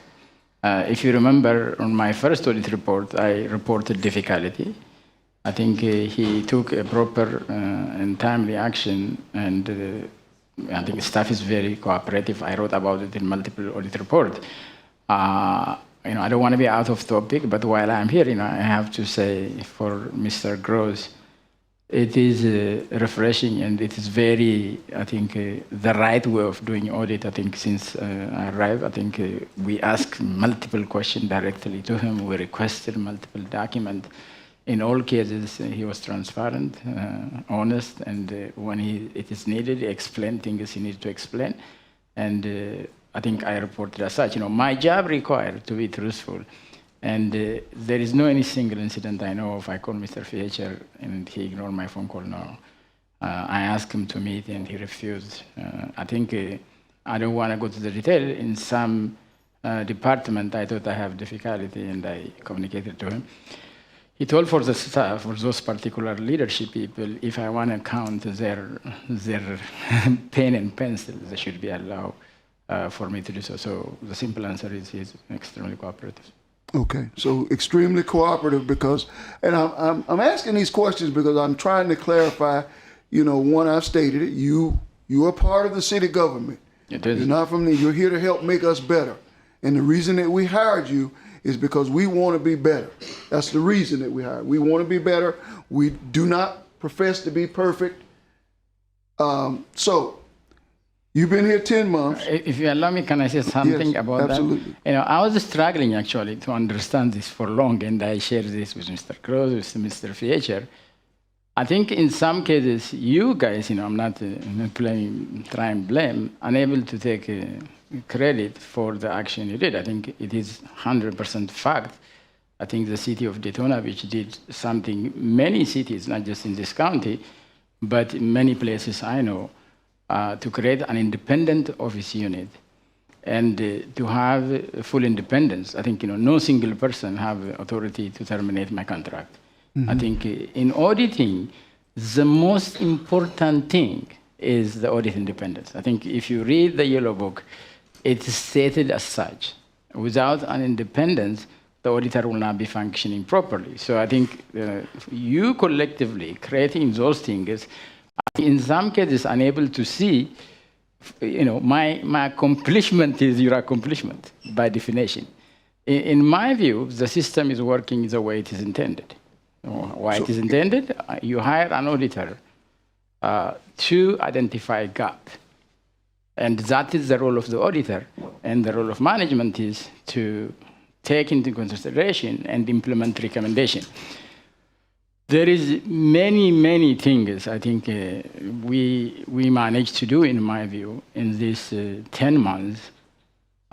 Is completely not seen by anybody because the way we approach these things, I think you were talking earlier. I think in some cases it feels like I was imposed. That's not correct. I was hired by the commission. I think I was here interviewed, and you guys make a conscious decision to make me not report to the city manager. That is just unique in nature, and one of the best things, and the city should take collectively pride. I am not in a position to advise what you guys do, what you don't do, but I think it's very important to see the audit unit, something you guys created, and whenever we identify a gap, you should celebrate it. Whenever you identify, what was that word? Gap, for example, gap. Exactly. Yes. Okay. You should celebrate it because it is a good thing. I think an independent auditor bringing information to you and to the city leadership is a positive thing. Yes, I agree. So, you've been here 10 months. What's your assessment of the city operations and internal controls thus far? In my view, I think I wrote about it. I submitted a document. Mm-hmm. Within 10 months, I think collectively we managed to do many positive things. I will be specific if you want to. For example, because of the work we managed to do together, I think currently the travel policy is different from the previous travel policy. There is no any subjective decision, how much money, the travel policy. When I started, I was talking about there is subjectivity for decision making when people travel. That's not the case now. That's a very positive thing. I think the city manager and these people taking into consideration our recommendations, they are updating policy. They have electronic document tracking mechanism related to travel. They managed to reduce take-home car. They put a logo in multiple city vehicles. This is very, very important. Look, this is new for everybody, in my view. There is no an independent internal audit office in the city, and because it's newness, like I said, the city unable to take credit for it. People watching, some people from DC area, they will tell me like, these people did not know they created this office, and why they will not be, celebrating it. And I think the commission, in my view, I'm saying this thing is with respect, should encourage me and Mr. Fiecher and Mr. Gross to work together for the betterment of the city. Of course. Yeah, I think that's very, very fundamental. Okay, of course. So you say in these 10 months, the travel policy is no longer subjective. The electronic document for travel is a winning. We reduce take-home cars. Is there anything else that I should know? No. Because I'm trying to establish a record for the community to understand the progress that has been made, the relationship between you and staff, and to make sure that we are getting the feedback that we need so that we can communicate these facts to the residents. Yeah, if anyone will tell you, I think the awareness, the level of awareness in the city related to internal control, related to segregation of duty, is not different today from before, I think those people will not telling you the truth. So I think it is a tremendous improvement. Now, the majority of our staff, you can correct me when I make a mistake, are aware of the internal control requirement, the need for sufficient and supporting document, and the need to change. I say to Mr. Fiecher when I started this work, the way to see my work is as follows. I think those of you old enough to remember, in all the time people have a telephone, separate camera, separate GPS and many things. People always will improve and they say, why we do this thing is let's do it one together. So I think the majority of our work is focused, how can we improve things? How can we make it better, efficient, faster, and cheaper?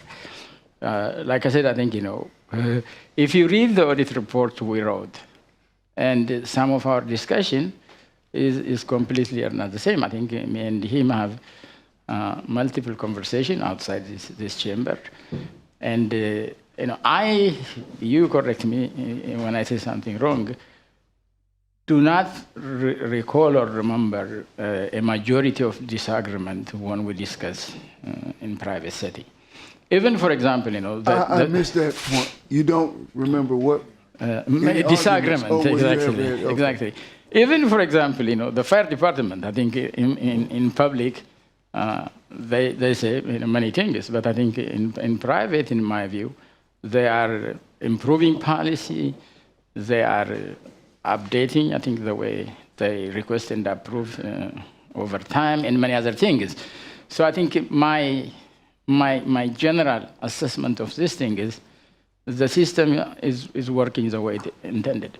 I think you will not hire an auditor not to identify gap and report it to you. You also should not hire a manager not to take into consideration the auditor recommendation. And I want to say one very important thing in here. In our profession, there is a deliberate reason we say recommendation instead of instruction. So we recommend things, we will not instruct. Why we are recommending? Every audit report you read from any auditor, it started by saying, in our professional opinion. So in our professional opinion, supported by fact we consider, we suggested if you do it this way, it will be better. we would like, I think, the city manager to take into account. But by no means we are expecting in all times any city manager will be in agreement with us. Having different professional opinion is not destructive, it is constructive. What is destructive is to make it personal and to make it antagonistic. I think, any two people will have different professional view. I think it's very important to sit and to discuss and to take the better idea for the betterment of the city. In my view, I will repeat, when we work together, I think that's what I'm saying. I think if you have different view, feel free to say. Okay. We've had discussion and consternation originally. I think what happens is it's like when you came, you were the new person. Exactly. So you're new. We don't necessarily know you. So you got this other group over here that's been here, and we know them. So there were things in the community that were reported. For example, in the fire department's report, where the report was that the fire department had spent a certain amount of money. You remember that amount? I do. What it was? I do.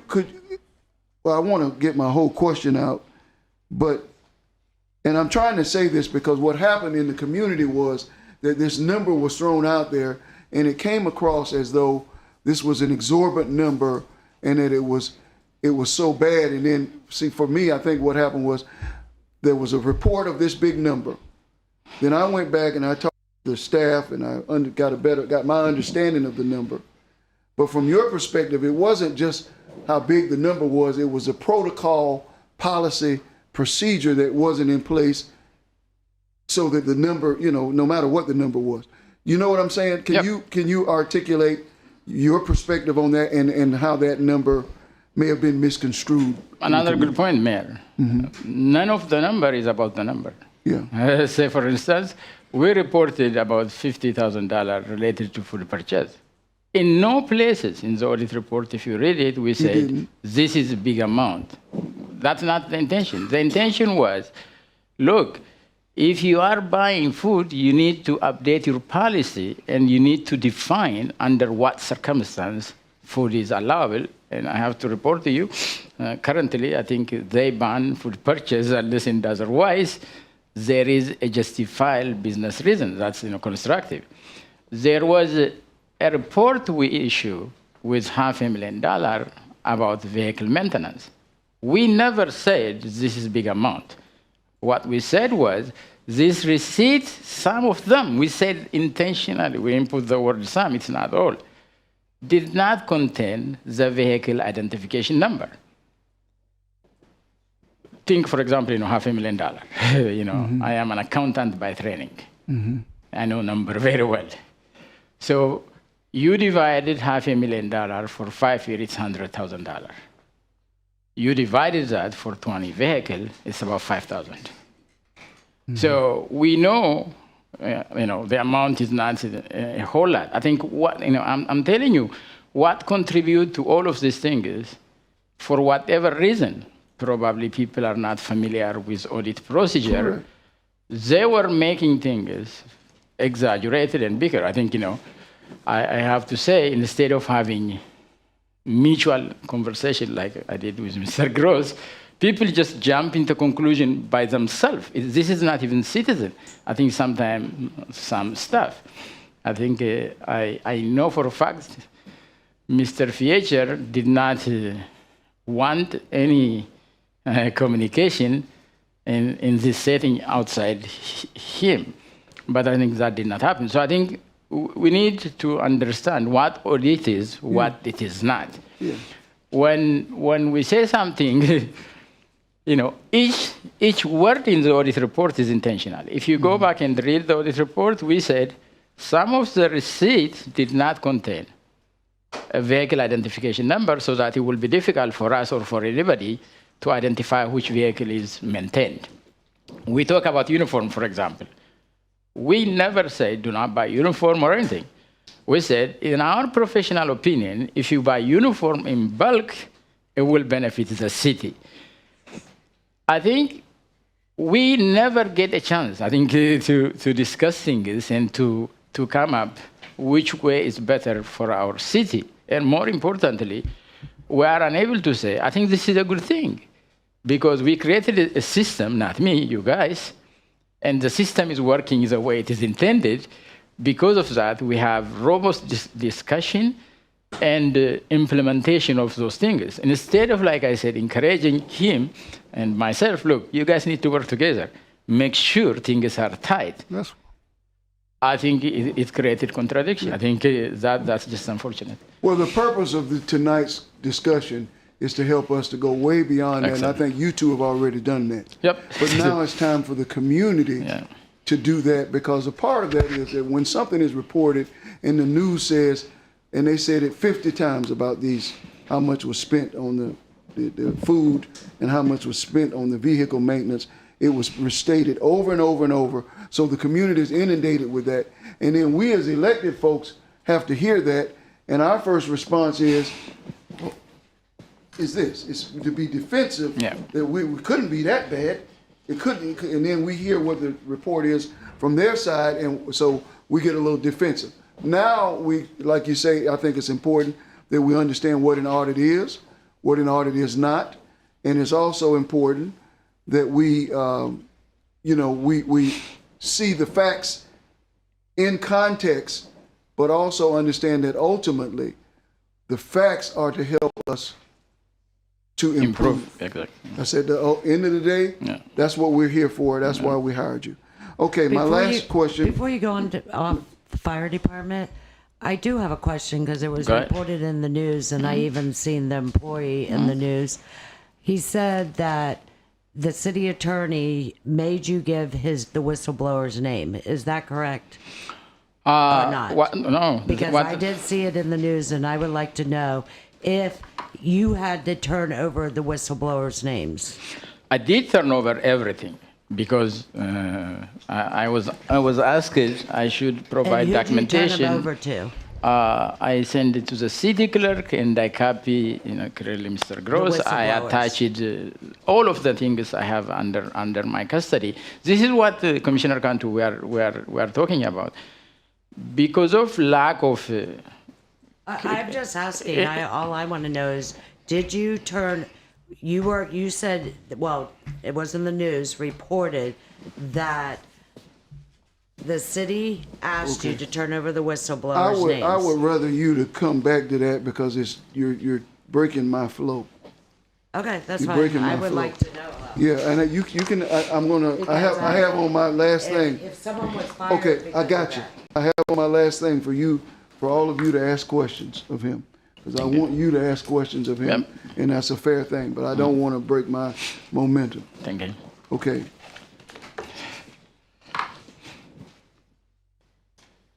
And while he's thinking on that, there's a copy of this document that Mr. Bellichu provided our office. Okay. Okay, we've had discussion on findings. We probably did not allow you the time to explain. Yep. Okay, we've had discussions on findings. Yeah. We probably did not allow you the time to explain. I'm going to ask you, is there any fraud you have identified in the city of Daytona Beach? And if so, could you speak about it and speak about this issue? No, I think, the majority of my finding, it says, like I described, I think some of the documents, because they lack the specificity, I'm unable to determine, for example, on the vehicle case, but not conclusively identify fraud, no. Okay. Well, that's very reassuring. To my colleagues, and we'll start with you, Commissioner Cantu, because you have a question. But before you go, can I you allow me certain Go ahead, things? I will allow exactly. you. Yes. No talking, no interrupting. Thank you. Go ahead. Again, I pleaded and begged all of the commissioner in a position Whenever we issue an audit report, if you want, for example, a one-to-one briefing, whether I'll come to your office, if you come to my office, it's very important, I think, to discuss about it, what we are reporting, what we are saying, and what we are not saying. I think, generally speaking, whether it's Mr. Fietcher or myself or Mr. Gross, I think defaming people work for the commission is not probably the best way to approach things, right? If anybody has any question, I think, Mr. Fietcher or Mr. Blatch or Mr. Gross, I have this question I would like to discuss with you. I will call you, I'll make an appointment. I think will be the best approach, I think, to benefit our city, and also, I think, to provide proper professional courtesy for the people who work for all of you. Mm-hmm. Okay, I agree with that. Commissioner. So, did anyone in the city ask you to turn over the whistleblower's name, specifically the whistleblower's name? No, they did not specify the whistleblower name, but I was told I need to provide all of the documents I have under my hand, and I provided every single thing I have under my custody. And the whistleblower name? Every single thing. I printed out, I think, from our fraud hotline. I attached it. There is some photo I received from people. There is some allegation. I provided everything. And why did you turn over the whistleblower names? I just provided exactly. He said that he didn't give the whistleblower's name. He gave the documentation. Have you ever talked to the state attorney's office, the prosecutor, or anyone related to the attorney general's office about anything happening in the city? Be specific. I talked with the attorney general office.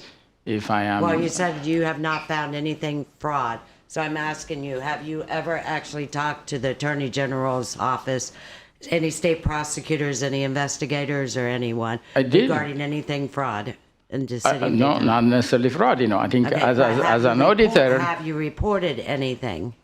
Not reported, but I have a responsibility, I think, to provide documentation. Okay. Under my custody, and I provided for them multiple types of documentation. Why would you provide documentation if you did not find anything fraud? Because I was asked to provide.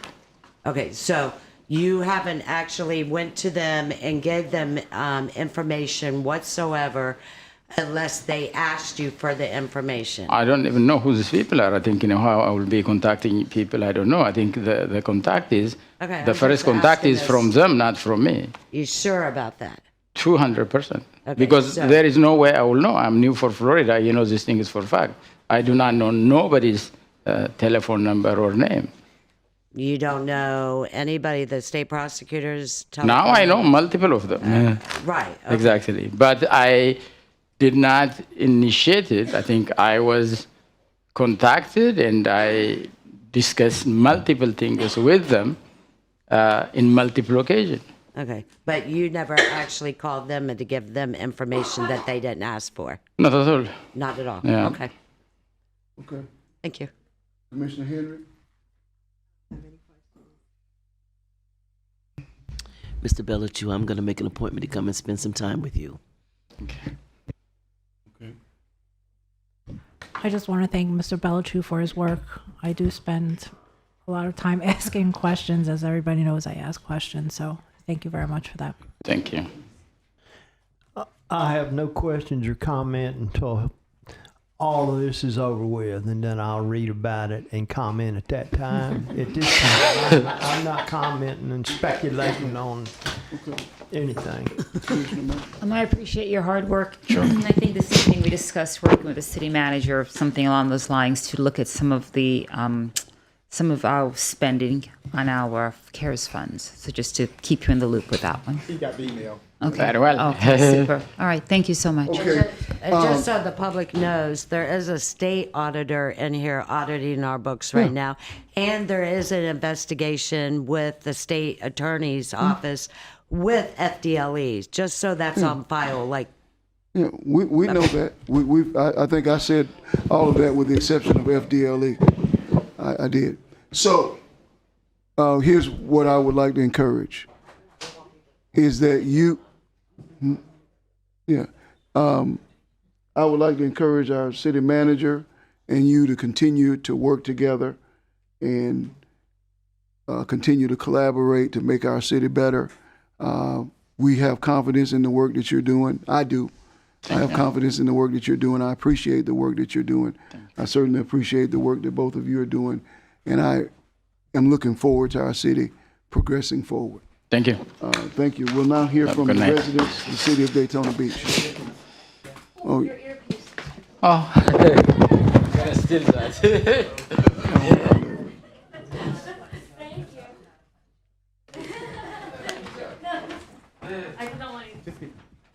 Right there.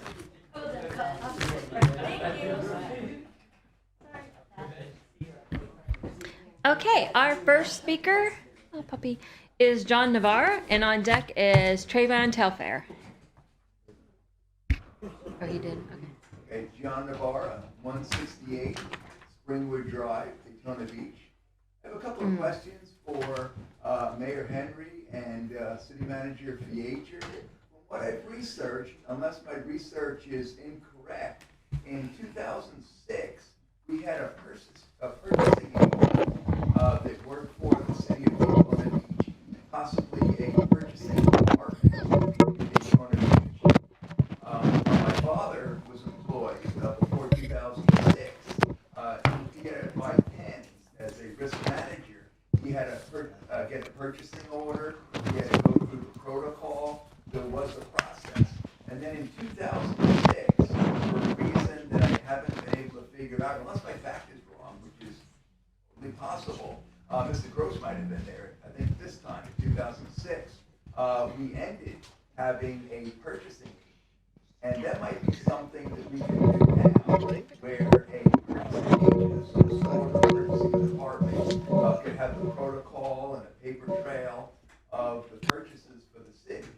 And I worked for the city 43 years ago, right now, and 39 years ago, right now, in Public Works and in Parks and Recreation.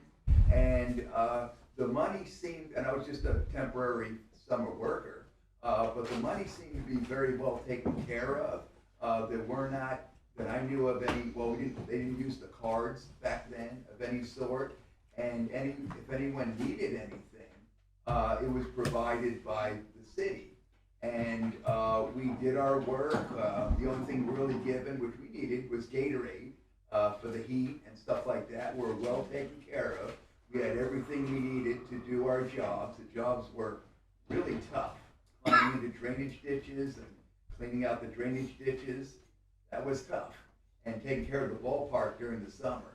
I think the city had worked pretty well at that point. I'm just not sure in 2006 that things were done a bit differently and then things changed. My father had said that he saw a month ago the last purchasing agent or someone who was in charge of purchasing had an appointment. And he saw that person again. So that's something that maybe to the, you can research that, and to the citizens, you can kind of explain how we went from a purchasing system to something different with the cards, and maybe research, and I don't know, why that change was made, or my information could be very incomplete, but that's the best I've been able to come up with. And from that history, going back to that time, the city seemed to tighten their belts pretty good and have a good purchasing system. Mm-hmm. Well, thank you. Is Trayvon Telfair still here? No, he's left. Our next speaker is Ray Porter, and on deck is John Nicholson. You want to? Okay. I thought whoops. We're going to bring you a microphone, sir, and if you can come closer to the camera. Okay. Hello. Hey, I was wondering why people like me cannot get safe, usable sidewalks on US 1, like South Daytona, Port Orange, Ormond Beach. Everywhere else has safe, usable sidewalks. I've been asking for over a decade. What's the problem? Why? They're 80 years old, unbelievable in terrible shape, unusable. I can't speak too well. I got a few things I got to say. Let me see. Where is it? Hang on. I can't speak too well. Okay, let's see. Yeah, I've been going to the boardwalk developers for years and years, getting nothing. I have all kinds of good ideas. Oh, this better work. Come on. What's going on here? I can't believe it.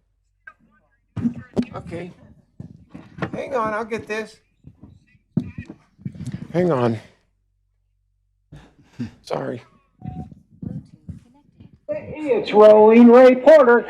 Still wondering, after a decade of calling, asking for usable, safe sidewalks on US 1, why can't we get safe, usable sidewalks? What is so hard about that? Port Orange, South Daytona, Ormond Beach, everywhere else has nice sidewalks, like the Hood, who's got nice rec centers, streets, playgrounds, equipment, libraries, swimming pools, you name it, the Hood has got it.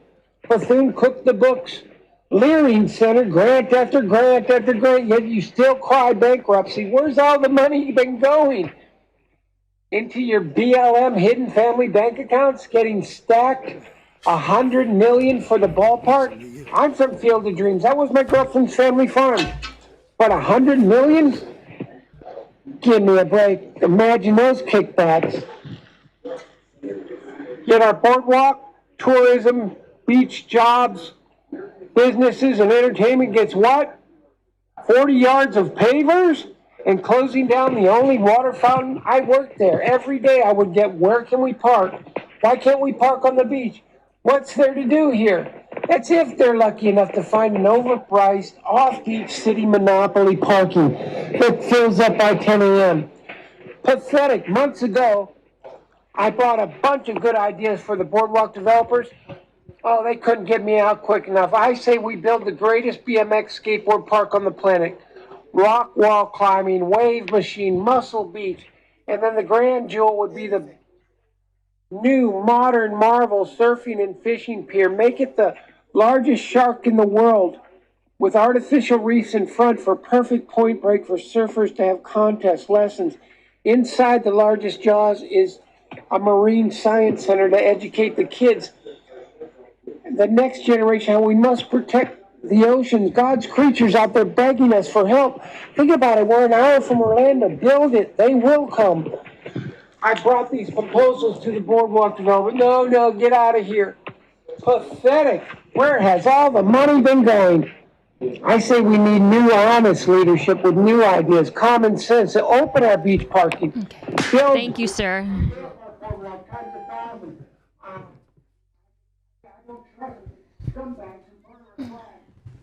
She's going to take the mic from you. Your time is up. Yes, sir. Give us the mic.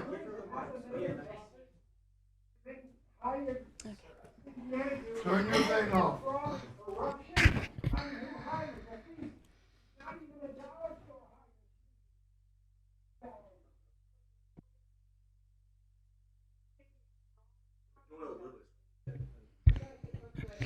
Our next speaker is John Nicholson, and on deck is William Bidorf.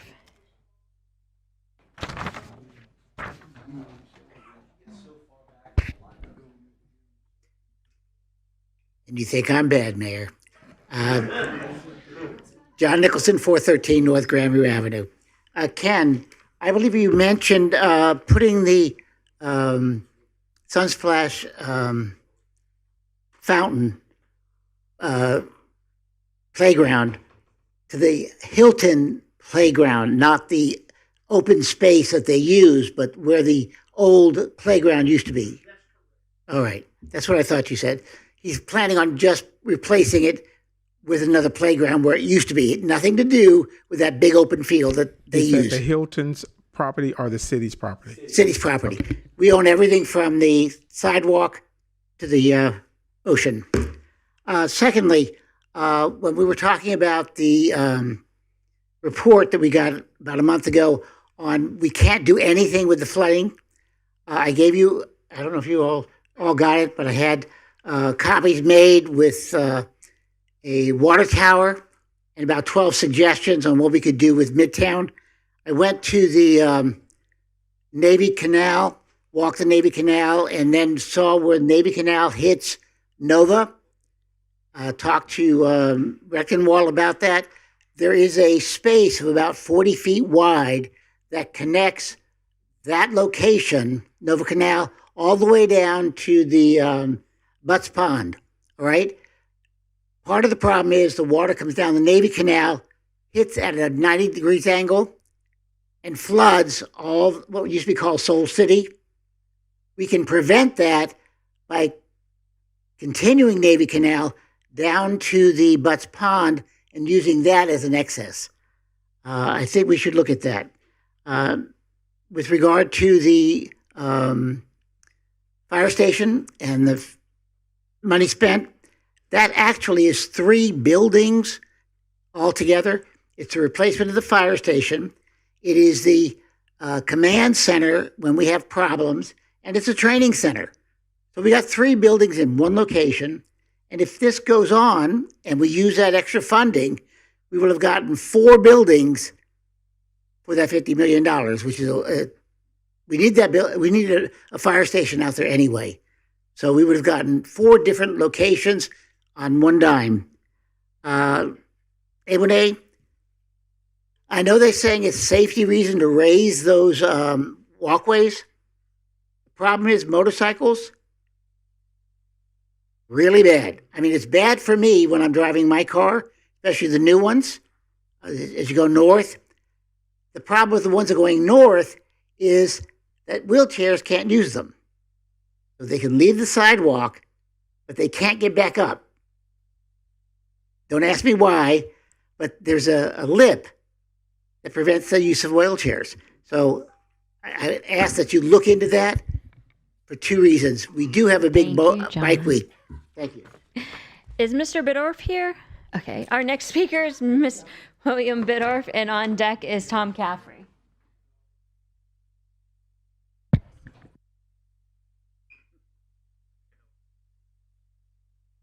Sorry, I was outside. I was a little late. It's William Biddorf at 402 East International Speedway Boulevard. Man, I'm glad, Mr. Mayor, you got that talk out there, and I thank you for doing that. I get very upset when people accuse you all of doing wrongdoing and you didn't do it, so I'm kind of glad that's out of the way. The one thing is I appreciate also helping with the issues that I've discussed with you, and Monica Paris, and thank you for reaching out to me for that. I'm not going to even mention anything negative right this second. I wanted to say I feel proud to be a Daytona Beach resident, long-term resident, even went to school here and moved around most of my life other than the city of Daytona Beach. Also want to say that what I'd like to see is we need to think things out economically. I've talked to members on the board. I'm on the redevelopment board for Beachside, but I really think that we need to keep thinking about creating jobs for our children, our children's children, that are good paying jobs so they don't have to leave our great city.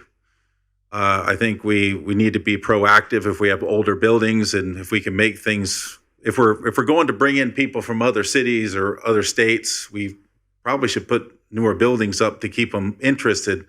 Trying to retrofit older buildings is kind of like putting lipstick on a pig. It's still a pig. It's sad. I have a pig on 400 East International. I spent a lot of money on it, but it's still lipstick on a pig. And if we don't create better jobs, we're not going to bring in better tax revenues to help with the flooding in Midtown or help make those nicer sidewalks that we're asking for. So I urge you to, I know it's the hard question because you're going to make some people upset when you say this, and I've even talked to some very intelligent people on the board, and they say, all I want to do is tear things down. Well, I just thought about it. I said, it's not tear things down. I just want to build things back up. And the biggest step is to bring in jobs, to bring in things. We're depending on people coming from other areas to spend money here. So we got to put new buildings up. Why do people go to Disney World? They don't go to see Disney World to see a ride dilapidating. They go to see Disney World to go on a new ride, nice and shiny and clean. So please, I ask you to make those hard answers and questions, and I do trust all of you all because I absolutely know that you have my best interest in mind and the best interests of all the residents of the city of Daytona Beach. And emotionally, I appreciate you because all of you, that you serve the residents of Daytona Beach. And you proved that today when you voted to bring in the housing. And I have a lot of respect for you for that, Mr. Mayor. And all of you here, Mr. Strickland and Monica and Mrs. Reed and Danette Henry. Thank you. Our next speaker is Tom Caffrey, and on deck is Patricia Bliss.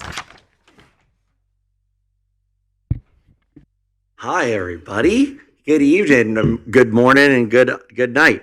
So, Tom Caffrey, 1303 North Atlantic. I am the current president of the Main Street Merchants Association and the chair of the Beachside Redevelopment Board. Thank you, Commissioner Strickland, for bringing up the park. I think this is a huge issue that is fallen under the radar by the commission, and I mean this with imperative clarity. That park, if you guys turn that splash pad into a jungle gym, nobody will use it. There won't be any people there. It will be too hot. It's going to be a hot park all day long. There's no shade. Even if you put sunshades on that park, it will be absolutely useless. I don't recommend it at all. It wasn't brought before the Beachside Redevelopment Board at all. We didn't discuss this. It was never come before us. This is a terrible idea. I think the funds are wonderful. I think the grant money that we're getting is fantastic. I think moving it to behind the Hilton in that circular park, which used to be a park that the city of Daytona Beach currently owns, it's not something that we have to worry about cheers there or anything there.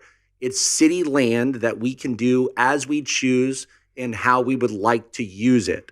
So we could put it there immediately because that's what it used to be, and we could just do it again. So I recommend highly and immediately the money. We wouldn't have to demo a park. We wouldn't have any of those things. So you'd be able to build a park and use more money to build a better quality amusement in the other facility because you don't have to demo anything. So please, please, please stop that. Just stop it. And then I digress because there's a lot of things I like to talk about, and I get long in the thing. Folk Fest, phenomenal idea. I really want it on Beachside. I think it'll fit better on Beachside than on the mainland. Sorry about anybody that's on the mainland, but we have much more vacant land than you guys do on the mainland around that park. We can fit many more stages. Main Street USA, our Main Street on Beachside is trying very, very, very hard to become a Main Street USA. So I did the onboarding class just on the 16th, which is the other day. The roads on Beachside, we recommended as Beachside Redevelopment to make sure that the roads go back to being two-way instead of one-way on multiple streets to you guys as a commission. I don't know if you've seen it yet, but our Beachside Redevelopment Board recommended that with a 7-0 vote to do that. We would like to see certain roads come back to two-way rather than one-way. And then I just really appreciate you guys being here so late all the time, man. You guys get after it. So thank you so much. Have a good evening. Okay, our next speaker is Patricia Bliss, and on deck is Jenny Nazat. Patricia Bliss, 128 Point of Woods Drive, Daytona Beach. Good evening. I live in the Indigo Lakes, where a private property owner's failure to maintain their commercial drainage system is actively flooding our public city streets. Do not let this developer offer to fix the very infrastructure they've neglected as a bargaining chip to secure money-making rezoning for themselves. My neighbors and I are discouraged to learn that these commercial outfalls remain completely blocked with silt and debris, yet city staff believes they lack code enforcement power over them. We strongly disagree. All commercial properties must maintain their infrastructure, whether they're vacant or actively occupied. By failing to cite the owner, the city is essentially allowing a private entity's neglect to flood public city streets. We need you to aggressively enforce existing drainage easement rights and the city's maintenance codes. Please do not let this owner use self-inflicted lack of maintenance as an excuse to secure land use amendment. They have proven to be a bad neighbor. Remember, it took multiple code enforcement threats just to force them to mow their fairways. They bought the recreational land at a recreational price. They shouldn't receive a lucrative windfall from the city via rezoning just because they neglected the property. Neglect must not be rewarded with land use changes. If an 18-hole golf course with massive open green space and existing storm ponds cannot handle its current water load, adding concrete, streets, homes, and commercial density will break the system entirely. Future land use plans designated this area as open recreational green space for a reason. This system cannot sustain more development. Any land use amendment for the Indigo Lakes Golf Course must be denied, not negotiated. And I want to thank Commissioner Paris. She had a stormwater meeting for her neighborhood, or for, I guess, 3 areas in her neighborhood. And that was very informative, which is where we got some information about our area in Indigo Lakes. Well, thank you. And by the way, retirement is wonderful. Highly recommend. Your time has expired, ma'am. No, our next speaker is Jenny Nazak, and on deck is Lauren Angeletti. I never do that.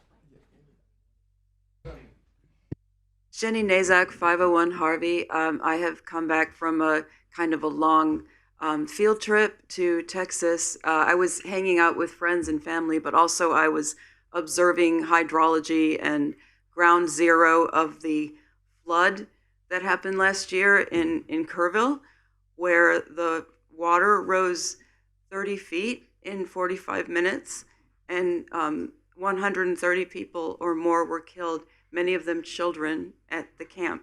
Now, whether you're talking about a bowl like a valley like that, or even steeper western North Carolina, or the bowl of Daytona Beach, the principles are the same. The water goes to the bottom of the bowl.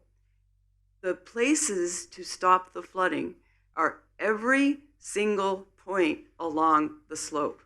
Every single point. In permaculture class, we're like, if you want to, you start collecting water at the top point. You start collecting it and letting it sink in every single point with plants, with various little earthworks and things that I'm always writing to you guys about. I get so tired of my own voice, but it's like kind of important. I want people to like not lose their houses and not die and stuff. You know, it's better if we don't die in an untimely flood matter. But anyway, so we just have to, it's every single point where the water gets collected. The soil has to hold water. That's plants and so on.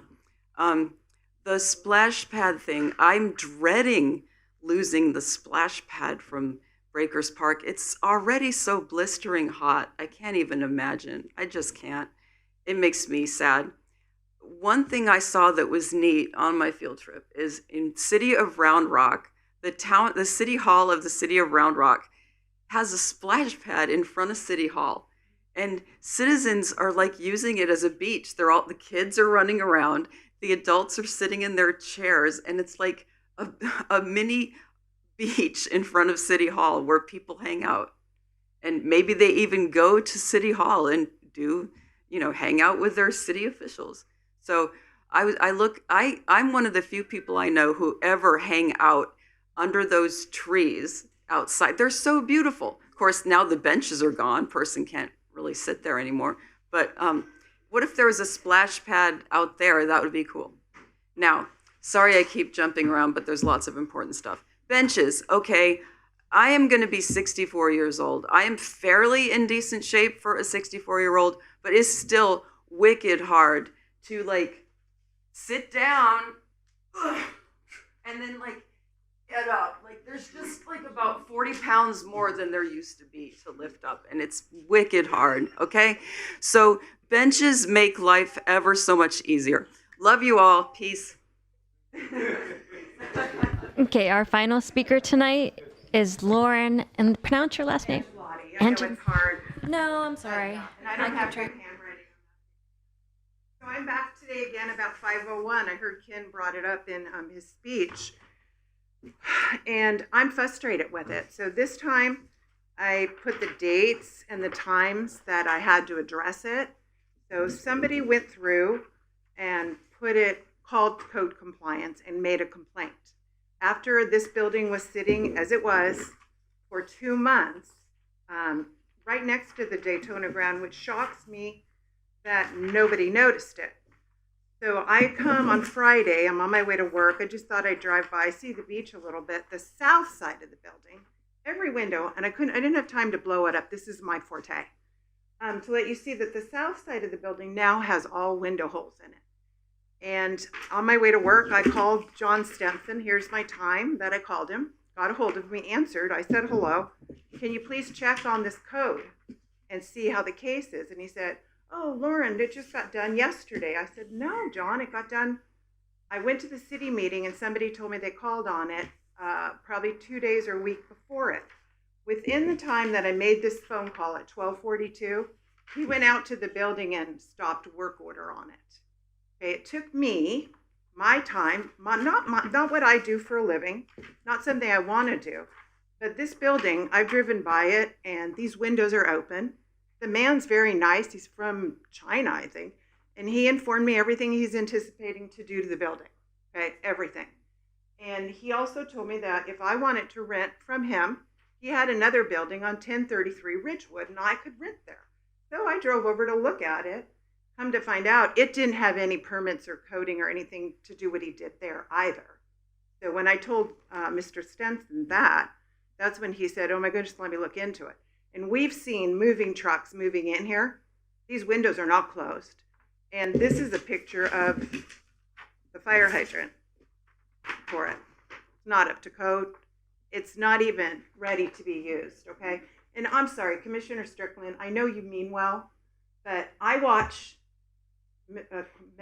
Commissioner May. I listen to Monica. I've been seeing Monica at so many of my meetings. I've seen you at the meetings. I go to them. You don't speak any meeting. You never get up and speak.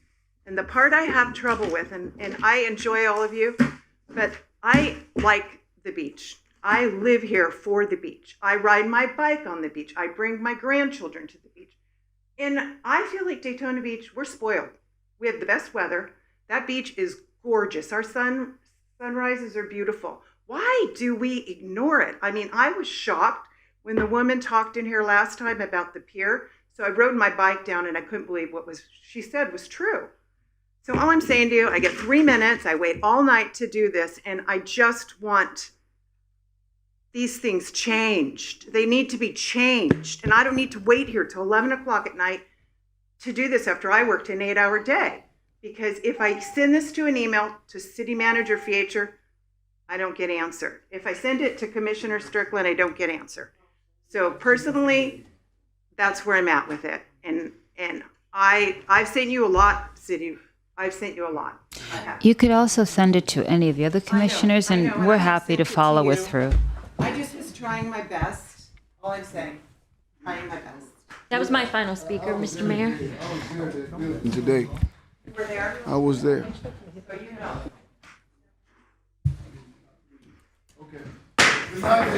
Sorry.